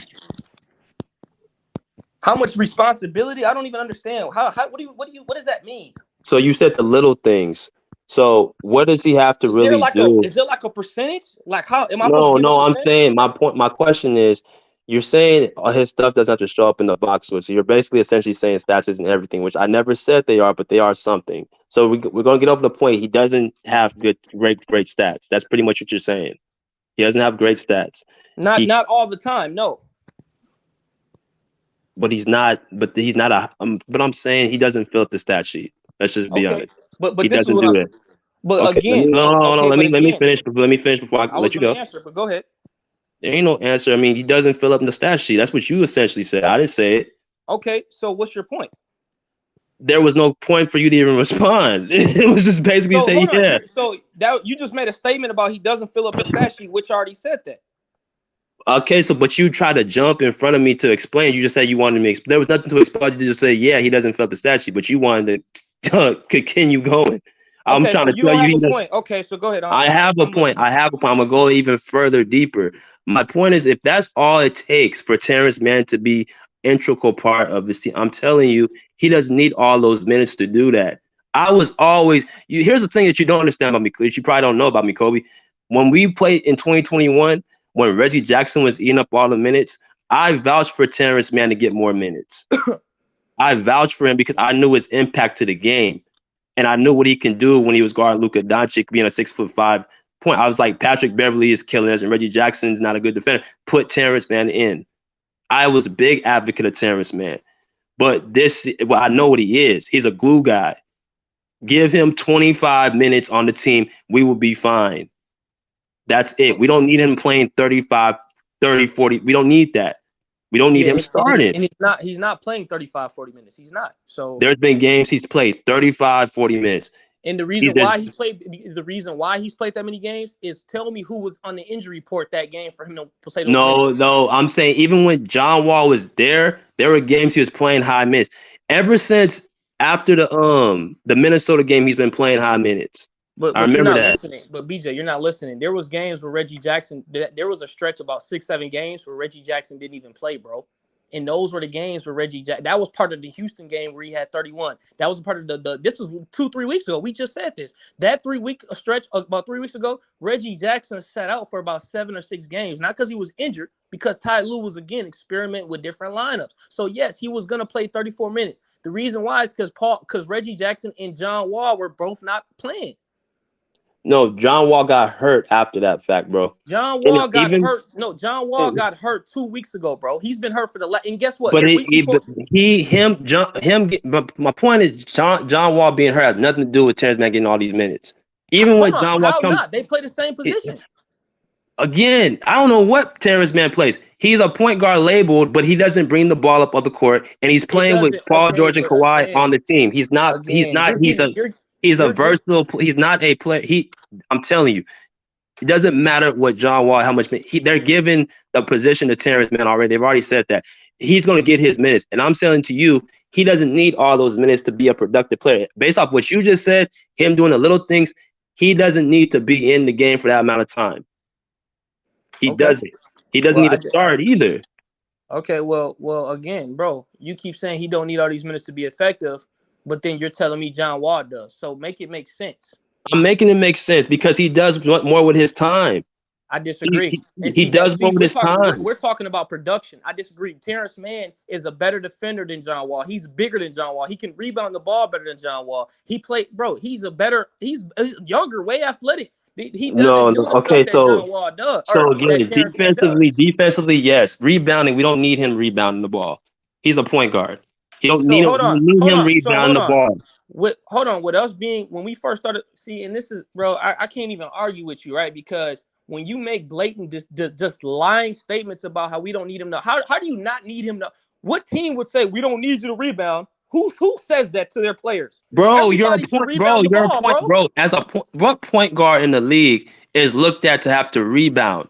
Their main objective. Hold on. The main objective of the point guard. The main objective is not. But I'm saying what John Wall brings is more important. No, it's not. Playmaking and scoring. You know that's why? more important. Hold on. You know why he needs to rebound the ball, BJ? Because I'm gonna cook you. I don't even want to say cook because I respect you. I'm gonna say this. The reason why he needs to rebound the ball is because when you take Zubac out of the game, Zubac doesn't play that many minutes, right? Because there's a reason why. When we're going up against smaller teams who are having a 5 guy who can spread the floor and shoot the 3, we typically don't play Zubac. So what does that mean? That means that our fifth man is about 6'8", 6'7". That's our biggest guy on the floor. So when you got 4 guys who are all 6'6", 6'7", you need everybody to rebound. So I completely disagree with you on that. How do you not need your guy to rebound? He's 6'5" with bunnies. And you're telling me, oh, we don't need you to rebound. Ty Lue knows we need him to rebound. That's a small intricate of what we need for him to do. The main objective, the two that Terrence Mann does is play defense. And even when he plays the top defenders. He is not dogging them out. He's not guarding Jamal Murray. He's not stopping him. He's not stopping Tyrese Maxey. He's not stopping Steph Curry. He's not stopping none of those guys. So if that's his best attribute to play defense, and he can't even do that elite, then that's a big problem. And if we need a 6'5" point guard to rebound the ball, we got big problems. Well, again, you gotta take that up with the Clippers. I'm telling you who he's better than. And see, this is the thing, bro. He's not better than nothing. That's what your eyes tell you. You got your eyes. I got mine. This is why I respect team. This is why I know how, like, there's a lot of teams that are usually offensive heavy because these teams are getting smarter. Like, I was looking up stats, like, dude. Like, if you go back, like, offenses have gotten way better, bro. Like, that 2016 Warriors team, right? They were number 1 in offense, and I did the numbers. If you look at them this year, they would be 16 in offense, bro. All right, BJ, good night. All right, bro. Go ahead, bro. So what I'm saying is that, so in even the elite defensive teams years ago, they would be middle of the pack. So they would be lower, actually. So the defenses haven't caught up with the offense. And that's just what it is. The offensive players are just way more skilled now at every position. So again, Terrence Mann doesn't that go to the point? Doesn't that go to the point that you need better offensive players? No. My point is that's not my point. Goes against your point, right? You need guys to be versatile who can do a little bit of everything, and that's the thing. I think, like, if I was building an organization, a lot of players that do a little bit of everything. You know, Robert Covington does a little bit of everything. But back to what I'm saying though. If I'm building a team, right? I'm gonna build around. Obviously, you need a star player. You got to have at least one star and a good Batman. Like, you got to have at least one superstar. And that's my opinion.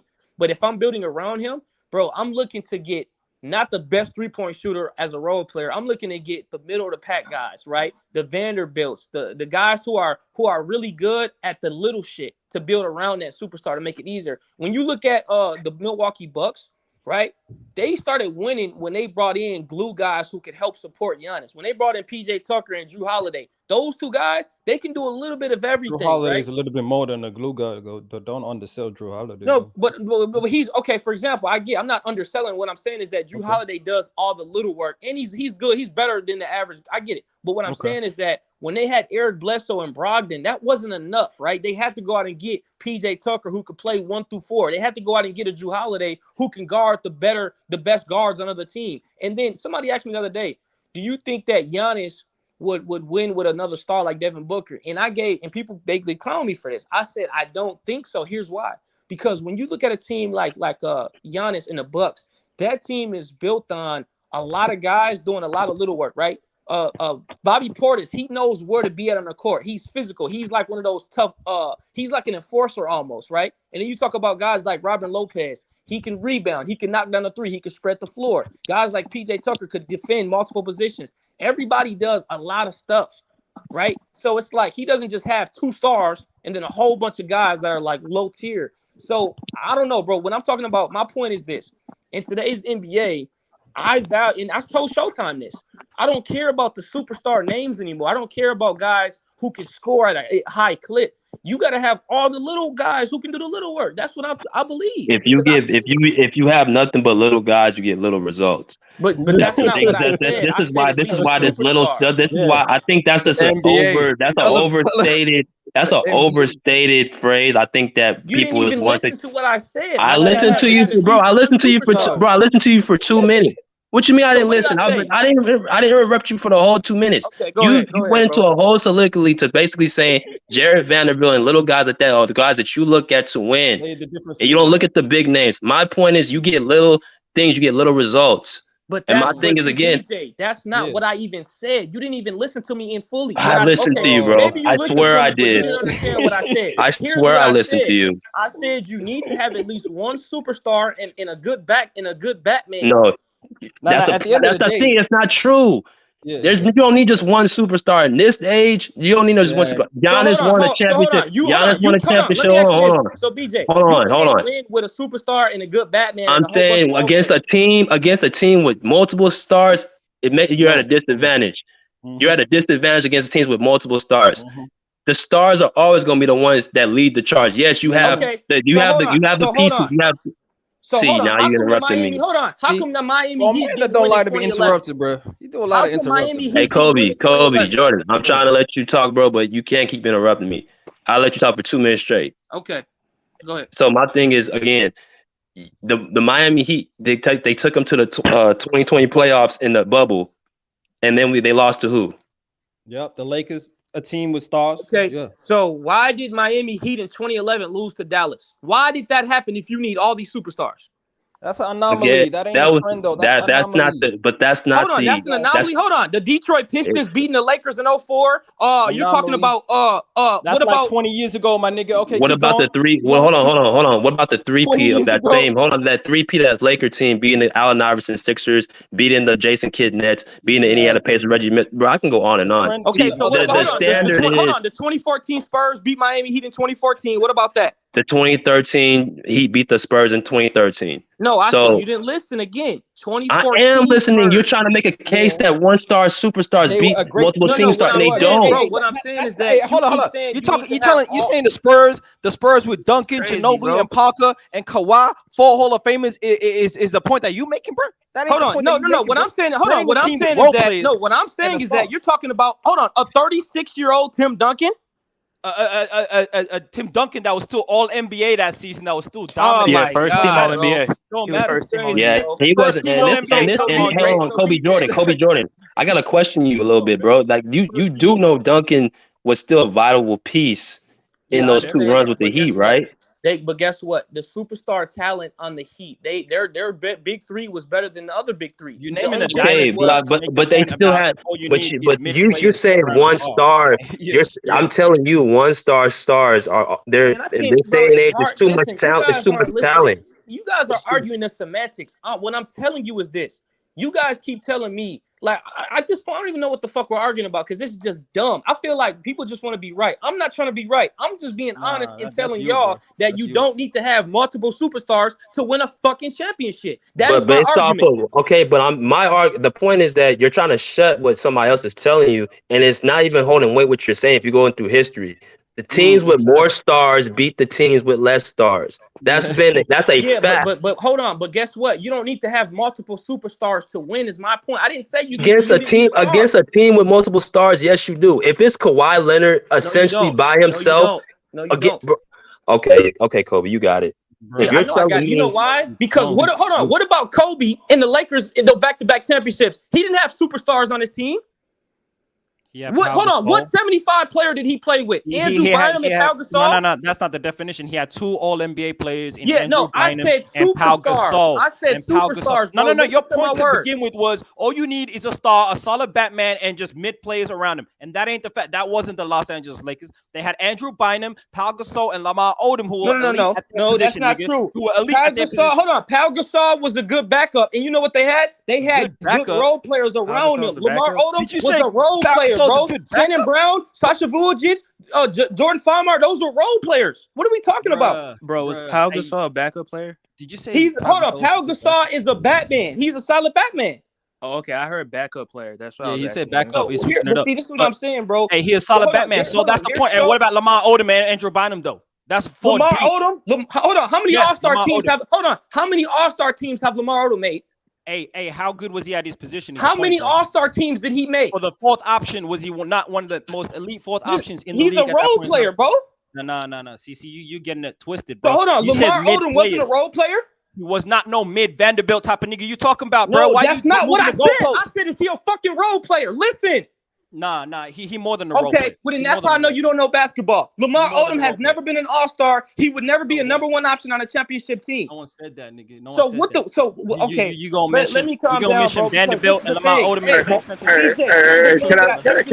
I step in, DJ? You guys are hold on. Let her step in. You can win with a star, a Batman, and some mid plays around him. That's all you need in today's NBA, bro. You tripping, Kobe Jordan? Come on. Go ahead. Can I step in right quick?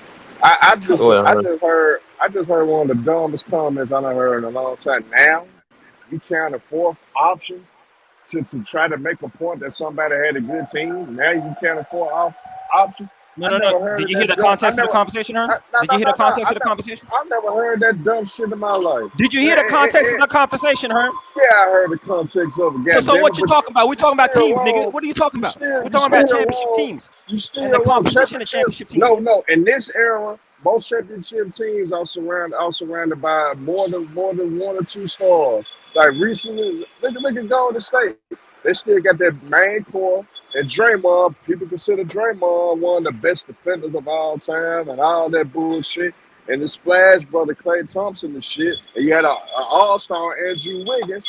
So you add that with those 3, that you might as well say that's a super. You might as well say that's more than 2 stars on one team. Look at this era.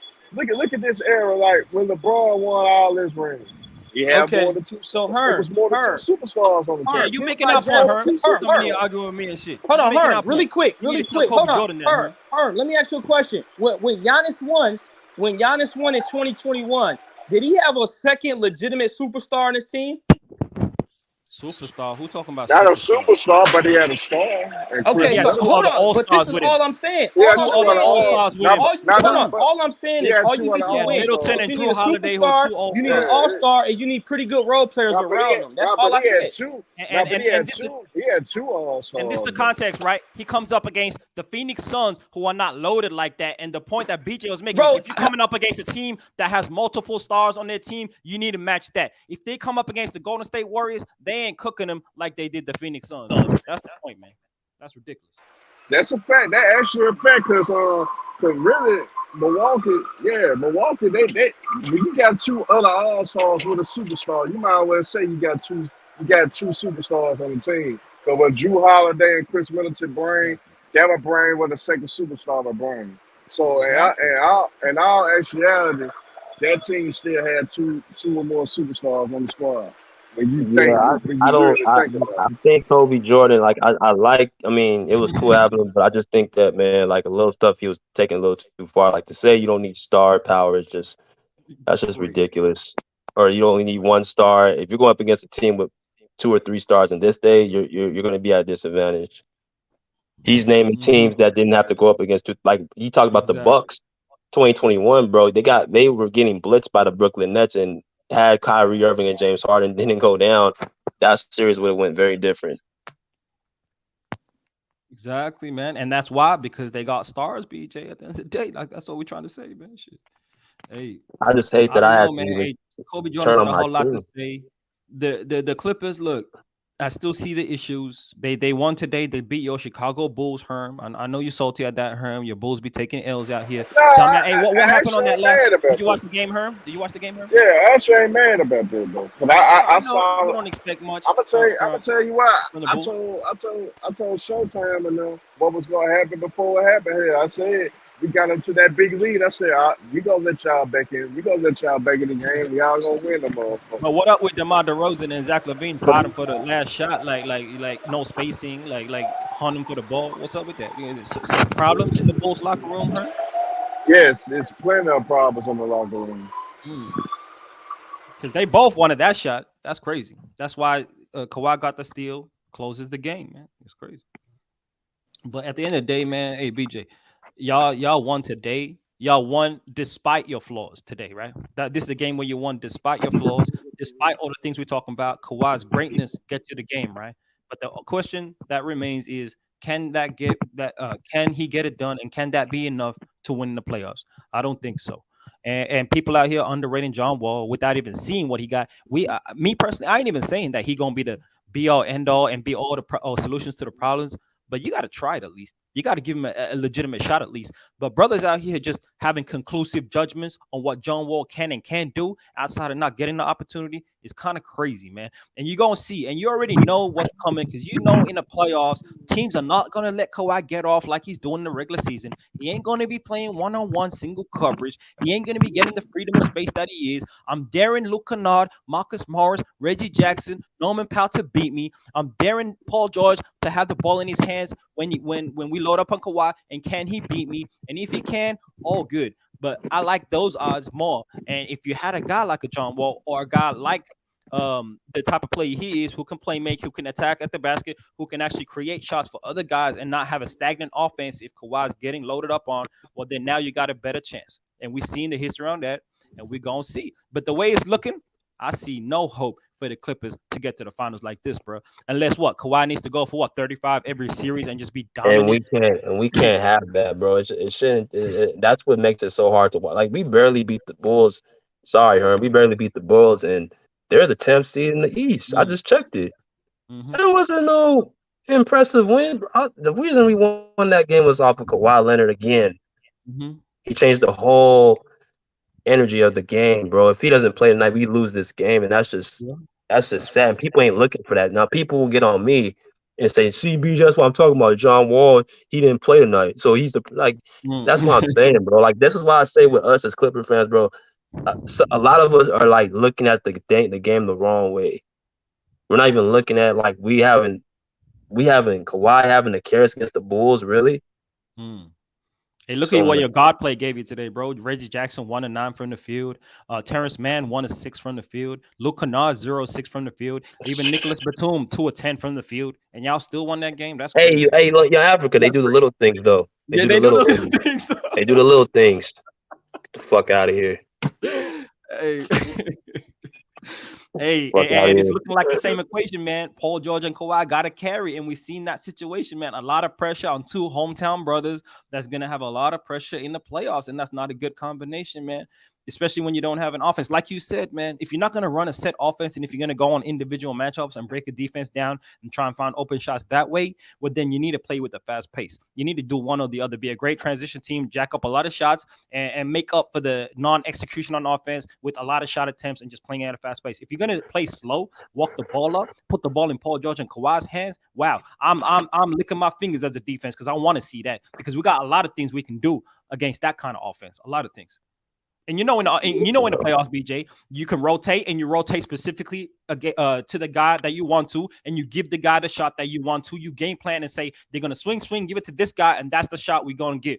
We're gonna give, right? We're gonna live with that guy shooting. And for me, that's Terrence Mann all day, nigga. Shoot all you want, nigga. Go ahead.